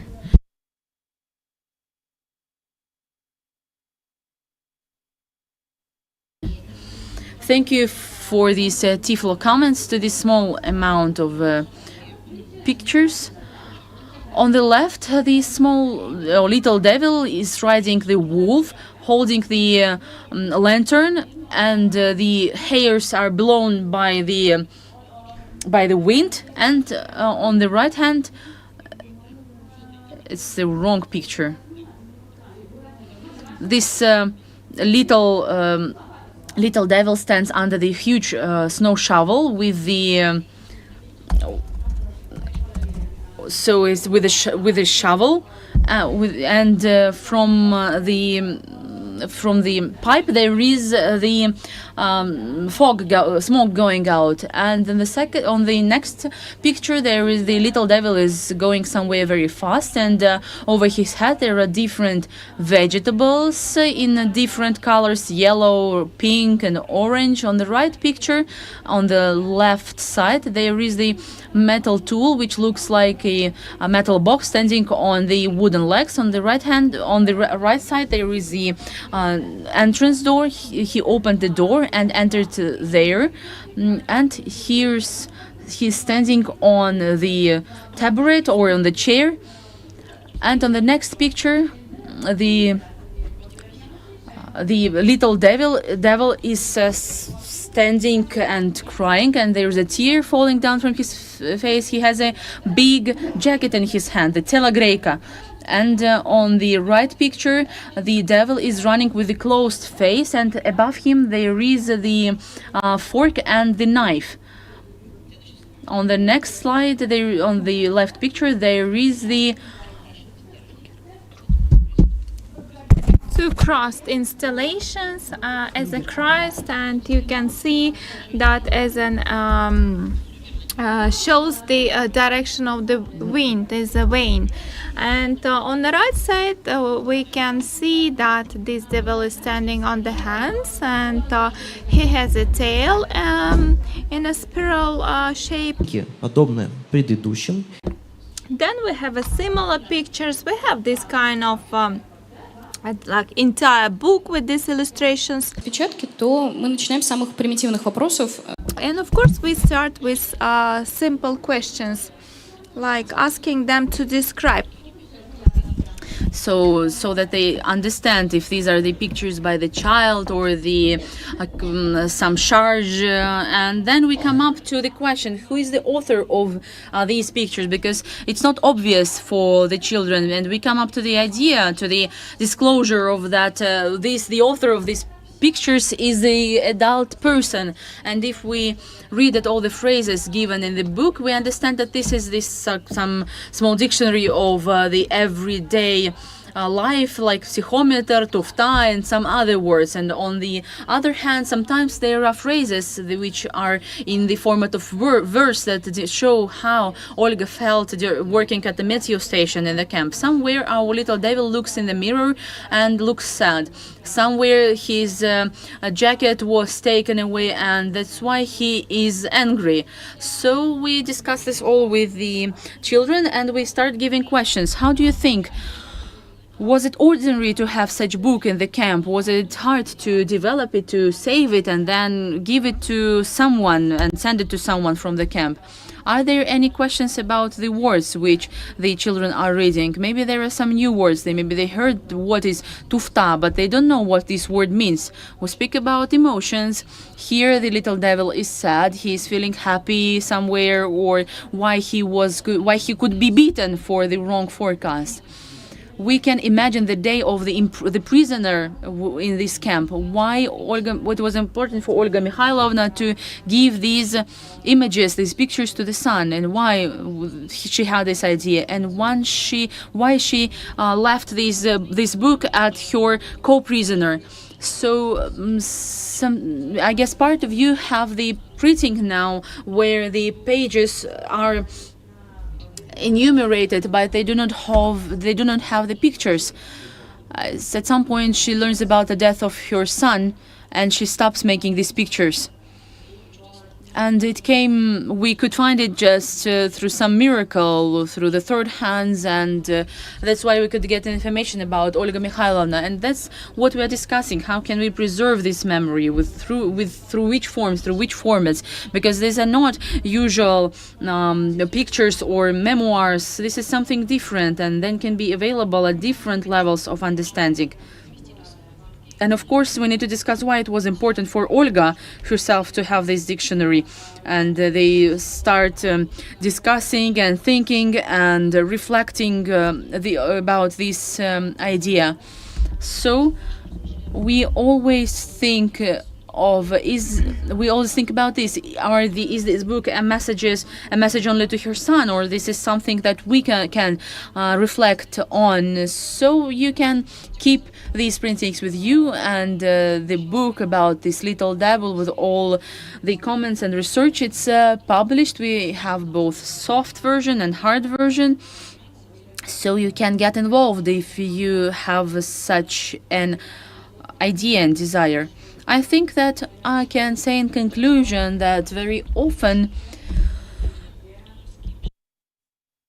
to the museum in Tomsk and to the association in general, there was a question on why we need to develop these children programs. Do they cause trauma, or do they give the wrong understanding to the children? But I came to the answer to myself when I was at the forum dedicated to the work with children. There was this question, and it was quite sharp. And I came to the conclusion that such museum for our children, this is a school of how to be empathic and about the sensitivity. And if now we look at the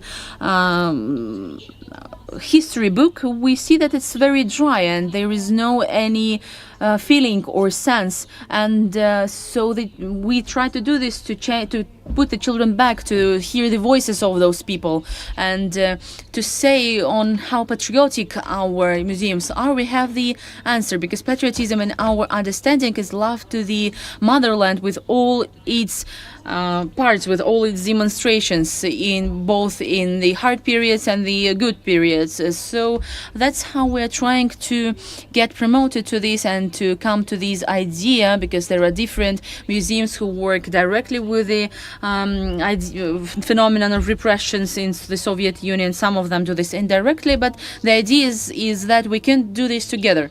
Thank you for your attention, and we can answer your questions.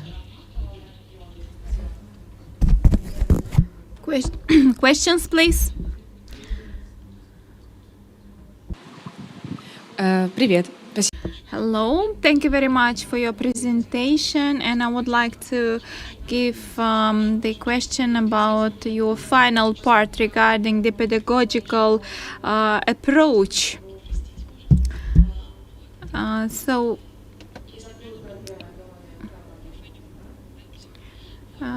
if I got you right, do we have any conflict due to the fact that the school program curricula may consider the history of repression? And in some families, and like from my personal experience, I can say that people are coming with the perception that everything was done was right, and despite the number of victims of that repression, despite this fact, the elder generation they may have some conflict, some confrontation regarding this issue, and they are also presenting there during the excursions and during the guide.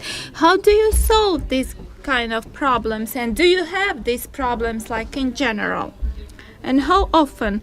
Thank you very much. I will reply, and Diana will add. Usually we have many people coming to our museum, and they are asking, like, was it really so bad? Was it like really that during Soviet time everything was so bad? Why you are telling about these disasters and about these evil things during Soviet time? If you want to look at the advantages of the Soviet time, of course, it needs to be like relevant to the specific sector. Would it be like science? Would it be like other things, art, and so on? You need to go to that museum. In our museum, we are elaborating and we are working out our collective trauma. And talking about school program, of course, the being the guide, it's much more easy to work with children with working like studying at the 9th grade, and it's much more difficult to work with the small children who are just start studying the history classes. And of course we're trying to find some other new methods presented by Diana. Yes, indeed, when we have classes or the group of children coming with their teacher, we are trying to reflect the topics on the basis of the curricula of the school.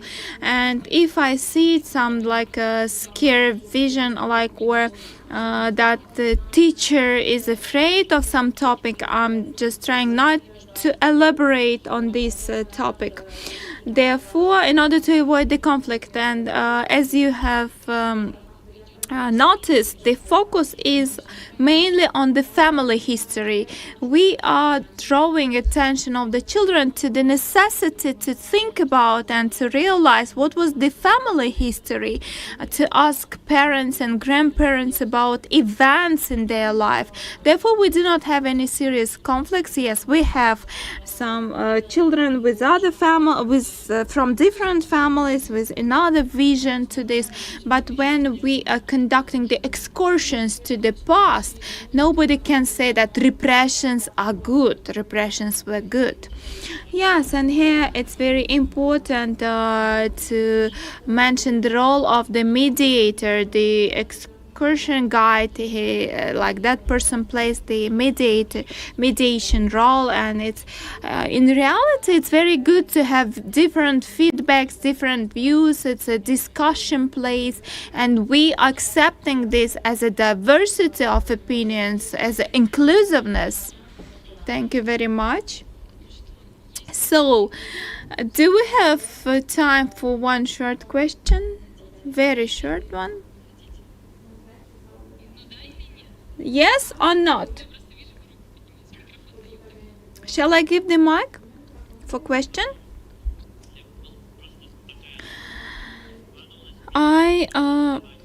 I didn't understand from the cartoon what was the sense of cats like pets.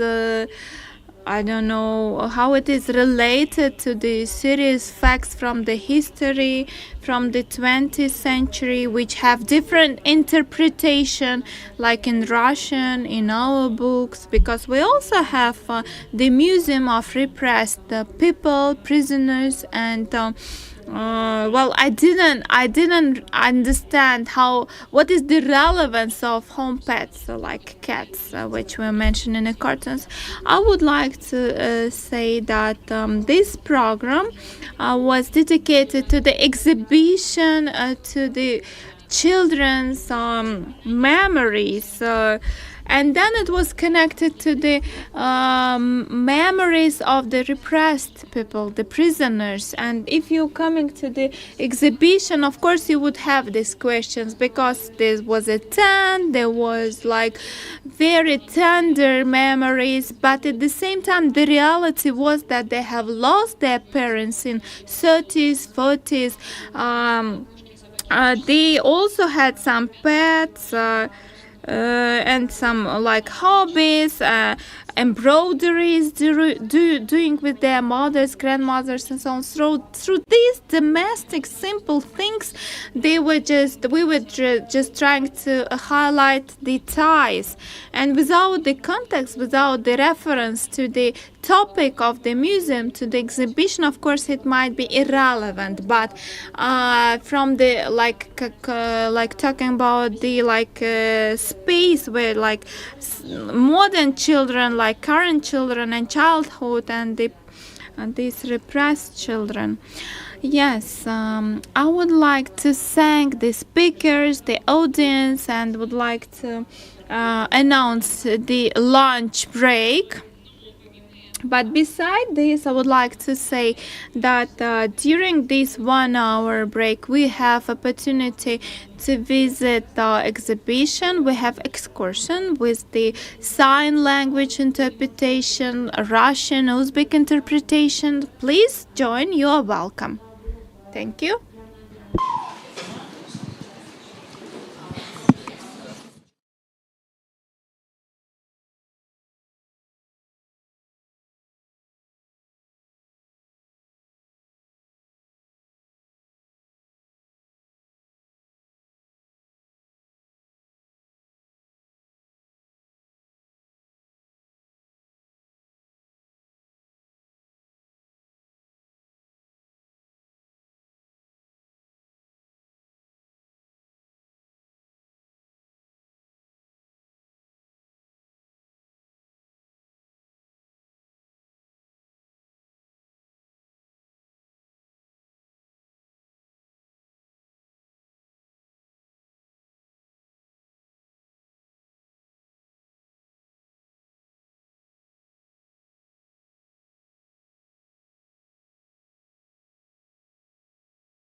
Всем добрый день. So good evening. We are starting our after lunch sessions. You are still in the with us during the Museum of Sense and Feelings, and we had this session dedicated to the adolescents. Then we are planning to discuss the Museum of the Cryptography. Да, спасибо большое. Thank you very much, Luda. Good evening, dear colleagues. My presentation will be dedicated to the description of our program, which is hidden and open. It's for the young youth and the adolescents with the autism and with the ACD syndrome, and we have many pictures which are very interesting, and I will talk about the content. And I would like to mention some prerequisites regarding this program, how it was developed. Our museum is Museum of the Cryptography. Was established 2 years ago, and the idea of accessibility, inclusiveness was included in our program from the beginning. Therefore, for us it was very important that exposition and all programs are accessible to all categories of visitors, and especially with those who have the mental Cryptography. diversities. And the Museum of the Cryptography is dedicated to the cryptography. I don't know if you are aware about these things, and the audience, of course, who are visiting this kind of museums is not high. So it's kind of the science on coding and the data security. We will be talking about the data security mainly. We have scientific-based museum, and our museum is interactive and neurodiverse regarding the sensor abilities. And here you can see the picture with the blue color walls and with the mirror glass surfaces reflecting those writing, and people with the with mental diversities have some difficulties that create some discomfort for them. So if we look at the museum and at the old rooms, they are more sensorily comfortable for people with the mental diversity people, and we have decided that excursion for this kind of people shall not be the first step. First, we need to initiate the program, which will be helping adolescents to visit this kind of museums, and the program will slowly introduce youth to the cryptography. So the program was initiated 1 year ago, maybe more, and during this time now I would like to give some short discussion. Program consists of the number of cycles of the lessons, exercises, which is the like one of them is dedicated to the ancient world. We have 4 classes, and we have another transition lesson where we are discussing the coding background in 15th, 16th, 18th century, and second lesson, a cycle of the lessons dedicated to the modern, the current time, like communication tools in the 20th century. And the other important thing is how to secure our data, how to develop the passwords, how to secure your financial personal information, how to behave safe in the internet, and the other important aspects. During that time, for more than 1 year, we have, like here, the statistical data. We have conducted about 25 events. And what is important here, that here 3 main blocks, which I have mentioned. It's like the cryptography, paper-based, ancient world, and other lessons are dedicated to the different exercises for our participants. We have target audiences for all these 3 aspects. And of course, if in the beginning for the audience it's more comfortable to join in a like second or third stage, it's okay. And we have more than 40 participants, and less than 50 of them have visited all 3 blocks. And we have some of them who are joining us in the specific blocks. Now I'd like to talk about the group lessons, exercises, and I will mention the key moments because those who are working with the ACD and the mental diversity use, you may understand or want to discuss those aspects during the discussion. Before we start, before the formal stage when we are discussing these things with parents, discussing some organizational aspects, that's very important for us to deal with the following things. Actually, we are adapting the social story to specific block. So, for example, Evgeny has mentioned what is the social history, but we are adapting them to the specific classes, lessons we are organizing. We are disseminating this information to the parents. We are discussing with them the lessons format and the content.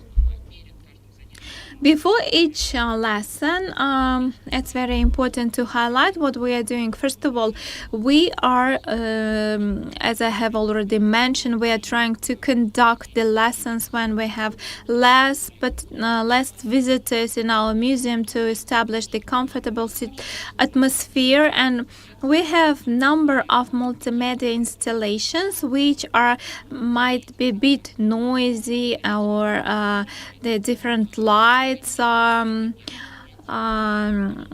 being reflected from them. Then we're trying to turn them off.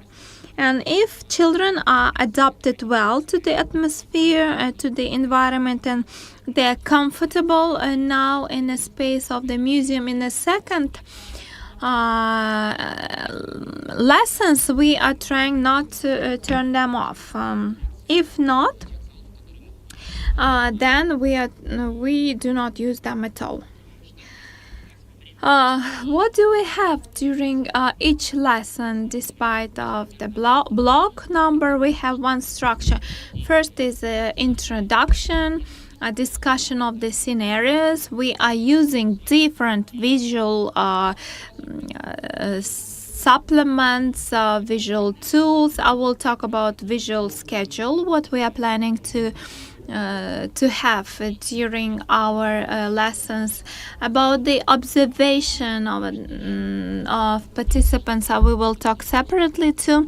Here on this slide, you can see the conducting of the excursions for parents, because when we were preparing and assessing the program and discussed this program with parents, we had a key problem that we have a program for children, but how to entertain parents.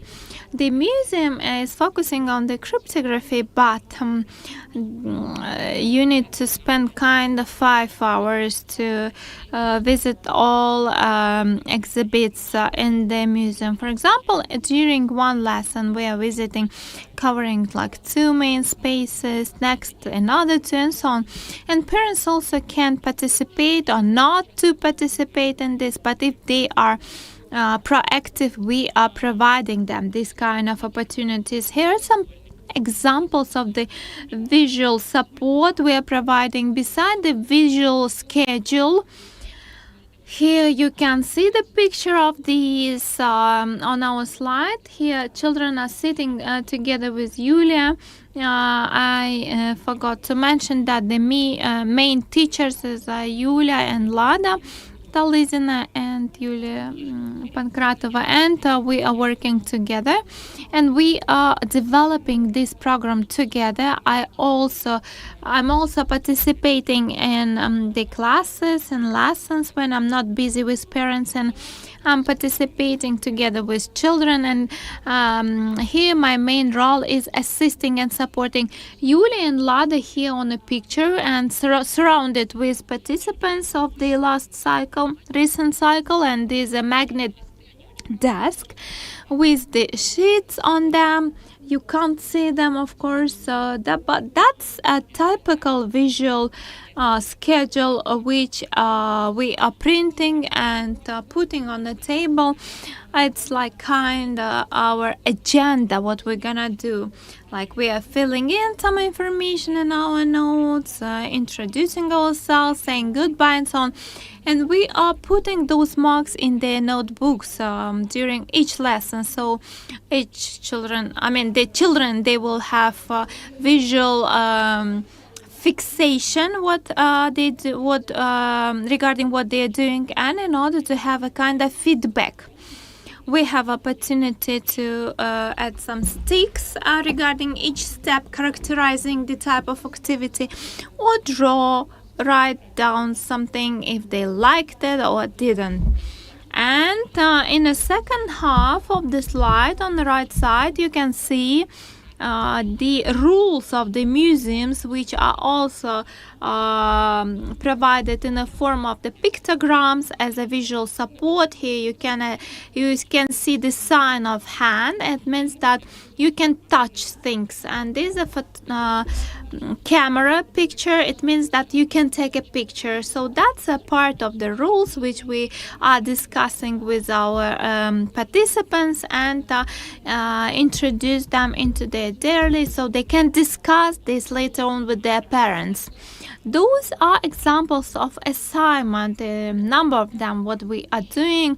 Beside the basic things and discussion, introducing each other and the other things, we are, for example, like here you can see the letters, the pictures of objects, magnet, pictograms. On the slide you can see 2 pictures. In the right side you can see big magnet board where we have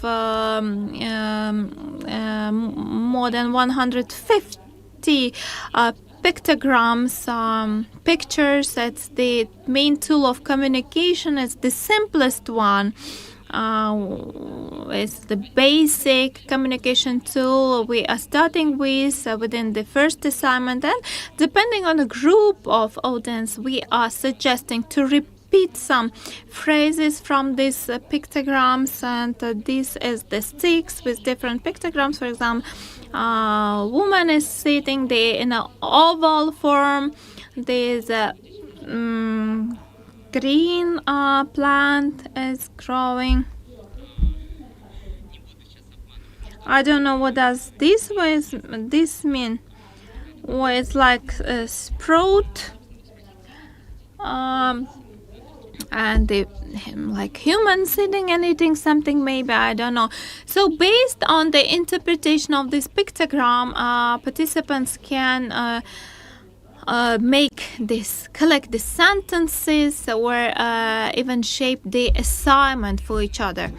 here, for example, there's a installation of the sign, which consists of hanging out symbol of bits, and we have different symbols with in a form of beats, and we are discussing that symbols might be different, the language just might be different. We have Russian language, we have another languages, some other questions might be discussed. We have different alphabets, and slowly we are moving to more difficult assignments, like work with the ancient coding tools. Here I'm suggesting to like we can try them. We can try to use them. I have very strange presentation. One part is missing. I just don't know what happened. They just vanished. So let me check if they're here, because part of the slides are just vanished, disappeared. Okay, without example.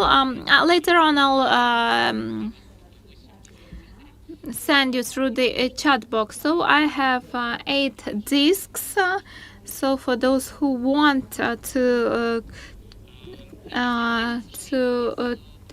try to code in Braille,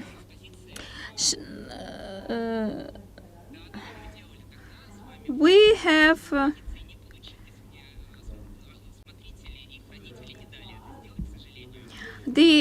actually I tried to use this, but was not allowed. This consists of 2 paper-based or some other material-based antique coding tool and different letters in the perimeter. And how the classic coding looks like, what we demonstrate for our visitors. A is equal to A in both disks, and then you have a key. Key is like specifies how many steps you need to make in order to match the letters. For example, if it says 3, so it will be a G and A. This is the system. The ancient coding is cipher is different. Here you can see how they are matching with each other. Такая система оказалась тяжеловатой. That's a bit different and of course a bit difficult. But for example, we are using different formats of working with the same disk. For example, here the main thing that we are using ready pictures with ready disks. For example, the picture of we have the letter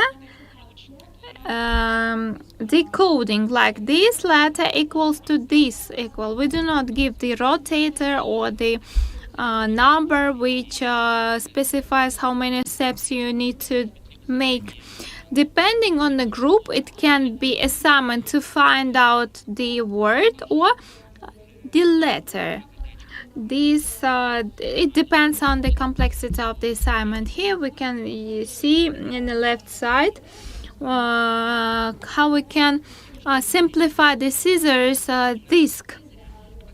We can see that here girl is working and trying to decode, like here she has A and T on 2 disks, and there is a hint how to move further. It simplifies the work with the scissors disk. Давайте, ладно, раз уж я привез, покажу еще скиталу.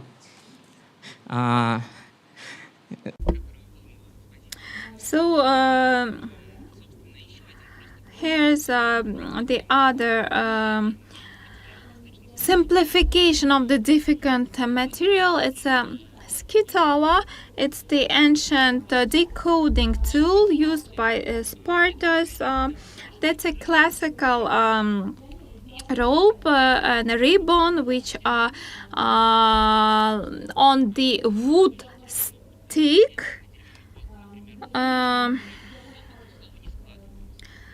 In order, you are just using this in order to translate the word. Даем ребятам, ну, Here we are giving the winded rib with the letters on the wood stick, and depending on the group age, we had like under 10, or we had a group of 12 with the different knowledge of letters and coding, and we have higher range of age in our amongst our participants. So we have a SIPR assignment, and we are trying to allocate those letters on this wood stick. So we are trying to spread the tape on the wood stick so it can give the word itself. During the first block of our assignment, which is dedicated to our time, we have another tasks. We have another ancient coding tools, but we are working with surrounding conditions. For example, we are talking about the acceptability of different signs in situations like emojis. Here we're talking about acceptance or applicability of different emoji signs, and we are offering to discuss the specific dialogue and what kind of emoji signs to use. Like, shall we send this kind of chocolate truthful sign or not? And if you are, for example, asked about the digits or maps, do you send it or not? Like, what kind of emotions you want to demonstrate? What else? Within these last assignments, for example, Ksyusha is on a picture right now on the magnet desk, is trying to select interesting emoji signs, and we are discussing what do they mean. And before we had a dialogue assignment between two people, how do they communicate, and how it can be elaborated and how it can be finished and finalized. And then the last assignment is exposition. It's the blue illuminant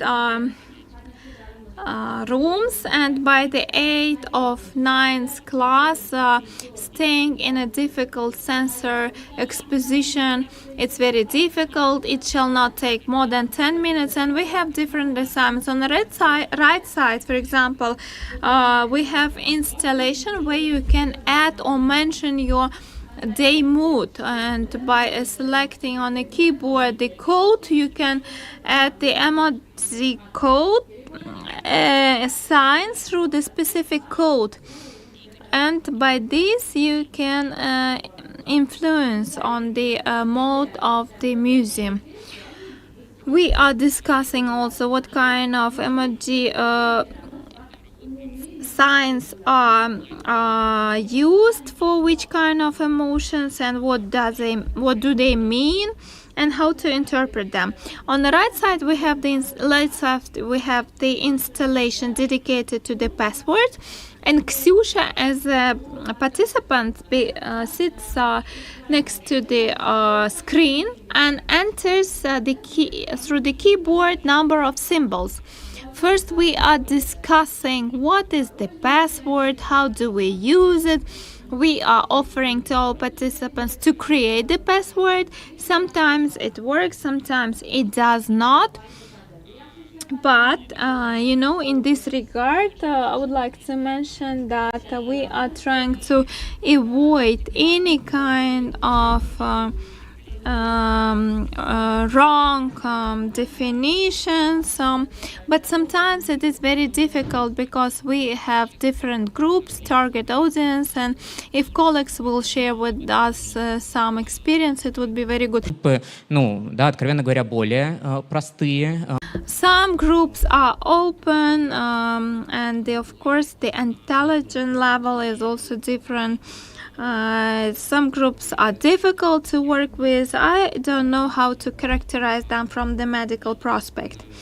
And of course we have some participants who had some difficulties working with the passwords, those who can do this easily, and then we are checking the passwords and how well they accomplish this assignment. An installation, we have some hints, some guidelines, like is it difficult or simple password. And also you can work like with this password development in other cases, like by identifying what is difficult and what is simple password. And by concluding or wrapping up session, we have some coffee break. We are drinking tea, where we together with parents and children are communicating. I would like to mention that assignments and training itself is being conducted without participation of parents, because for us it is very important to have independent involvement of children, and we are conducting feedback from parents and send pictures to the participants, and we are trying to make it in a form of, for example, when we have time, we are trying to send pictures in the folder which with the password which can be decoded through this scissors application. And usually we of course just send pictures, but in order to have some kind of interaction and communication or reminder about what have been done during these days, we can supplement this with this kind of difficulties. And the feedback is being collected in different formats. We have the format which we are actively using, like for example during the recent lessons we had the focus group discussions with the parents discussing different issues, starting from the expectations from this course and the goal of visiting the Cryptography Museum, about their fears. And in the first 2 days we were asking why they are afraid of visiting Cryptography Museum and what are those fears, what are expectations from the future, and what kind of interaction they would like to have in the future. So this kind of focus discussions. And we have informal observation. We are analyzing some documents, the diaries which we are asking participants to fill in with different sticks. And do not read the text, please. So this you have on this slide, we have a picture where we have the visual schedule element with different smile sticks, hug, heart, love, different emotions, and we are suggesting participants to assess these emotions. And there we also have something interesting where we have the participants who are not verbally open for communication. Then they add that emoji that is with like open open mouth full of teeth when he's making his teeth very tough. So we are analyzing the diary records that they have, and on the right side you can see the diary with the smiling emoji, and it's written by the participant that today it was quite comfortable and I felt very well. So that's a quite positive feedback, and we see that, if I remember correctly, this feedback was like very voluntary. We didn't make anyone to write any feedbacks, and it was really nice to feel. And couple of quotes from the parents. Of course, it's clear that we can discuss this and how to assess this, but to assess the quantitatively the results of those lessons that where we had 4, 6, 8 participants after the 4 classes, to which % they have increased their knowledge in cryptography, it's not so correct. But in this regard, we have the qualitative approach, and we're trying to collect the narratives from the parents, the histories, which allow us to fix how the participants accepted the classes. And here are the stories. Now I will read one of the quotes. After the last class, we went to the ancient hall, and he found Skitala and showed everything to me and decoded everything himself. That's how he remembered everything, and that he took me there himself, and that's how I was surprised. Such history is very important for us because it shows that in addition to this socialization, so in addition to this function, which is one of the primary ones for us, we have something else. There is the feedback, there is the connection and knowledge that the participants receive, which will further allow to popularize the expositions of our museum. This was the main goal, so that the participants can cooperate and communicate. We see the interaction situations, which sometimes is spontaneous. On the photo, on the slide, you can see Gleb and Sasha. We saw Gleb on the photos yesterday from the GAS 2 Home of Culture, and it's one of the parts for discussion.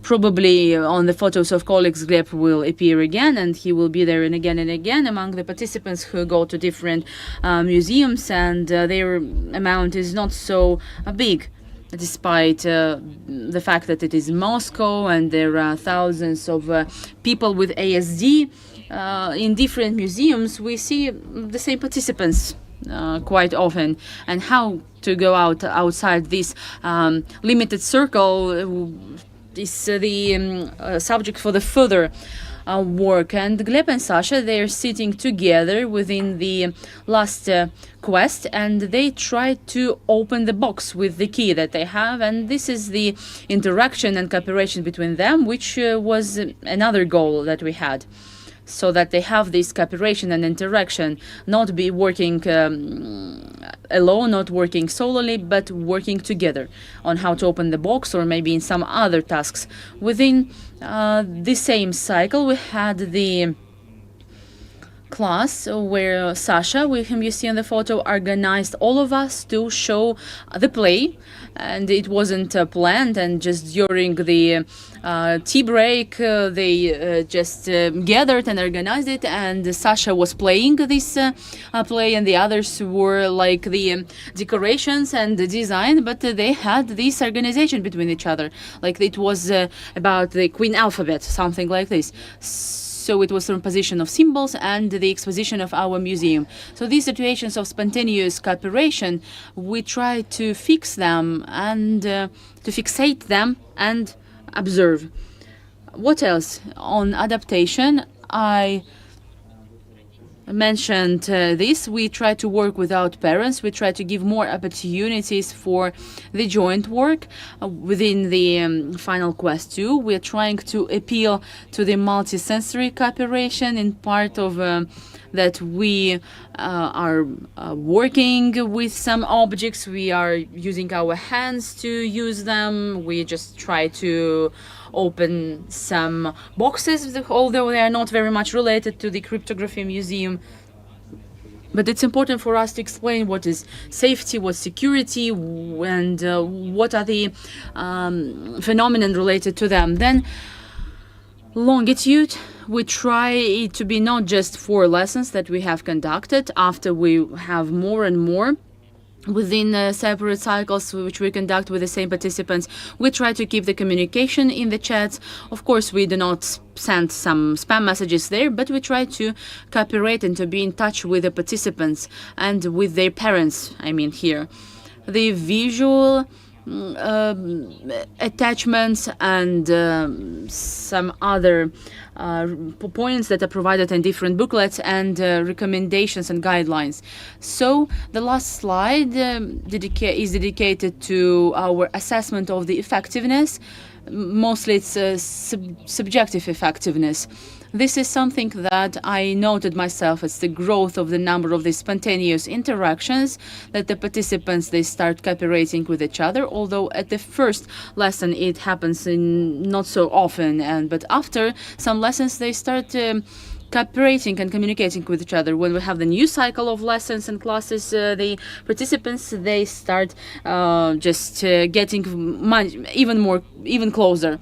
So it's the work in the different halls too. For example, that hall of the 21st century, which are sensorically overloaded, which I mentioned, which we reach only by the lesson number 8. We had the parents who from the very first lesson they told, oh, we will go there, I want to show this to him or her. But for the next lesson they came up and they told that we couldn't stand it. But now, after the lesson number 8, they are ready, and this readiness of the participants is also important for us. It's an important part of our work. This is the interest to the topic. Again, we try to have the qualitative approach. Of course, it's not at everyone. I cannot say that all the participants after become cryptographers. Of course, within the focus group, groups, parents told about this, that my son doesn't say anything, and they were lessons and that's it. Well, and this child just left the class, left the lesson, and in a week came back and didn't tell anything. So this is the normal situation when the child doesn't share any impressions.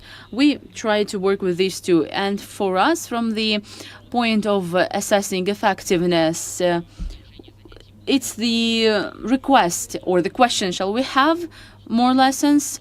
It's important for us that the parents and the children themselves, they want to go back and they want to continue working with the exposition of our museum. For example, when we repeat some cycles, for example, when we repeat the most ancient cycle, and the parents they are texting us, is it something new or is the same? Can we attend if it's the same, or can we attend even if it's the same? So this is it. I think the end of my presentation. If you have any questions, I will joyfully respond them. So, and then the background, you can see the abstract painting by Stopa. It's very beautiful, with the green lines and the blue spot in the center. So, and here you can see the contacts where you can send me the questions. We have 4 minutes for Q&A. Good evening. Thank you very much for such interesting presentation. It was a great pleasure to listen to you. I'm interested in the following question. What are the projects or art master classes that you organize with children? Could you tell about them? Well, I work with children, the teenagers, and people with disabilities in our museum. We work with different categories. We organize such events for different categories of people. We have children programs. I'm not responsible for them, but I can refer you to the website and the information that it gives. Yes, we have the children programs and master classes in coding, and we do this with the very small children. We have the programs for the preschoolers, so where in the interactive form we just discuss how to behave in internet. Any more questions? Thank you very much for the lecture. It's me speaking. First of all, I'm Polina from Anton Tut Ryadom. Anton is here. It's when I saw each slide and I was like, yes, that's like this. So it's Anton Tut Ryadom, this very closely related to the Museum of Cryptography. So when the children get attached and they are very much interested in some topic, and the parents, they get closer with them and with each other at such events, how do you finish this interaction? And of course there are parents who want to, and families who want to attend again and again your courses. So thank you for the question. It's a great question. Of course, the participants, they get closer, and the parents, they get closer, and the parents, they start interacting and communicating outside the classes. And we are trying to unite them at the further cycles that we conduct. And moreover, we are always open. We're always happy to receive some of our participants. They sometimes had their school classes with them, and to develop this attachment to the museum, and that's how they express this. We try to stimulate this interaction and to work further, and I think that's really nice what we have. And another clarification here. Do you prepare them that the cycle will be over? And what's the final event that you have? Maybe some celebration or something like this. The final lesson is Quest, at which we are training to do what we discussed at the previous classes. So within the block of the modernity, it's not some conclusion class. This is just some new topic which discusses everything that was at the previous three lessons. And then we have the tea ceremony or the tea celebration that we conduct. Initially, we prepare our participants to that. We will have the final class. There we will have the tea drinking ceremony. And at each class, the participants, they ask, shall we have the tea next lesson and the sixth lesson? And sometimes we come to the point and we say yes, the next time we will have tea. And we beforehand warn them about this, and the participants bring something, some food, some cookies, some cakes, and sometimes they do them themselves. Some of them bring sausages to these tea ceremonies. So this is how we are working with them. We discussed that we will have the final point, and we mention it from the very beginning.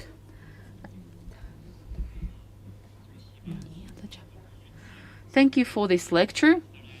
So now I imagined what you were talking about. I was in that Museum of Cryptography, as if I was there.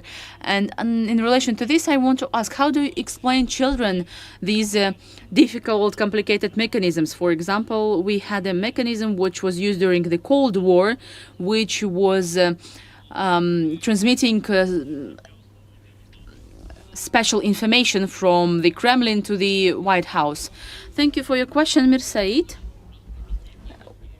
It's quite easy to answer. We do not explain. Within these classes, we do not talk about the coding machines. We have the classes dedicated to the communication in the 20th century. We talk about the phone. We try calling each other. We're talking about TV and television. We watch old TV sets, and we talk about the Morse alphabet and Morse code, and we do not talk about such complicated mechanisms. We have the mechanism section of our exposition. This is the proud of our museum. These are machines that we gathered, we collected through different complicated ways. Within the classes, for now, we think that the participants are not ready for such complicated machines. Maybe within the future cycles, we will reach this point. Thanks a lot. I think that now we should move to Lyudmila. But I'm ready to answer any of your questions within the coffee break or in any other format. Thank you very much. Thanks, Nikita. Людмила, если вы готовы, мы вам поможем. So now we will invite Lyudmila. So you will have the handouts. So now we will reorganize the space.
Всем добрый день еще раз. Мы продолжаем наш блог «Конструктор инклюзивных практик».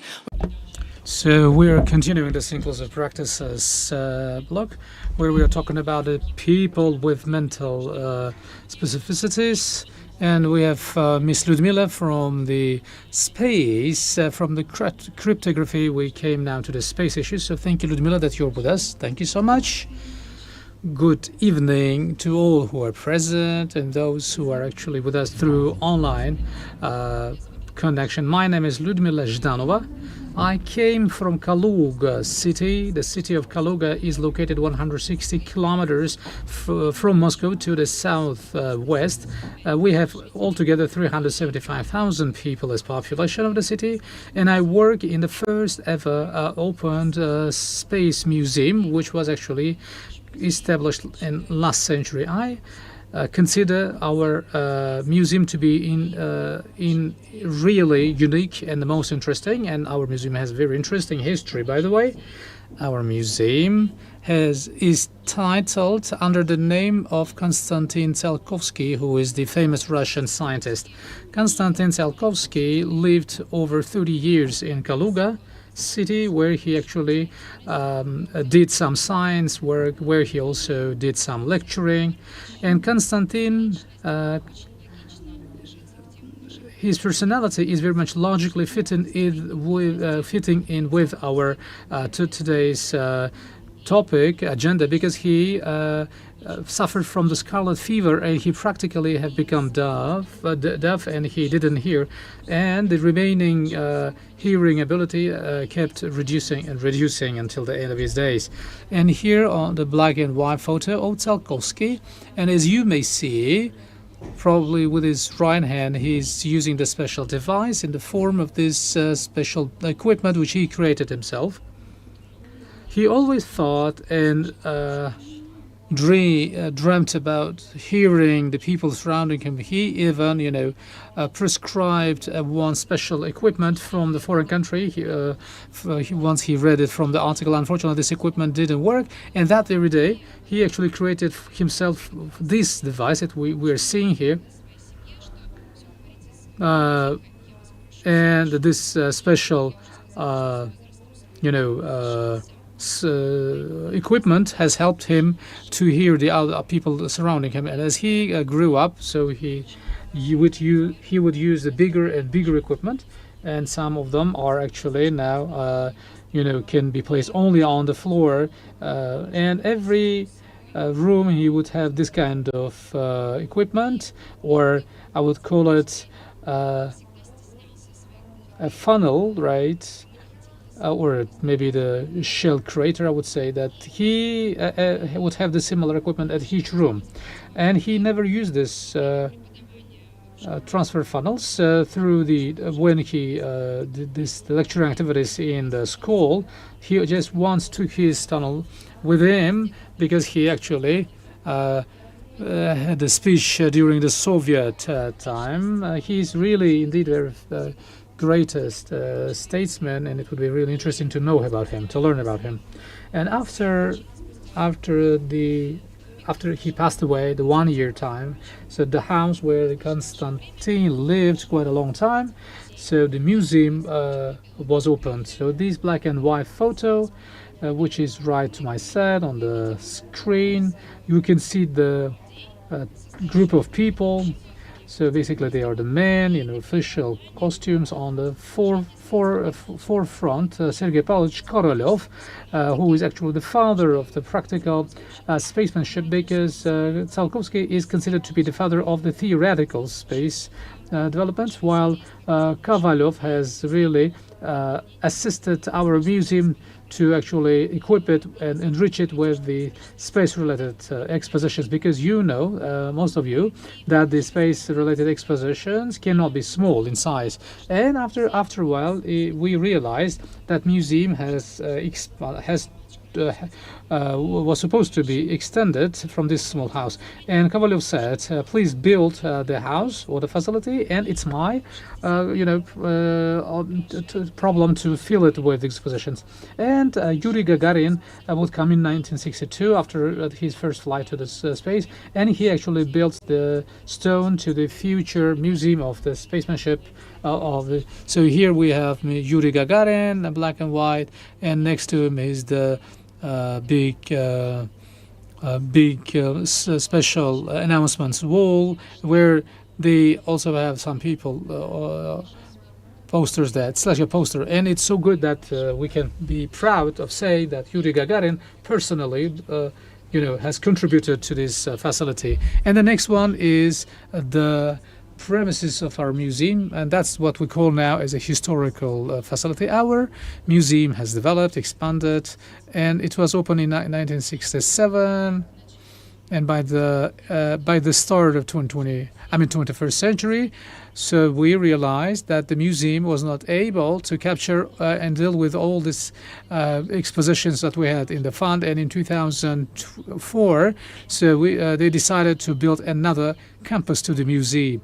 And I've been working for this museum for the fourth year now, and I joined this museum to such works, to the launching or inauguration of this museum. So I just contributed that this new facility functions. I'm really proud of it. And now here at this slide, you can see on the right side to me, this is the general plan of the museum. So that actually comes from the water reservoir next to it, and it has 3 levels down the earth, minus 27 meters. And as you see, there is a white kind of the kind of a bowl. So, and on the right side is the Vostok rocket, where actually Yuri Gagarin flew to the space, and 2 more pictures which actually shows these are the models, full scope models of the engines and the space machines. In our new facility, we have the multimedia spaces, which is the interactive planet, which is on the picture right side to me. So this would be the with this orange cope. So that is the planetarium on the country. So which is the planetarium is located downwards, which actually the film is being translated to. We also have in the museum big seamless multimedia screen with 80 meters. We have both the cinema room, conference room, we have cafe, and we have the observatory. And we are lucky that we really possess boundless opportunities. And of course, our facility has been designed and built given the all up-to-date contemporary requirements. And on the top photo with green chairs, these green chairs. So here the attention was focused to make sure that basically people who come with special wheelchairs, I mean, this place is for the people with wheelchairs. Also, our museum can be accessed through the special platform, which actually leads down to downwards, because we have big staircase areas, which is quite hard to overcome. So therefore, between the new and old building, we also have the the space with a lot of stairs, and such platform is also there. And we also have special elevators. When we have the big number of people in the wheelchairs, we actually use these elevators to transport them, because the platforms really move very slowly. The elevators move, on the contrary, quite fast. And there's a scientific practical complex where we have the 5D cabins. So these cabins actually move right and left. They just you feel yourself shaken inside. And for the people with the wheelchairs, so there are special cabins. So the same thing really happens, but this small space is not there. So it has just simple curtains to be used as a screen or partitioning. Also for the people with the visual impairments, there are tactile symbols, escalators in the elevators, everything what is supposed to be in the building is there. And I didn't occasionally show the I'm not just occasionally, incidentally showing you the room of the toilet, because it's all about showing to what extent it is to what extent it is important for the people in need to use the sanitary and hygiene facilities. And of course, we really cover not that much people with hearing impairments and speech impairments. So there are subtitle opportunities. There is a time-flick commentary, and the subtitling opportunities are offered. And we also have some films which we show when we have the total sale. We show the films with subtitles. The first film was, of course, the film called Challenge. So because you understand why, because this first film taken on the space. So we're now referring to the we're talking with the Association of the people with hearing impairments of Kaluga, and they say they confirm, and then we actually receive these films, and then we translate them. So these are all about our opportunities. And when I came to work in the museum, I was responsible for the projects. I was the specialist for the projects, and I realized that I should work on inclusion issues. Until that, 12 years I worked in the park on environmental enlightenment. Of course, they are two different things. No, on the contrary, they are very much similar, but the topics are different. There we have the environment, and here we have the space. Until I joined the museum, my colleagues already worked with different groups of people who would visit our museums, but they were just one-time stories. And upon the request, for example, the ministry says, okay, please report to us how you spend the day for the people with visual impairments. We say that, okay, we had the meeting with these people, we brought the book, so we have a very active library for the people with the visual impairments, and they are printed, and these meetings have been held in the museum. But coming with the statistics, my slides are a little bit mixed. I hope that they're not lost like it was in the case of Nikita. I just want to say, so it is already 22 years for us. Nearly 4,000 people, children with disabilities, who live in Kaluga city and the Kaluga region, altogether around 700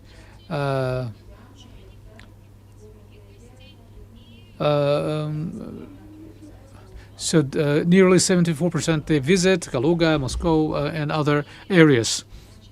And out of 4,000 people the children with disabilities, not like that. That in 2022, the museum was visited by nearly 8,544 people with disabilities. We didn't distinguish between adults and children, but what we watched is that 75% of them are the people with mental developmental challenges. And the first project that we are going to create such a comprehensive, full-fledged project, which will touch every part of exhibition of the museum. This will be aimed at these targeted audience, and the objective of our project is, of course, the socialization of the people, children, adolescents, young adults, through the acquaintance with the museum collection and with the museum itself. Okay, what we did in the end of the day. First of all, we developed the program. I just forgot to mention that our project consisted of three main components: the preparatory, implementation, and the concluding component. And the preparatory component took the main time. It was good because the implementation actually went so smooth because the preparatory part has been implemented during the all the works have been implemented in the preparatory charts. All unexpected things have been taken into account. We involved so many experts. We did a lot of consultations with the specialists, which actually led to such good results. We developed a museum program. Under this project, we had 3 persons took active participation. I myself, I was the organizer and the active leader, and 2 our participants are our tour guides, Natalia and Gulchenko. So they were there to enrich these programs, and they actually did these programs. And our program consisted of 10 sessions. In the beginning, we were planning to have 8, but then it looked to be not enough, and then we decided to make it 10. And they were, the first sections, the 8 sessions, which we had on the expositions, which then gradually, from the simple to the complex, would tell about the history of the space friendship, about mastering the space, about those people who were very active in mastering the space. The assistant and how this process at the International Space Station is going on, and what do they eat, what do they do, what kind of things they use, and what kind of experiments they conduct. All this stuff is being presented within our program, and on the screen you can see the list of all lessons and classes are being provided. First, as I have already mentioned, it's an introductory assessment, then about the animals in the space, and the airship, and the life in space, the rocket in a space, and the profession of the cosmonaut and astronaut, and so on. And in order to make it more simple, we have developed this kind of guidelines. These guidelines can be used within the program. We have disseminated these to our participants, and of course in our program, as I have already mentioned, we have 20 children participated, and we had 300 units published, and we have ordered them before for the future events and training. So these kind of guidelines will be used for the further work. And within these guidelines, we have 10 more exhibits available in the museum, which are the basic of our programs, and we have sticks which can be used during the training, or some of them were doing this at home. Therefore, those kind of guidelines were signed, and they were taking them home and doing their homework. And another thing I would like to mention, these kind of guidelines are planned to be published for our younger participants who are coming with families, so they can use them as an during the visit of our museum, to make it more interesting, and brought some units of these guidelines. Those who want to take it as a sample, they can take. It's kind of a registration journal,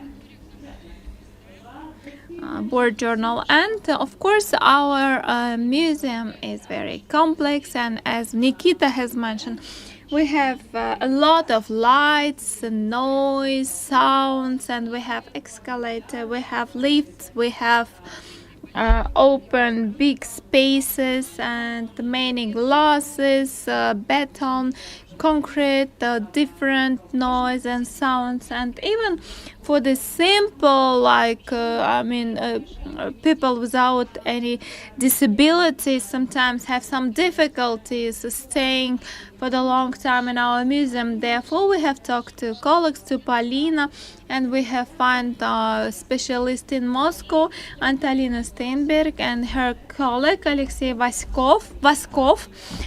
They are the mental experience carrier, and they have visited our museum and conducted the audit.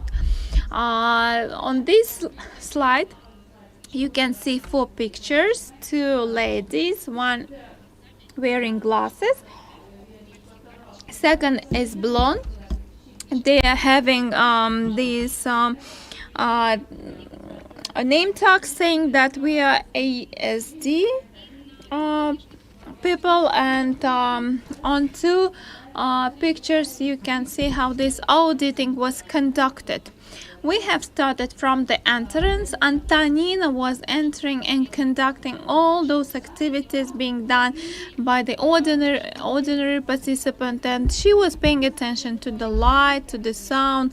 She was asking Alexei, how you can hear, like, do you hear well, do you hear noise, what kind of noise you hear, is it like loud or not? And that's how we have conducted audit within the all spaces of our museum. And I have elaborated some big folder of recommendations, and based on these recommendations we have developed the sensor safety map.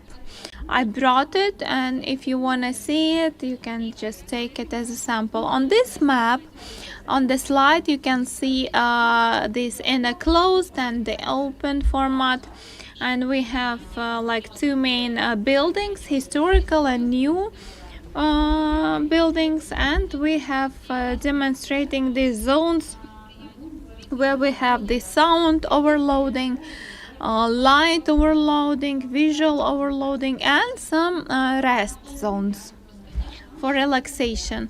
So in these zones, participants can restore themselves and continue further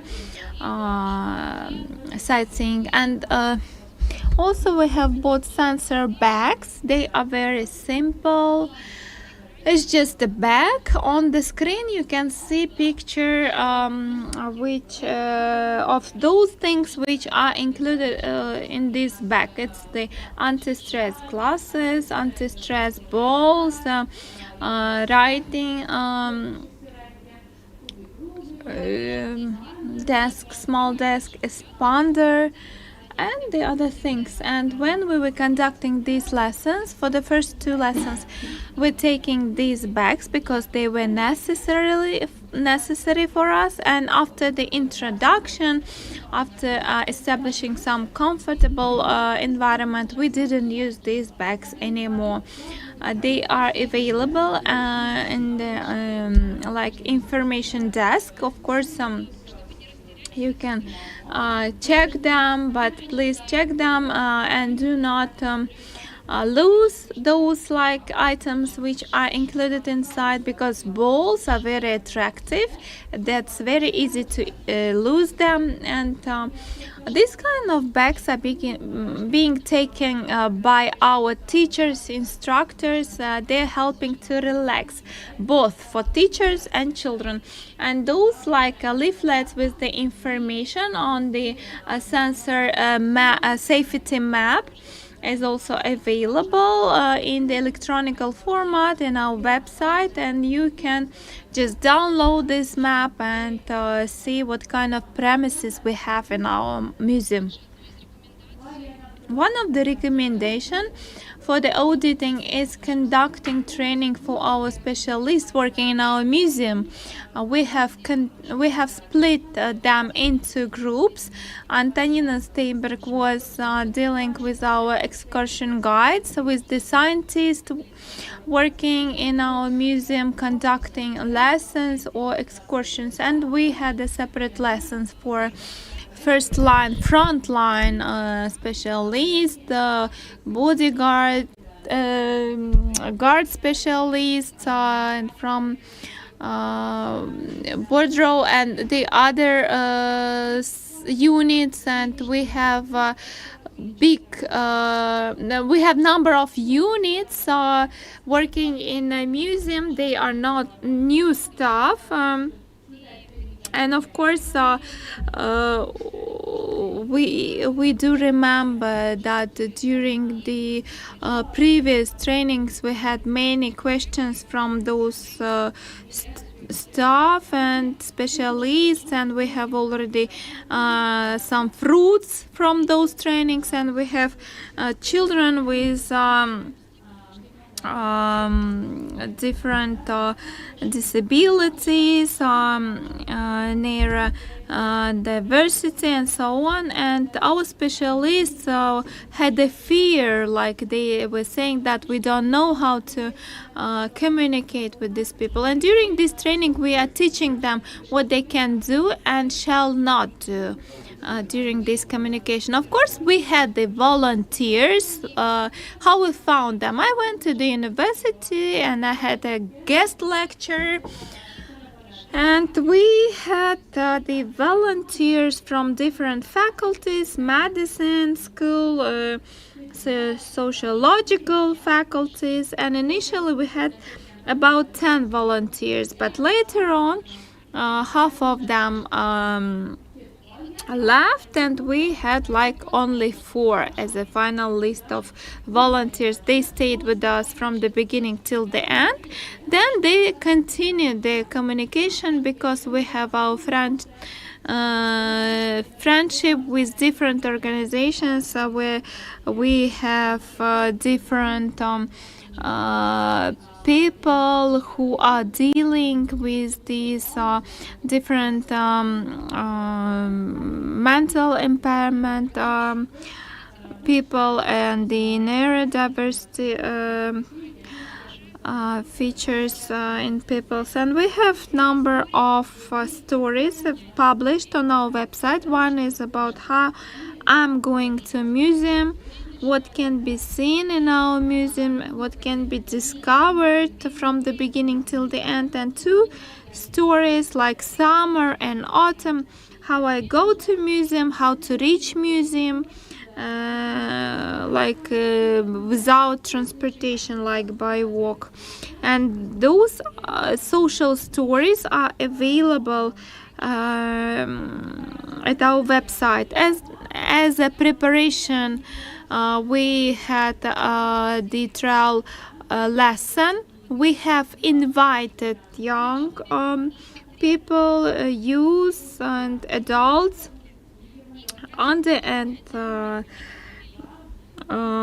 25. We have conducted a lesson and the guest lecture on the life of the astronauts, how kind of experience they have, what kind of experiments they conduct. Here you can see children around the table. They have 3 plates with the ground, and they have this they are planting the onion. The thing is that astronauts in the space station, the one thing they were allowed to eat was a green onion. So they were taking these pots home with the planted onion, and they were observing and monitoring how it was growing. Then they provided their feedback, and it was only positive feedback, and that was something new for them, and they were impressed with the attitudes toward them.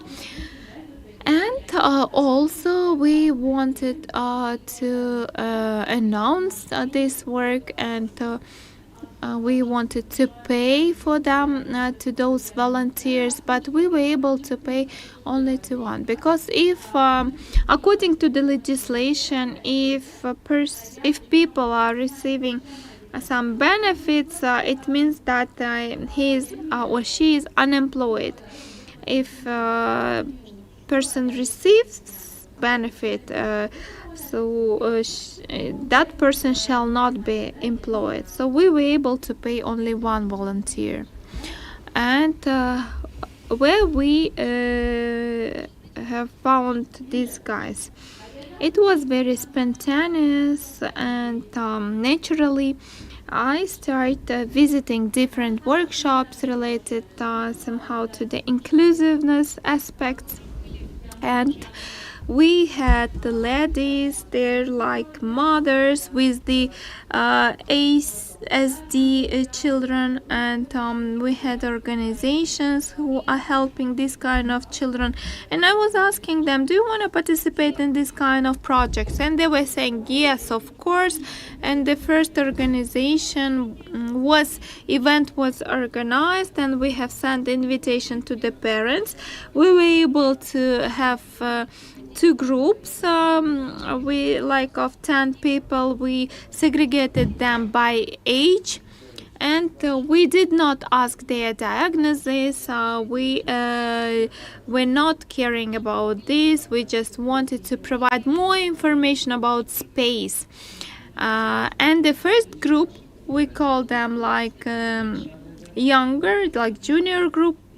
They were participating with their parents. They were people, like children with different disabilities on the wheelchair, or people who were able to use only the sign language and so on. And the second group was more socialized. Parents were just leaving their children there, and they were there alone. Our project was starting from June 1st, and we had two shifts, a morning shift and evening shift. And as teachers has mentioned, it was a bit difficult, and it was a hard work during these 2.5 months. Even though everything was organized, the agenda, the curricula, in the middle of the implementation of the project, we start replacing each other in order to give some rest. And the program itself, here we can see two pictures. Here children are sitting with the teacher, working and doing assignment, and within the master class. And we always had the practice that teachers were meeting children, greeting them at the entrance, and they were always reminding them the slogan, like you need to be the astronaut and so on. I don't remember this, and they were repeating this. And then the agenda for this specific day was introduced, and then they are moving to the space where they were doing this exercise. So during the exposition, our guides providing the printed handouts, the images, and they were giving information about the Tsiolkovsky dirigible, and about the dogs and the satellites. And the master class was always there to be provided, because, for example, regarding the, for example, the airship of Tsiolkovsky, for example, children were provided with the all required equipment, the clothes and the other things, and we were saying that when we are for example entering the air to this airship, it becomes bigger and then it becomes movable and so on. For each exercise we were using this statement of by Tsiolkovsky about the astronauts, about the airship and so on, and the children were requested to illustrate what this statement means. And that time, of course, we were had concerns like regarding will they be able to interpret what have been said and stated by Tsiolkovsky. And after all, of course, we were having some tea, having some rest, and children had the opportunity to communicate with each other, with the volunteers. Of course, volunteers made a great job because I appreciate a lot their efforts, and guys, like I've realized that after each exercise had these kind of coffee breaks, like breaks, and they were excited and waiting for this time. Now we have 4 pictures illustrating how these exercises or lessons have been conducted in our museum. We have children standing together next to the exhibits and so on. And also during our program and 10 trainings, we have conducted 74 works prepared by children. Those who were doing very good, very great homework, they brought more, of course, items. And of course, we as a conclusion of these events, we have conducted exhibition, demonstration, and we also have downloaded all those pictures. And here you can see on a picture the posters with those drawings by children, pictures where they were trying to draw the space, the airship, the astronauts, and so on. And for this exhibition we have prepared these flyers which are providing information about the exhibition. We were disseminating this information at the entrance and everywhere to disseminate information about our project. And those pictures drawn by children were also used to produce these kind of shoppers, you know. And we gave them as a present. In some cases we had 2 or 3 items produced according to the available funds, and we gave a present to each child, and the rest we start giving them as a present to famous people, talking about our about our museum's activities. And the last shopper, one of the recent shoppers, were given by myself to the Roscosmos head, Yuri Ivanovich Borisov, on April 14. And the astronauts are visiting our museum. They also have received this kind of shopper, and we have introduced this information about our activities. That was very interesting activity.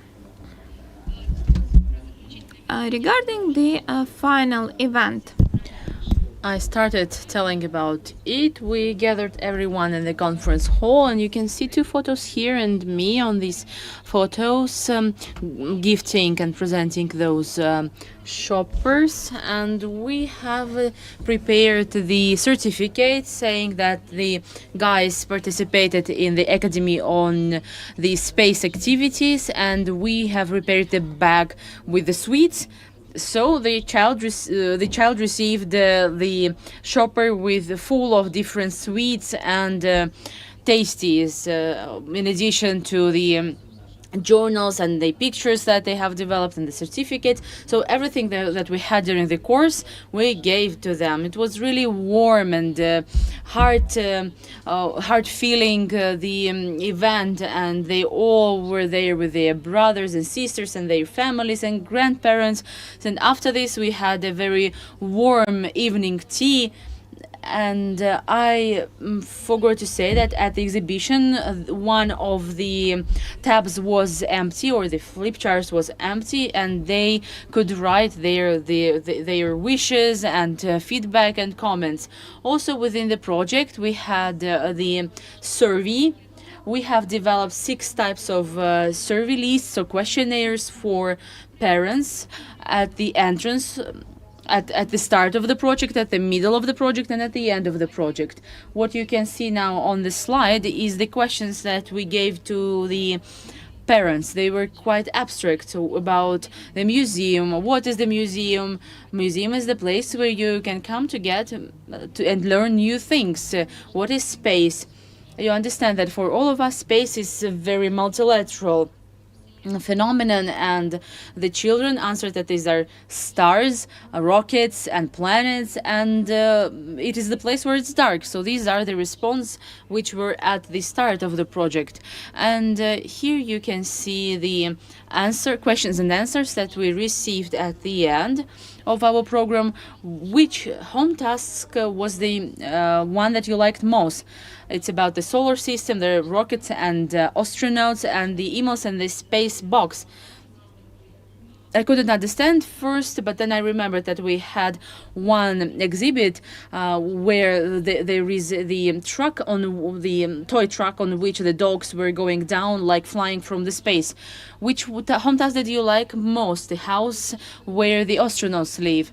What else would you like to know about the history of astronauts, about the life of Gagarin, about the life of Tsiolkovsky? So it was really nice for us to understand that children wanted to learn something new. We had another questionnaire, and we wanted to know what else can we add to our museum, and we have developed a questionnaire which had such questions. Is it comfortable for you to enter? And there was a scale from 1 to 10. Are the exhibits placed comfortably? Do you have the sufficient amount of text information? And mainly the answers were yes, everything is sufficient, everything is enough. The main scores were from 7 to 10, and it was interesting for us where to move on. And here you can see on the screen the 4 answers that allow us to move on. More comfortable entrances and more detailed navigation, more exhibits that can be touched by hands, video guide in Russian, and regular excursions with a translation to Russian sign language, and my favorite one, to work 24 hours a day.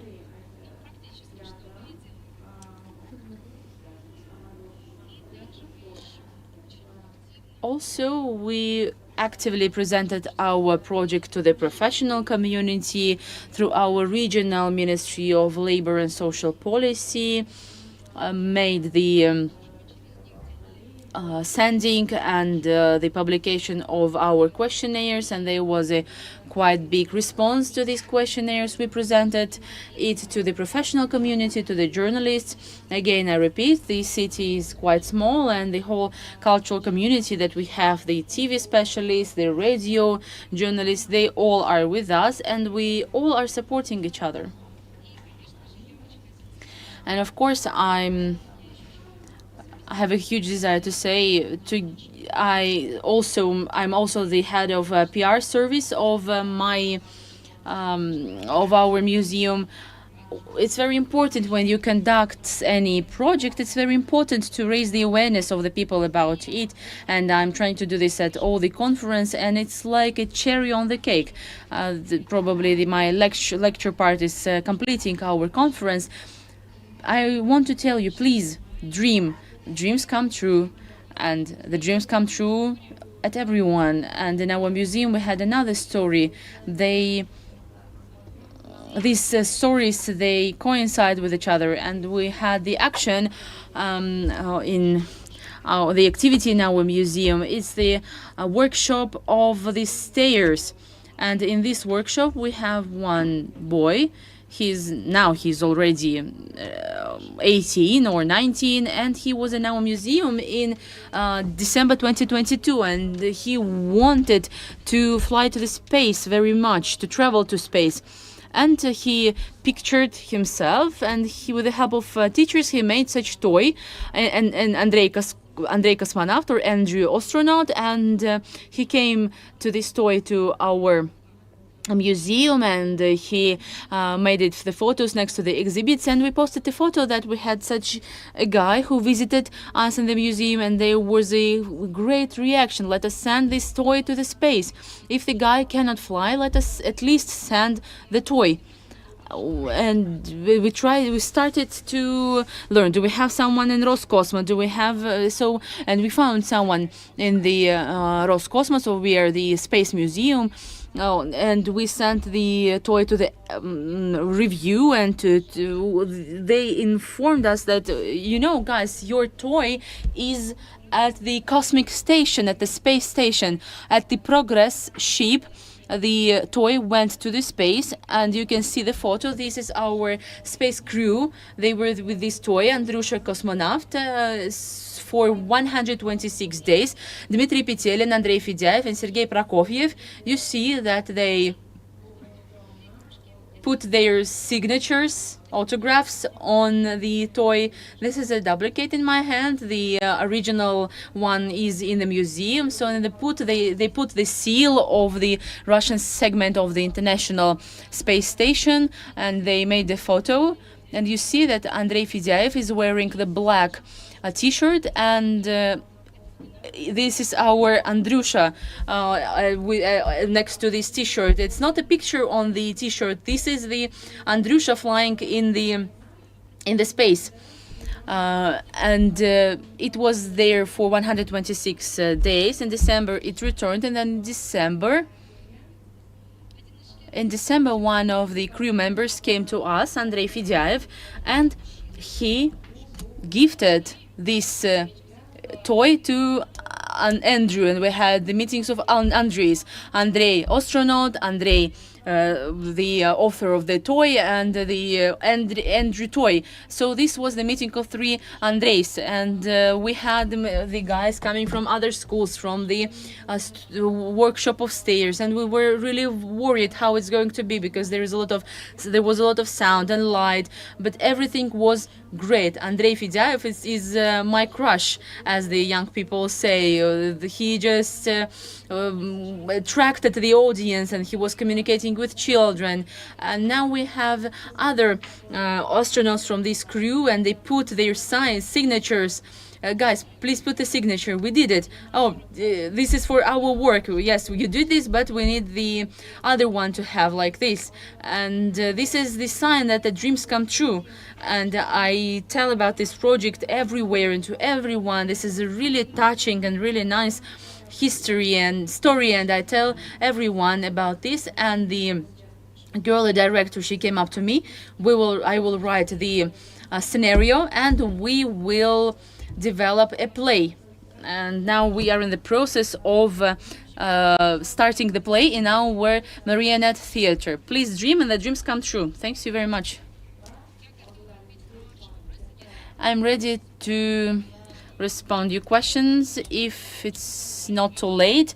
I think that we're out of time now. I think that you can have the question and answer session at the personal format. So now we're having the coffee break. After we will have the discussion. We will keep working with the people, discussing the people with special needs. So let's now have coffee break and then we will go back for the discussion.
Мы готовы выходить в эфир, да? Все.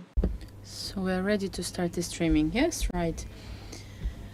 Good evening. Now we will start the discussion that will complete the second day of the conference, the Museum of Senses. I'm Sasha Kovsharova. I'm the head of department on the inclusive projects of the Contemporary Art Museum Garage. And now we are going to have the discussion on the work with the people with mental diversities. So here we have the curator from Tretyakov Gallery, Polina Tolstova, the head of the resource center, Anton Tut Ryadom. Anton is here. Kamola Mirzalieva, the director of the Center of Correction, Commercial Correction Center for the Support of Children, Aron, and Yildiz Tuychieva. She is the art psychologist, also from our own center. I will tell you how we are going to work. First, each speaker will briefly tell about their project, and after we will move to the discussion. Now I'm giving the floor to Alla Arlova, and she's going to tell about your project on Tretyakov Gallery. Good afternoon, good evening. I'm ready to participate in this international conference organized by the Museum Garage and the Museum of Senses, and I'm full of proudness that today we are located in the super community of experts on inclusion. Thank you very much. I'm from Moscow and I work in Tretyakov's Gallery. I work there for 33 years.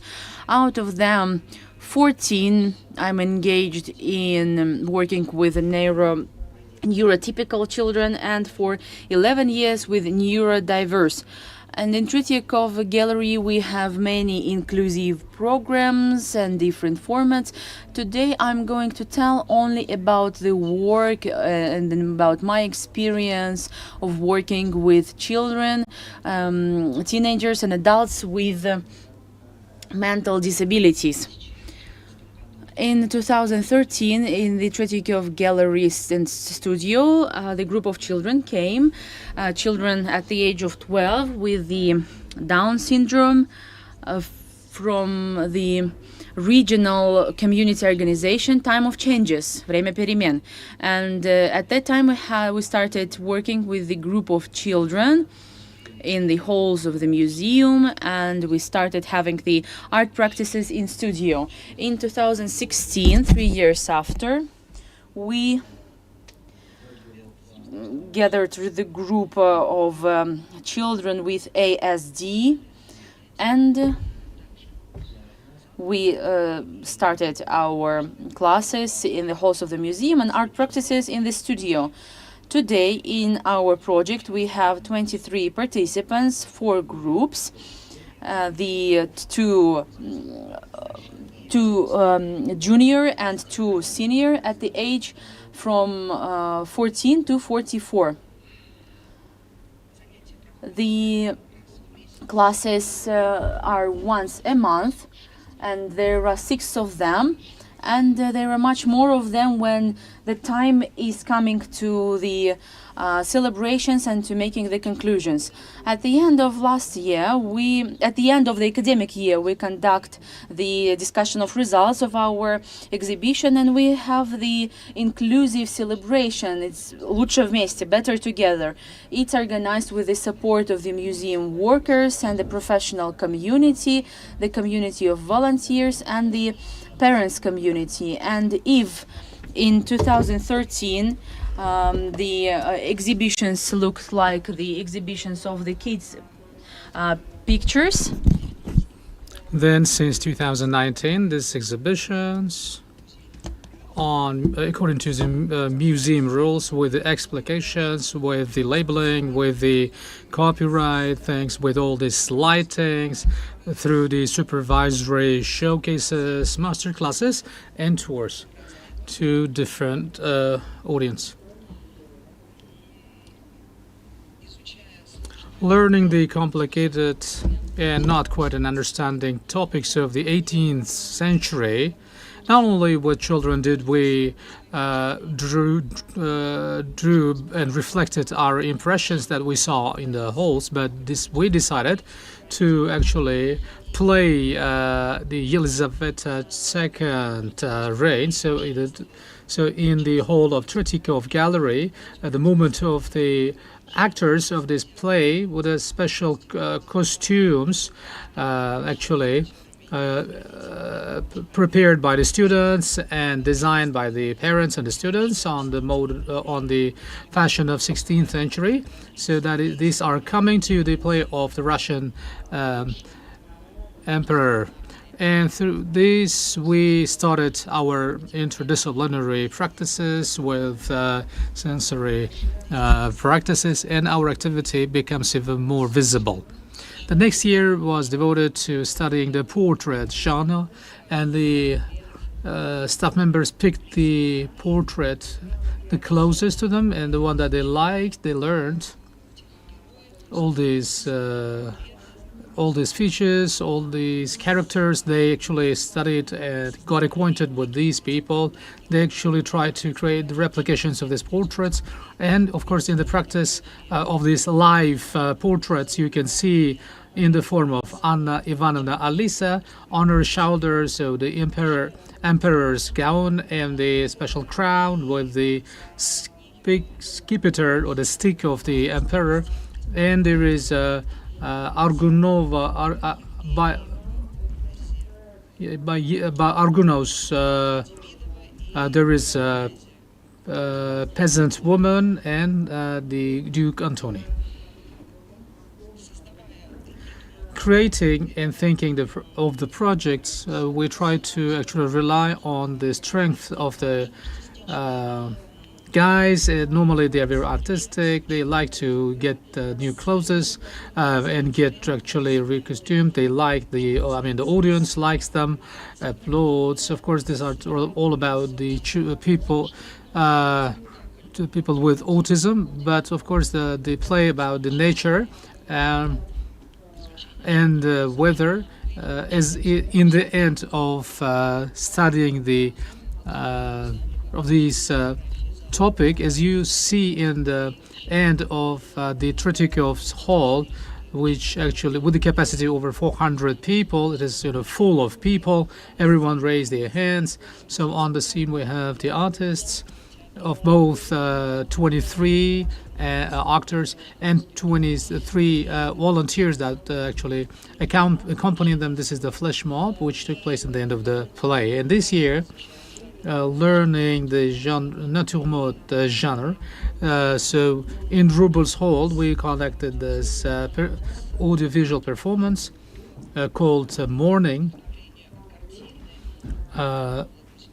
being inspired by the cartoon Pavel Kuznetsov, the naturmort Morning, the piece of art that he drew based on his memories of his travels. So that's the invitation, you will see it. So that's based on his impression to the trip to Uzbekistan. I think that's a good sign. And on the photo, you can see the hall in Rubles, which is one of the biggest, quite significant halls where our kids sit on the floor. So they have the piece of cloth, which they did. So that's the collective work. So there are fruits which they made themselves, vases, and some tools which they support, maintain, and they conduct this performance. This is an important project for us because now art objects of our guys are located in Tretyakov's gallery, so all the visitors can see their work. So we therefore we are expecting on 1st of June of this inclusive creative workshops of the Kind Museum. For those who cannot visit the big museums, they need adaptation, they need support, they need help, and therefore in those spaces where there will be some exhibitions and not that much stringent rules as they are in the museums. So this is going to be friendly. This would be the big room for for having some, private time and some food. And actually, this, more rough or stringent rules of the museums can be regulated through these softer options. Thank you so much. I'm giving the floor to Polina. All those photos are quite effective, efficient, but you have to understand that that's actually the summary or conclusion of our work, which actually has become possible because of this hard work that will lead to it. Thank you so much. I'll continue about this systemic work.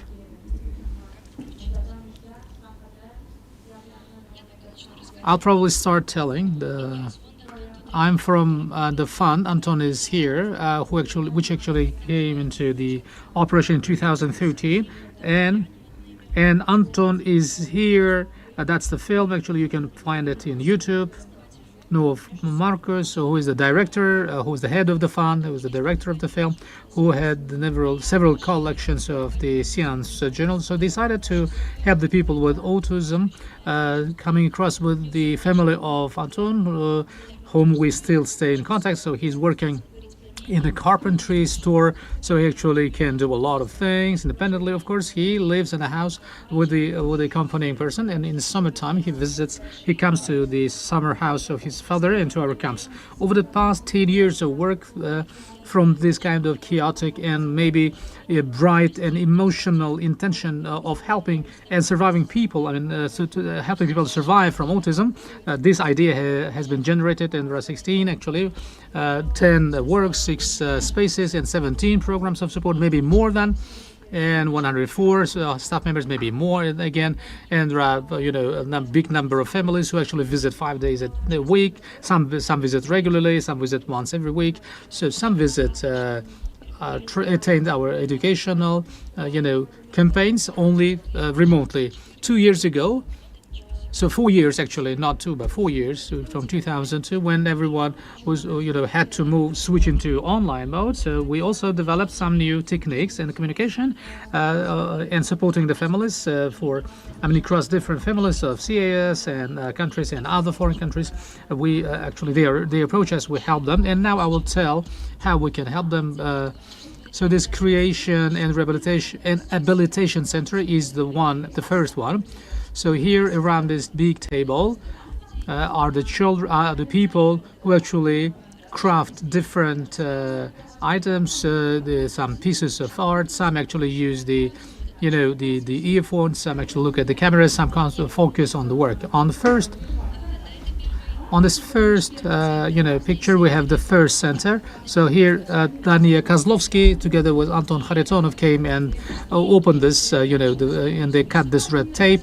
So majority of them. So this is the place with the limited resources. This is actually the ground level. So that is the open space, the gigantic, which is equipped with quite subtle materials. And the metric, so maybe it's not that much sterile in terms of behavior they use. There are so many noisy, there are so many triggers. Quite dangerous materials are still there, but in these centers work.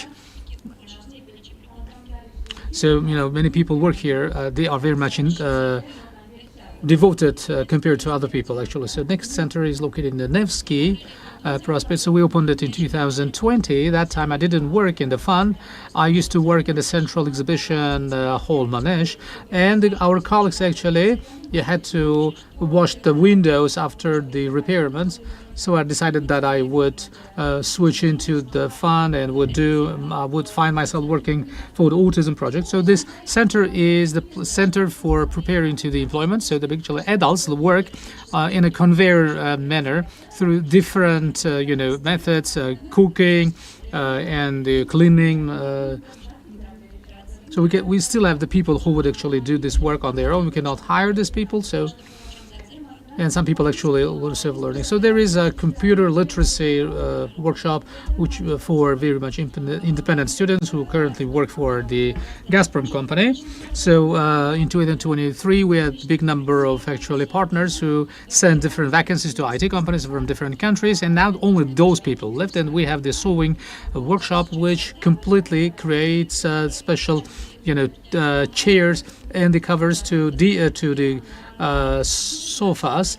The owner of this shop has the autistic child, and so most of them used to come with their personal history, which actually brings us together.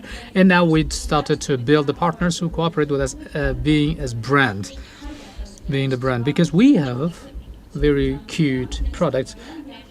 On 15th of March, we had market. So in April every year, we offer and invite everyone to purchase different products. So we do, we offer colorful programs. Our quite old building in the outdated area, which is not still acceptable for the people in the wheelchairs, and we actually did some sign language translation works. So in the course of today, we spoke a lot about the market. So this is actually the way which we didn't reach immediately. And in the beginning, the product is being sold prepared just specifically to be used in these workshops. And speaking about increasing the accessibility, we are actually doing this work. Improving, and our colleagues are helping us. Resource Center. I'm actually supervising this project. Earlier, we had this children's center. So this was the children's inclusive kindergarten, which over the 4 years of time, there were only 15-20 children in different formats visiting us with autism, who more or less found the other education route. Some didn't. And of course, they stayed till the end with us. And in 2023, we closed this children's center. It was quite sad, but at the same time, it was quite worrying in terms of what to do with this huge queue, because the founders are big, because they would always be welcome to leave their contacts in the queue list. Only more than 25,000 children actually were listed. So to the queue, and so that's what happens with the projects, which are very wonderful, but what quite difficult to implement by the funds. So I'm going to talk about the resource center later on. This is the format for us, the short-term workers, but for the museum workers, this ends up to be the long-term. So the training flats or the houses, so they live in the regular families, and over 6 months, so we collect a special group of students so that they would be neutral, out of conflict, because knowing the adults, they could get along. They should everything aims at making sure that they become more independent, and actually that they are able to actually make the dumplings themselves, do some potatoes, because at least in the sausages they knew how to do that. Some of the students in the center would be able to cook actually cakes or salads, interesting salads, but normally at home mothers do. So the efficiency of these houses is all about being everything under domestic environment, so which is convenient in terms of making it friendly both for adults and children, so that in the end of the day they become independent, and because we don't want the parents, to do everything for them because of the negligence. But however, this project is so important. So the autism-friendly project, which I supervised prior to this resource center, it forms different societies and various cultural institutions, how to communicate and build their support program for the people with autism. And now I think I'm now thinking about the project as a standalone project, so that I can focus on the children who have the children actually audience, because we have some expertise and experience, and it feels like it requires a separate branching from the autism friendly. This photo from the Academy of Stirlitz, where our masters, ceramic masters, train the students for ceramic work to actually, encourage them, inspire them, where they have the mentors actually who have also been trained there. the time. Of course, there are different activities on 21st of August. If someone of you come to Pittsburgh, please come to festival. We're trying to make them accessible, and we had the market in April. We always have performances. We have the orchestra in the big drama theater, and there is the play which is in the constant repertoire, and tomorrow we're supposed to have the marathon, and we just 1 hour ago we cancelled it because there are 30 centimeter snow layer in St. Petersburg. That's why we don't know when we will have the event. Since 2022 we have the events for different audiences. We have internships for non-commercial organizations, for different organizations, and we very often win grants, and we develop the full-fledged internship programs for different groups. We train teachers, we train doctors together with Yelysey Osipov, and we train parents from all over the world, because now we work in online format. I hope it was last slide. Yes, that's it. My context. Thank you very much.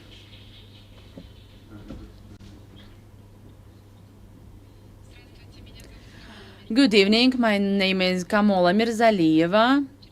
I am the founder of Aron Academy Center. Why this center? Why it's Aron? I will tell you. I'm mother of 2 children.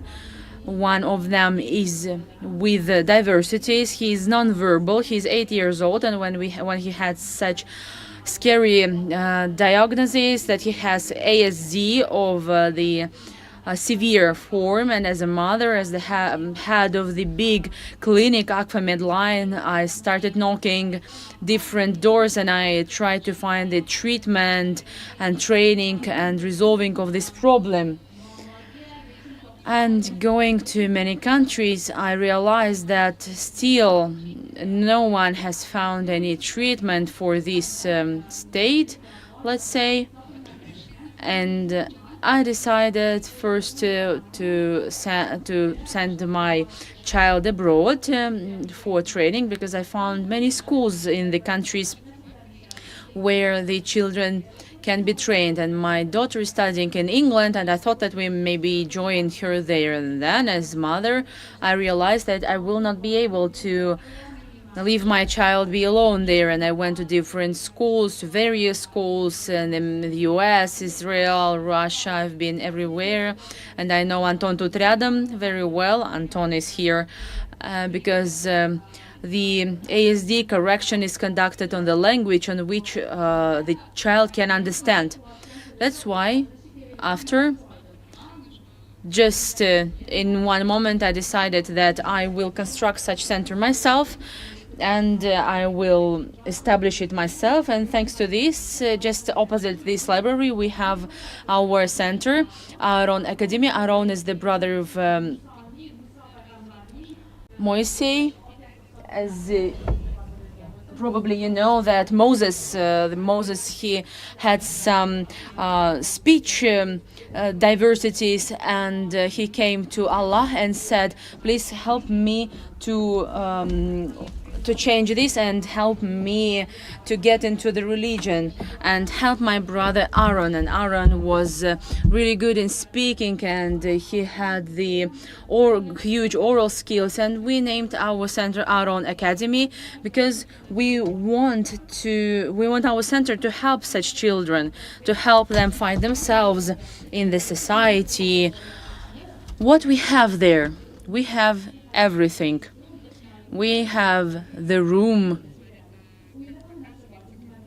which is demonstrated as the one-room apartment. There is the wardrobe, there is a bathroom, and there we train children to be adapted to living in the apartment. As my colleague mentioned, they cook there, they can pack their clothes, they learn how to use bathroom.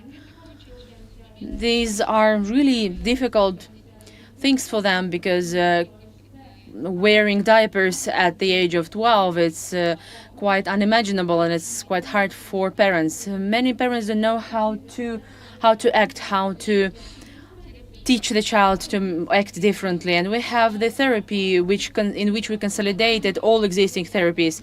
This is up therapy, ergotherapy, physical therapy, and hydrotherapy. So the most interesting thing that shocked me when my son was 2.5 years, he sank in the pool, and I didn't know what to do because he didn't know how to act and how to get out of the pool. And for that moment, I didn't know how to train these children to swim. And when we established the center, I've made the 2 baths there where children can learn how to hold themselves on the water. Why I did this? This was the instinct that I had. I wanted to teach the children how to do this. And then when I wanted to give the correct name to the hydrotherapy and to work with this correctly, I faced such situation that in the USA they have the statistics report, because they say that there are the biggest amount of ASD people, but I think that they just have the better diagnostics. Based on the USA statistics, each 3rd girl and each 43rd boy is born with ASD. So there are more boys than girls. Then I had a look, and it's very often that such children, they may die because of water. They don't know how to act in water. And I was really surprised. I did it just as my instinct, just as my initiative, and I realized that I was in the correct direction, because very often parents teach their children when not to cross the road, how not to play with fire, how not to cut themselves, and they tell them what is dangerous, what's not, and very often their parents teach their children about that, but they do not take the water into account. And what the problem I have now, my son is 8, and I'm coming with him because he cannot change his clothes himself. He changed his clothes himself and dries his hair. He is 8 years old, and I cannot go with him to the men's dressing room, and he cannot go with me to the women's dressing room. And there is no something in between. And the pools, these are the public places, and there is no any accessibilities. So the next in my plans, I want to make the Aaron Academy larger. The money that I have spent, around 650,000 USD. We rent the apartment. This is a commercial project. And there are many mothers and the foster parents who are there, and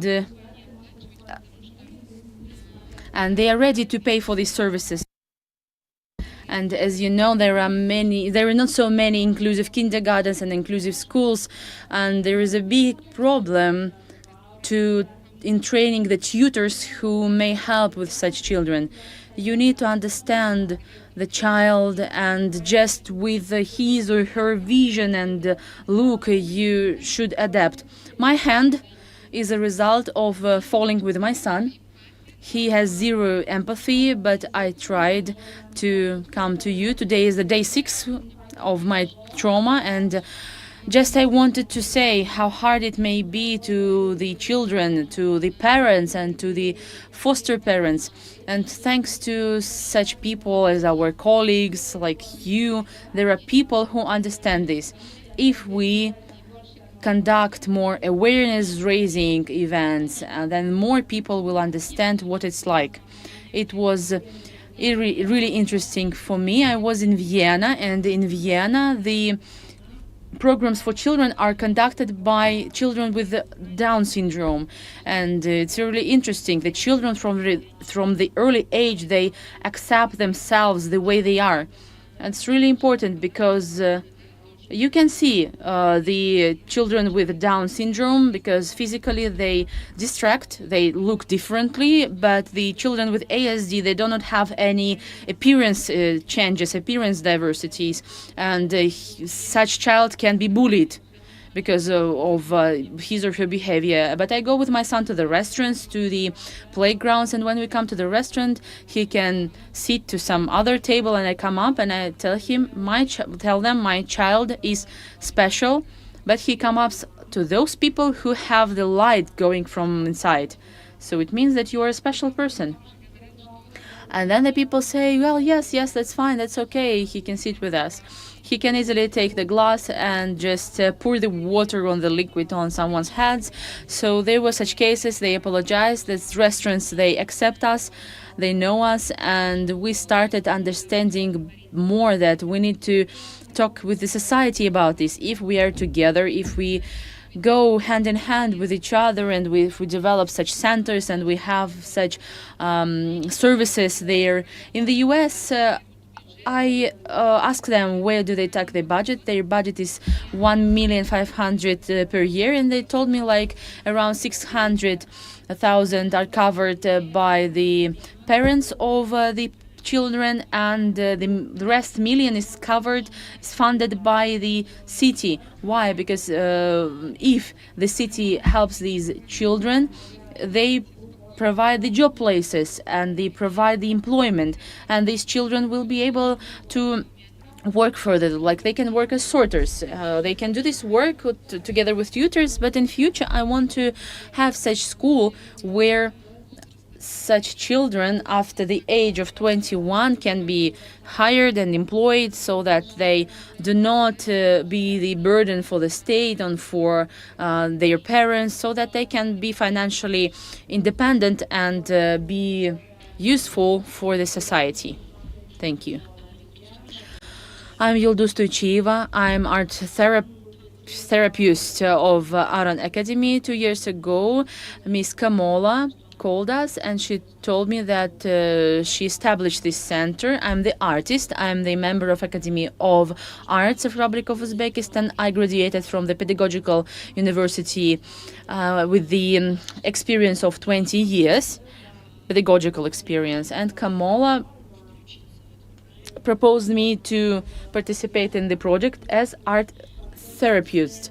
And what is it? Of course, this all is based on the academic performance art.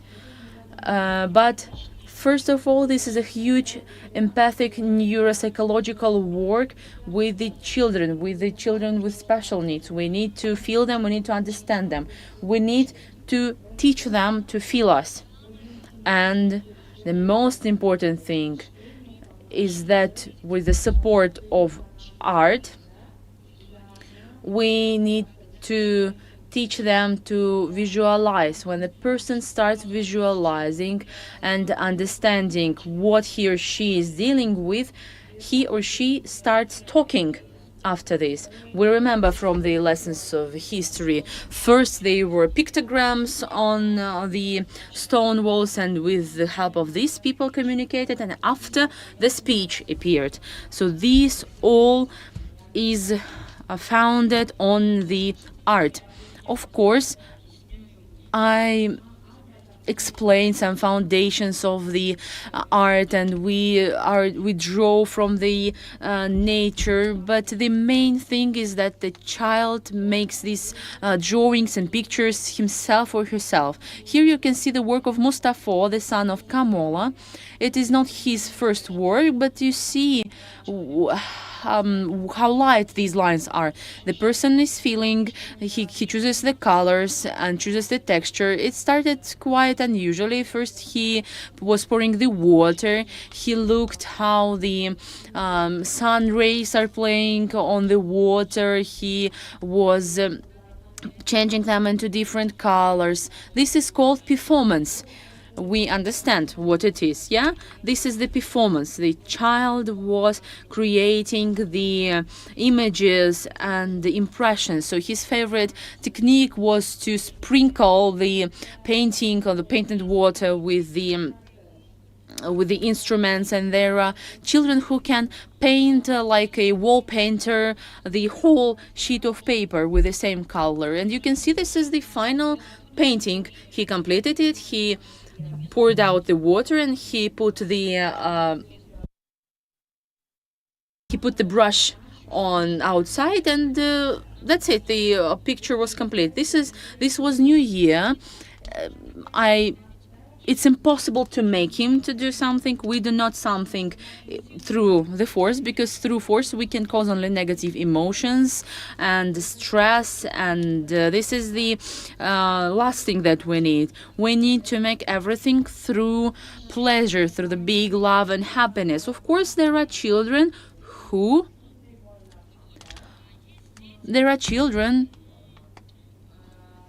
you can see on this slide. There are children who start understanding what they are painting. This is the surprising point. This was spring last year. Our boy was 4 years old, Jahangir. See, this is the road, and there is the rain outside. So they were the early first drops of rain starting outside. So if we now turn our imagination on, and we will see the road and the rain just 2-3 hours after, then another child comes, and at the same time there is the pouring rain outside, and you see the same road and pouring rain, but the lower part is lightened by sun. This is really interesting point. You just come up to this and you think how these two guys who do not communicate, they do not know each other, they do not talk, they developed the identical situation on the paper. Sometimes I just come to the conclusion that they communicate between each other like whales or dolphins through the ultrasound, because it's already proven that they can give the sound for huge distances. This is the picture from spring this year. The rains have passed away, and the child can work like he or she wants, but these are the expressions. Of course, they're very labial, and any leaf or any particle, it influences them. It can be through lying and through panics. But what we see now, in my opinion, these are shedevers. Is this a temple? Why not? The boy cannot speak, and this is the made by a girl, Asal. She cannot come to Aron. She doesn't go to other lessons. If she doesn't go to the art therapy lesson, she makes these very bright colors. This is Angel. She cannot explain this, but we can see this until she completes the painting, until she tells everything that she wants. You cannot make her stand up and leave the room, because it will turn into panic, into hysteria, and so she works, and this is her impression and her inspiration. The same work that she painted, look how beautiful it is, was the expression, and this is the masterpiece. And I think that we can put these works into the galleries and to the exhibitions, and make them open for the whole world, because this is the piece of art. This is the high art. Of course, we all remember the film 1+1, and just paying for these stupid things like 100,000 euros, and then he tried to do this. But the thing that he did reasonably, it doesn't make it a masterpiece, but this is the art inspiration. We don't know what is in their minds. This is a flower. She saw it somewhere and did it. And this is the head, the face. If you remember the demon of Rubel, it's quite the same, similar in the form, of course not in color. And she has very interesting brushes. And our guy who came back to us, Ayrat, he after he was sent to the specialized school, there was complicated situation. Now we are getting him back, because in our academy he received the needed education. He was calmed down, and he was socialized, and he started talking and communicating. Now, then he was taken out of the environment. Now he returned, but to get these bright colors, we had to go through many tears, panic, hysteria. See, this is nature. Before it was just only black, and he just made it everything in dark green. But here you can see the ground, the sun, the green, and this is the nature. And I can speak for a very long time, and I need to complete. Okay, what's the main thing? Visualization is the most important thing for our children, and through visual impressions. So this is from nature what they painted. We resolve through this huge amount of our tasks, and sensoric said that they can connect to hemispheres of their brain. This is from science, and probably this is a topic for separate lecture. Thank you very much. With this, I will complete my speech. Thank you very much for having us here and for organizing this event. And I think that we and our kids will have brilliant future. Yes, we want to believe in this. Thank you very much. Yeah, and regarding the future, we would like to talk about it right now. And we're going to have a general question. All of you have the projects which are focusing on solving of the complex issues. And Polina, you has mentioned the phrase in the beginning that Anton Tut Ryadom project is focusing on supporting everybody, and in different works, sometimes we are realizing that we cannot help everybody. Therefore, we need to focus on the limited number of people. And here I would like to ask you, how do you solve this problem? What is the project's rotation? That's actually a general question to for everyone. Then we will start from Polina and from Alla Yurievna. Maybe would like to add, and Kamula, you too. Yes, thank you very much. I think that it's the main and the most important point, and we're discussing what to do with the people in need, because we were afraid of the scale of the problems with this youth, with juveniles, and we were inviting the other people, but once we had Margot Kantina. She is coach working in business, and Lena Filbert visited the philanthropy school, and they have met each other. And then Margot decided not to make a charity project, to stop it, and the project was focused on the similar model as a business works. We have production established. It's inclusive. It's a social entrepreneurship, but in general we can use some methodology in order to improve the efficiency. For the last several years, it helped us to think systematically and avoid the God syndrome, which impacting our families, and limit ourselves with the things which can be measurable. And from other side, we decided to leave this simple approach, addressed targeted selection, not to make it too bureaucratical, and leave this methodology as it is, so we can have this rotation in some degree. And in the project for adults, we still have this problem. We have Maria Doktorova. She is methodology specialist. She is working with the methodological revolution aspect, and she is implementing this kind of work in each aspect. And in the resource center this autumn, we had number of methodological ideas could be implemented, and during 10 years we were living with differences, with the systematic and non-systematic approach from different people in a foundation. And now we are focusing on these main aspects. For adults, we're describing criteria based on which we are including people into the program. Are they alumni of the workshops or they employed there?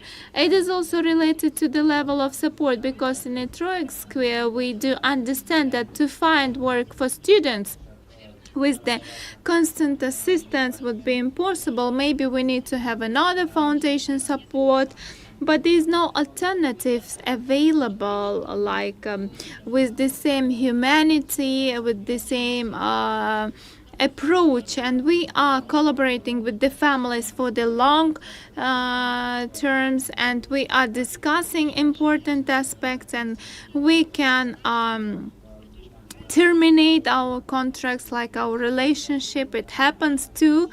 It also like painful aspect for us. And in a sector, in the next prospect, the employment is always, not always going on as we expect. And we would like to introduce some ceramic handicrafts, silk production, or silk made products, and the others having internship in the professions which are available for us.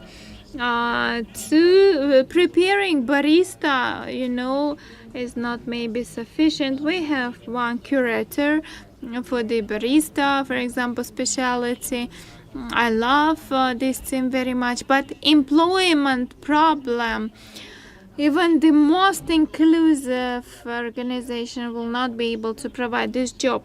And of course, accompaniment problem like assistance is also very important.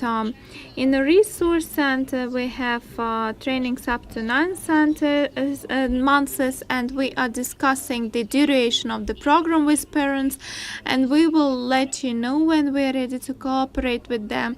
And we are offering training for parents in a group discussion or in a group format, as in Museum of Cryptography.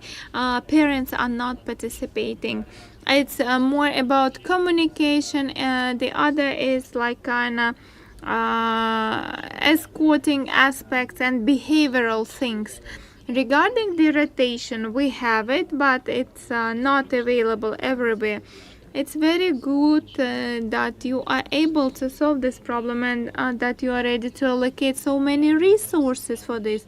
I have a question, the same question. I would like to ask you about this system of like 5-year system of training for students, and the possible transition from Better Together to the Kind Museum. Like it's several parts within this question. Maybe if you want some additions, I would be glad to. Our project duration is 5 years. It's a regular training lessons with the same groups, and after 5 years it is a graduation. And after graduation, we are inviting our alumni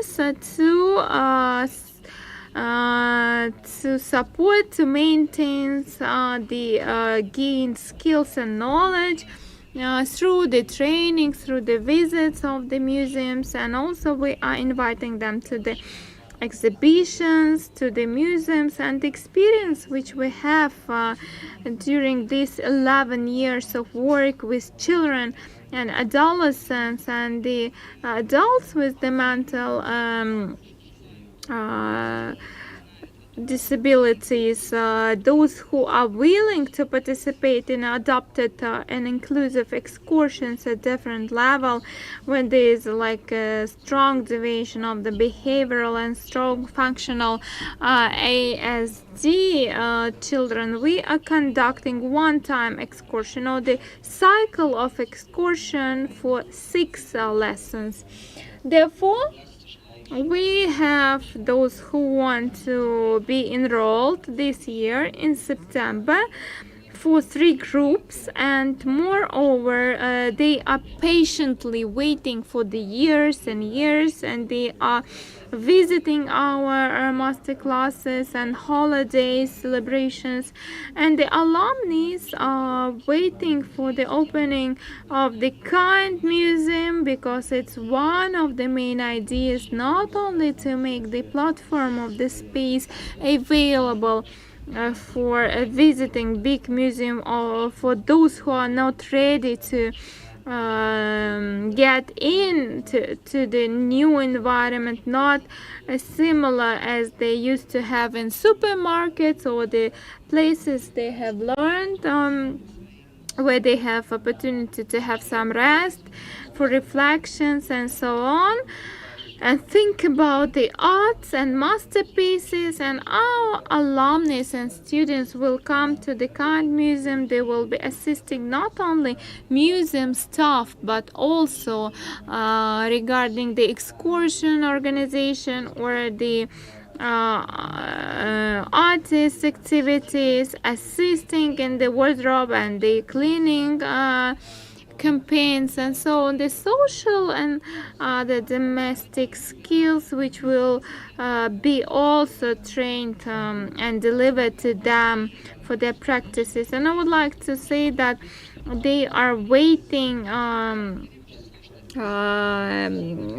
for this opening. Like when we say like a Tretyakov Gallery, it's a bit difficult. Museum is easier to say, to pronounce.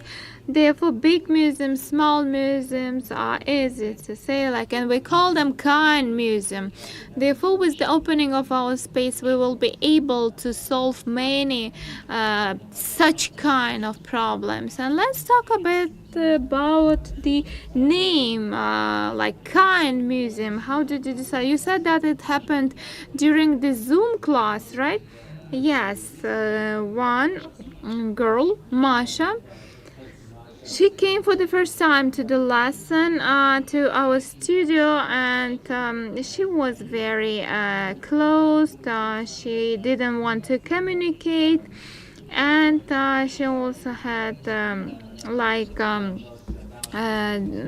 Down syndrome, and she had some visuality impairments and so on, and she was not paying attention to the things which are going on around. We thought, but no, we were wrong. She was noticing everything, and when everything was done, I asked her, Masha, did you like everything? She said, yes. Will you come again?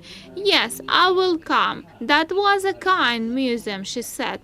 And I like this, like this Kind Museum was very good. And several days ago, Avdotia Smirnova was giving interview, and she was saying that in St. Petersburg, there's no places where children can go, and the kind people will be meeting them. But now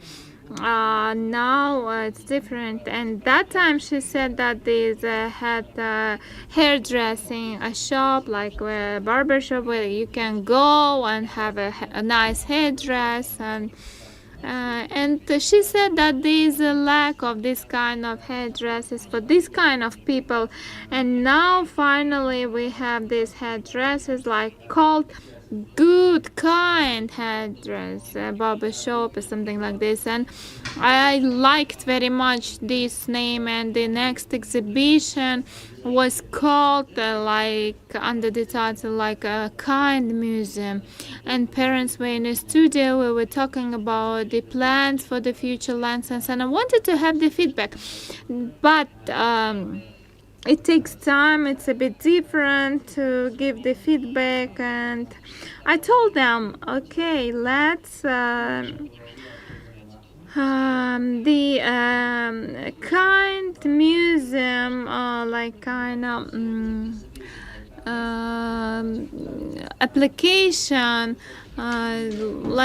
send me your propositions for this Kind Museum book through email or SMS text. And then when I said Kind Museum, I realized that it's a perfect name for our museum.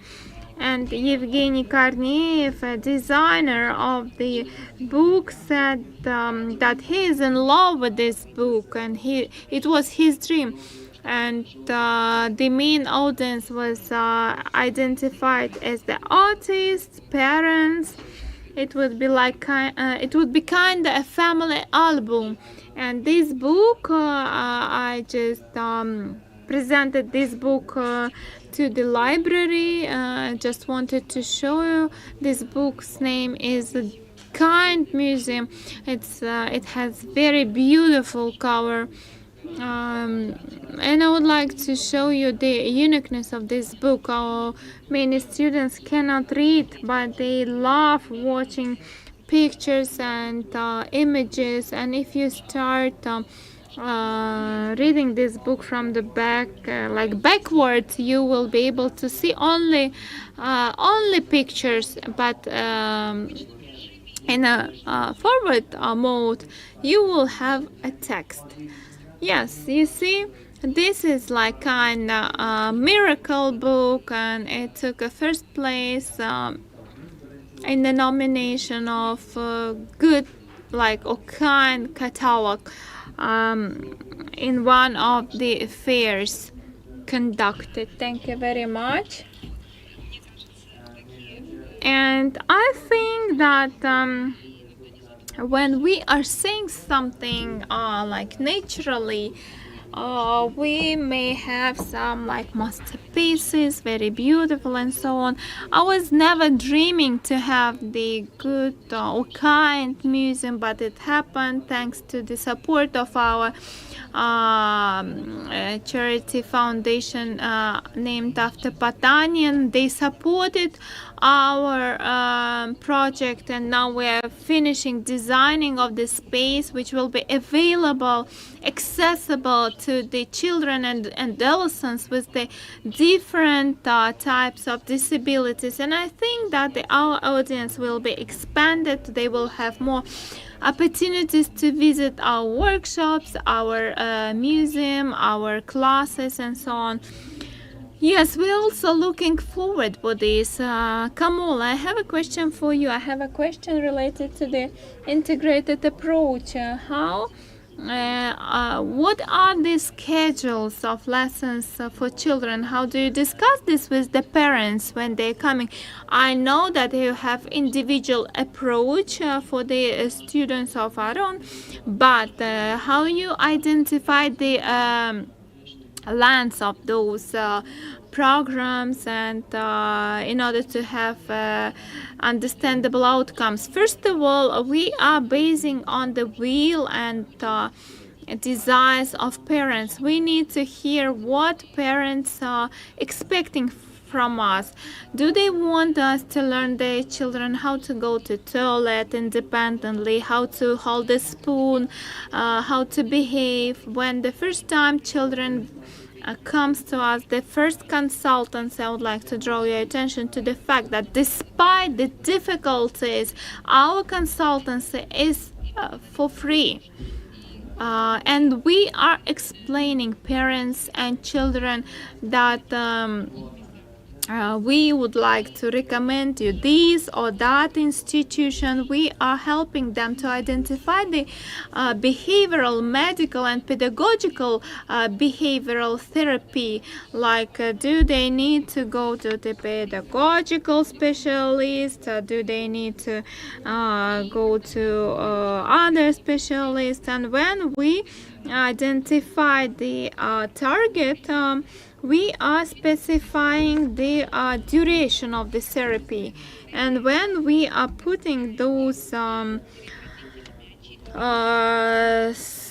these goals, we are of course becoming accountable to parents. Yes, for example, when children come to our center, many even cannot hold the pen or pencil or brush, but thanks to the artist brush, paints, it's very easy to develop the motor skills, to teach them how to hold it, how to manage it. because brush have very soft texture. You can regulate the finger sands, and we can regulate this with the length of the brush, the size of the brush. Due to these technical opportunities of the items being used for teaching children, we can establish these technical physical connections, interaction. Our main goal is to establish the right connection of two parts of the brain of our children, because many children had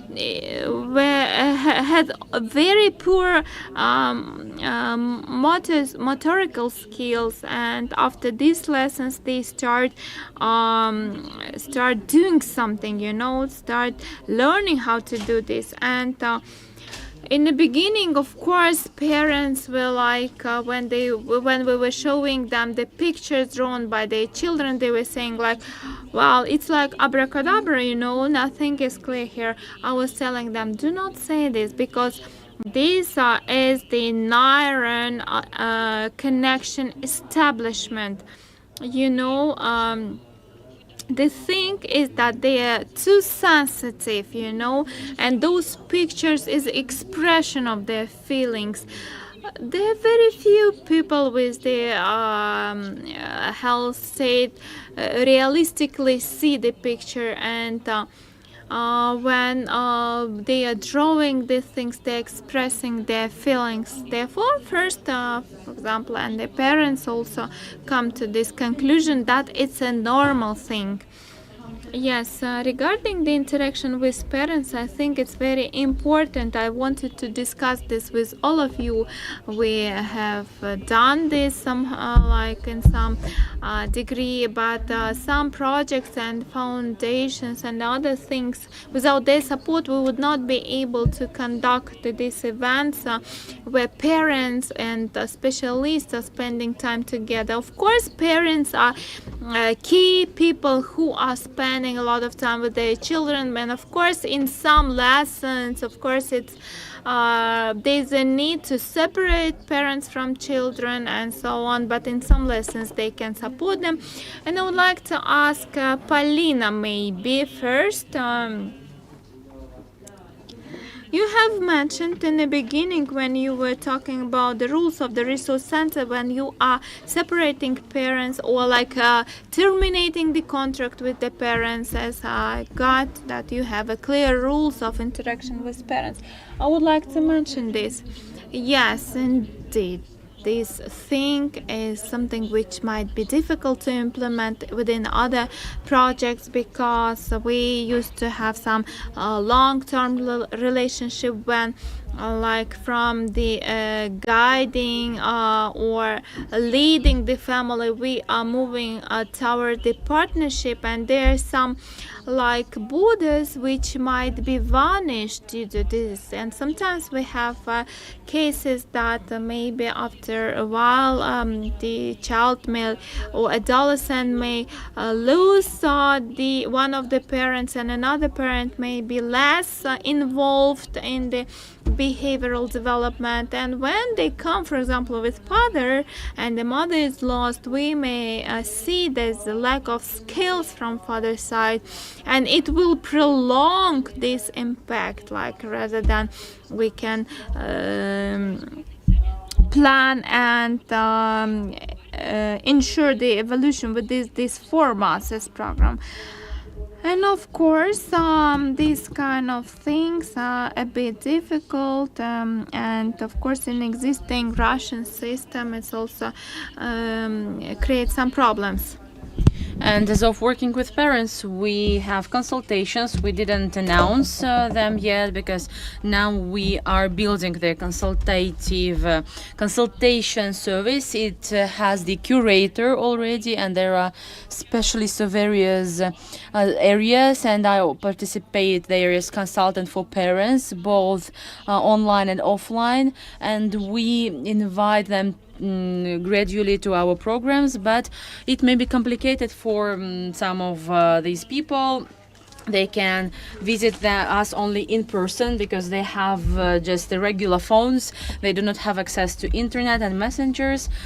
Just last week, I communicated to mother from Uzbekistan with her son, and we talked like for 2 hours, and they explained everything to me. I told a lot about the city, and they told that I can live in the houses of their relatives, and but I said that everything was fine and the hotels and accommodation are organized, that it was really nice to receive such proposal. So there may be various situations, and there is such service as the preparation of the consultation route. We have this at the website of antontut.ru, and we have done this before establishing the work in the large scale with children. We needed to understand what happens to children in Petersburg, because previously our fund was for adults, and it was not so good, and there is just some minor organizations, and there is no inclusion in the city, and that's why some of the initiatives are more successful, some are not, and sometimes they're really disgusting places.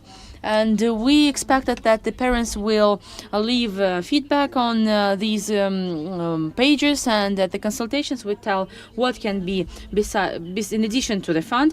And that's why it's not so painful to communicate with the mother that they are like 10 years in the queue, and this is my daughter, she is 25, and at the age of 20 we subscribed. Now we want to talk on what we have in St. Petersburg and what are the variations of the routes both for children and adults. If there are some interested, look towards the adults, don't be afraid to do this. And the behavioral therapy is in high demand, and after going through such consultation, parents receive the guide on what we have discussed about the tutor, about the kindergarten, and if we need the help of the lawyer, then we add the lawyer, and if this is the question of some super crisis situation, we have the special worker, the specialist. And in this we have a huge amount of this social interaction with the families, and if this is the interaction inside the resource center, then we sign the agreement. If it's the incorrect situation inside the center, we try to construct the rules. Usually I'm the bad police officer, and I tell them that you cannot miss these free lessons, even if they are for free. And if someone didn't come and wrote about this after the day after, but because of this the queue is not moving, and we decide that when the 4 months are over, and you will leave, and other people will not receive the opportunity to do this. And it's good that we have this resource center, and the parents, they understand what may happen with their children, and that they do not swim with the dolphins for most part of the time. And if they have the behavioral psychologists together with them in the pool, then that's okay. But there are some priorities in which we help to get familiarized to the parents, and throughout several hours there are different specialists. We have both group and individual classes, and 2-3 times we have these classes with parents, and we train the parents, and usually this requires more time, and sometimes the stages of acceptance of the child's diagnosis and their attitude towards different situations. So in this we go hand in hand with the parents. Thank you, Alina. Now I give the floor to Alla. The participants of your project have the home task, and you told that you try to control that the parents do not get involved into those works, how to stay tactical within this, how not to cross the borders in this process. How do you work within your experience? How do you deal with this in Tretyakov's gallery? First of all, we are communicating within 5 years, and we already have kind of family ties, and we know when we can include the parents into the help and when we can exclude them. And when we just started the classes, I wanted to send the parents to the exposition, to the excursion, so that they learn about our work and what we do with the children, with the deeper involvement, but there was no such resource. That's why it's just proposed to them to look around walk around and have a break. And this is the break for them, when they may have a nice time, and if they need help in developing like the costumes of the craft paper and in the fashion of the 18th century, we needed help, and they provided it to us with pleasure. And there was a big problem on that, how they assess the works of these guys. At the end of each of such a lesson, we discuss all the works. The author says what he or she did, and here it's very important to have the participation of parents for us, because not always we may understand the speech of the children, and parents help us in this, and this allows us to communicate with them and understand them better. So when the parents initially told, well, that's clear, these are the unclear paintings of my child. Okay, let's discuss the exhibition now, we said. And when the teacher and when the artists say absolutely different words, which are very significant, which are very important, and they emphasize the advantages, the strengths of the child, and the parents, they just change their posture and they say, wow, yeah, that's great. And again, back to this painting by Pavel Kuznetsov, the still life in the morning, and you can see that there is a small home on the background. This is the early morning in a very hot country as Uzbekistan. This is very fragile and short period when there is a there is a breeze, and there is the sun is not so hot, and just a couple of hours and it will be burning hot. So this is the association with dream, with breeze, and with the cool weather. So when, as a result of the classes, the lessons, the guys, they started painting these paintings, the Vadim painted two homes on the background. One was orange, and the second one was of the dark red color. And I saw that the eyes of the mother, they were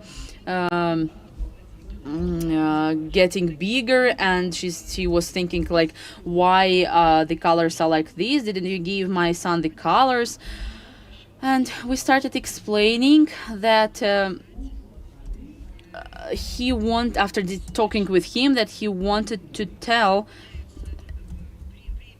how the hours are changing in the day. This dark red color is the night in the house, and the orange color, the yellow one, this is the burning sun. In his picture, in his painting, like painters and all the times, he wanted to have the philosophical idea, like memento mori and etc. There was the idea that the circulation of time, and the mother was absolutely charmed by this story and this explanation of the work of her child, and of course she had a different view. to this work, and it's very important for the teacher to emphasize, to see what was the story and what the children cannot express. And they were 8 still lifes and 8 absolutely different still lifes according to one picture. We look at this still life for the 6th time. Probably you got tired of it. The guys told no, they are really beautiful, and the parents again and again had their trip around this gallery looking at these pictures. During the class, we managed to make on the fabric, based on their sketches, to make the application.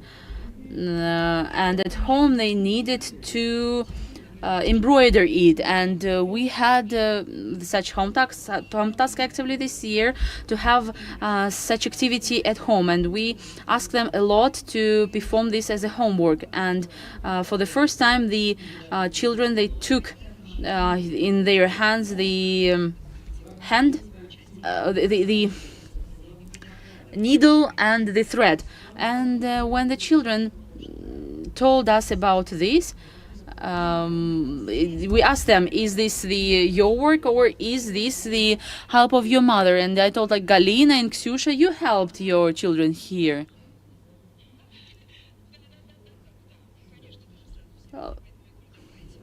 And I always say, okay, we have time, we give you back this work, and Ksyusha could change it again, and once again she could do this herself, because it was important for us to have the work not by the volunteers but our guys. And like this, we are cooperating and communicating with the children, with parents. Yes, but it was really great, and they worked tough, but still they made it. Thank you very much. You said it so strongly that this is the authority. Yes, Alla Yurievna, yes, and the Pavel Kuznetsov, they have the authority. I will have a question to Kamola and Yildiz about the parents and the parent communities. Yesterday at one of the lectures, our active participant, Mirsaid, wave your hand, please. Here we have Mirsaid. He gave the question, and he told that there is a problem in the society about the community of people with disabilities, because there is still no community, because parents they feel very embarrassed to go somewhere with their children, and they are afraid that they will not be accepted by the society, and they can be just discharged from somewhere. And I think that it happens in many countries and many cities in Moscow and in St. Petersburg, thanks to the activity that is being conducted. This situation is changing, but still the problem remains. And Kamola, you told when you come somewhere with your child and people see that he is special, he has autism, and you say that it's not, there is no need to react to this somehow. I was impressed by this, and it would be great if the parents in Tashkent and everywhere follow your example. I would like to ask you, as the representative of community, is there such problem in Uzbekistan? Do people really get shy and embarrassed by their children? I think it's present not only in Uzbekistan, but very often the culture and the way of life, it influences a lot. For example, here we have Aziza. Her son is also with diversities, and she is the Abba psychologist, and we have the Telegram group, and we discuss all the problems. And as I was the head of the clinic, of the hospital, I was trying to search different options for my son. I can say briefly like that, yeah, you are not there. And I never want to offend any colleagues, but we always support each other as parents. So we assist each other. There is a book, The Country of White Lilies. There is the chapter about children. Very often the parents need comfortable children so that they learn and just do nothing, doing their lessons, painting, and that's it. And so these children do not disturb their children, just sitting somewhere with their phones. And when the parents come to us, their fathers, we have Bayram in our center. Bayram is the holiday festival. I think that, just like it always seems to me that fathers are like in army or at war when they need to bring up the children. And there is always mother, or grandmother. And very often parents, they get shy because in Uzbekistan, the mentality, there are most often 3 or 4 children in the kindergarten, in the family. And in the family, we have such things that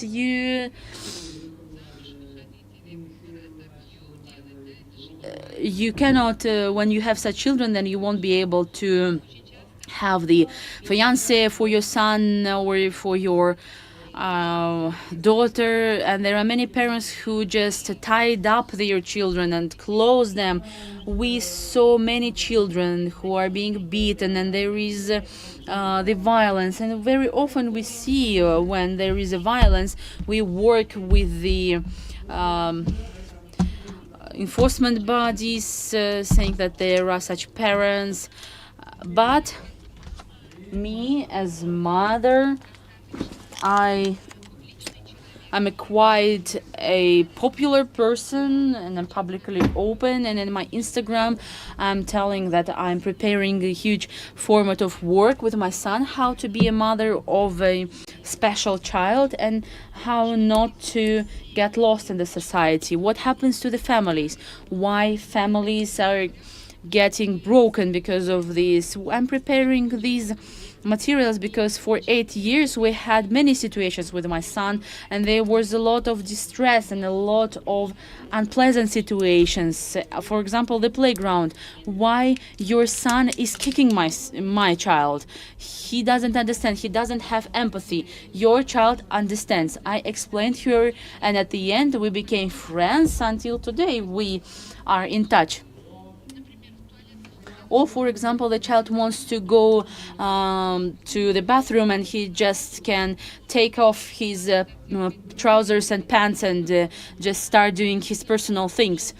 We need to prepare the society and the parents to such things. We need not just speak about this, we need scream about this, because before us there was silence. Very often such children are hidden and they are behind, standing behind. Yes, we can find the solution. For example, I come to the restaurant and my son is walking there. He can lie down to someone or he can lay on the floor, and I tell this to the administrator of the restaurant, or I go to the airports and I say that it's very hard to understand. It's very hard to go with my child. If you have the neurotypical and a neurodiverse child, you should divide your attention to both of them, and you cannot leave any of them. You cannot go to on the holidays without them.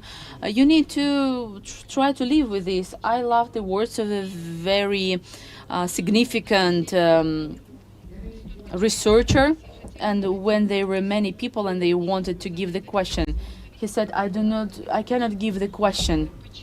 And they say, why? Because this person is throughout 6 years. For 6 years he was involved into this work and he was writing books. I do not read his books, and that's why I cannot give the question. So coming to the consultant, you should be prepared. What we want from the specialist. For example, Anton Tut Ryadom, going to Polina, you need to understand which question you want to give, not to tell how it's happening, what we want to achieve, what we need. and we need to identify the goals. We can say, yes, we want to go to the kind museum, and what should be at the end? What the child should receive? The most important thing is the physical activities, the family, friends, the future of these children, the family. What do we do in the family for having the well-being of this child, the physical state of the child, so that he or she doesn't go to the doctor, and so that everything is fine with the chair and etc.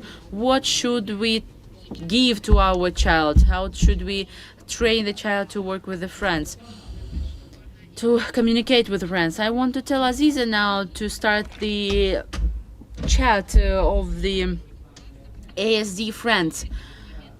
Before this moment, before the start of the discussion, we had a talk on how we can do this, because one mother of such special child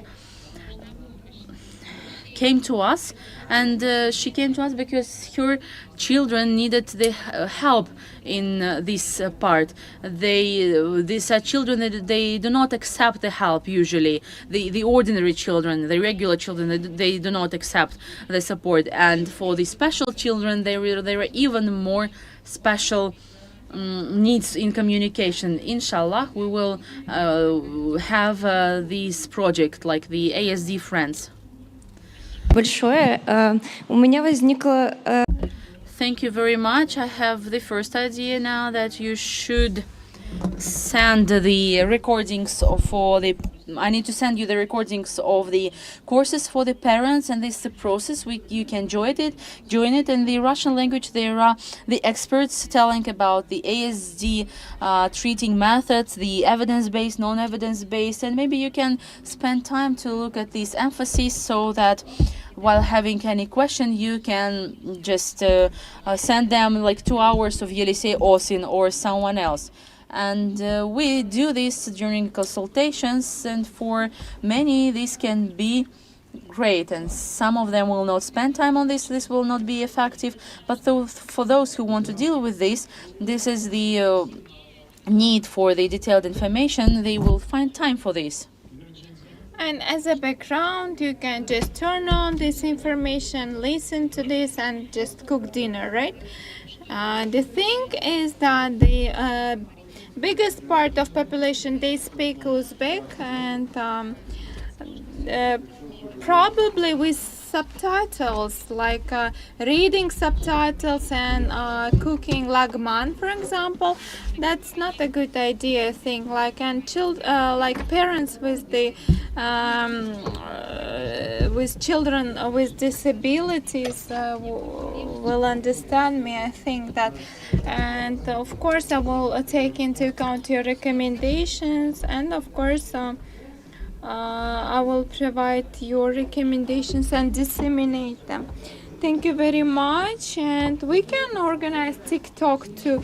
Then you will have opportunity to cook lagman and to listen this information, and you can just invite the Uzbek translator, right? Thank you very much for opportunities for discussion and for your participation. And of course we still have some ideas to be discussed, but we are out of time. And of course we had some interesting ideas, some interesting things to discuss. Thank you very much for staying with us, and we are planning to finish now at this point, and unfortunately we do not have time for questions. Excuse me.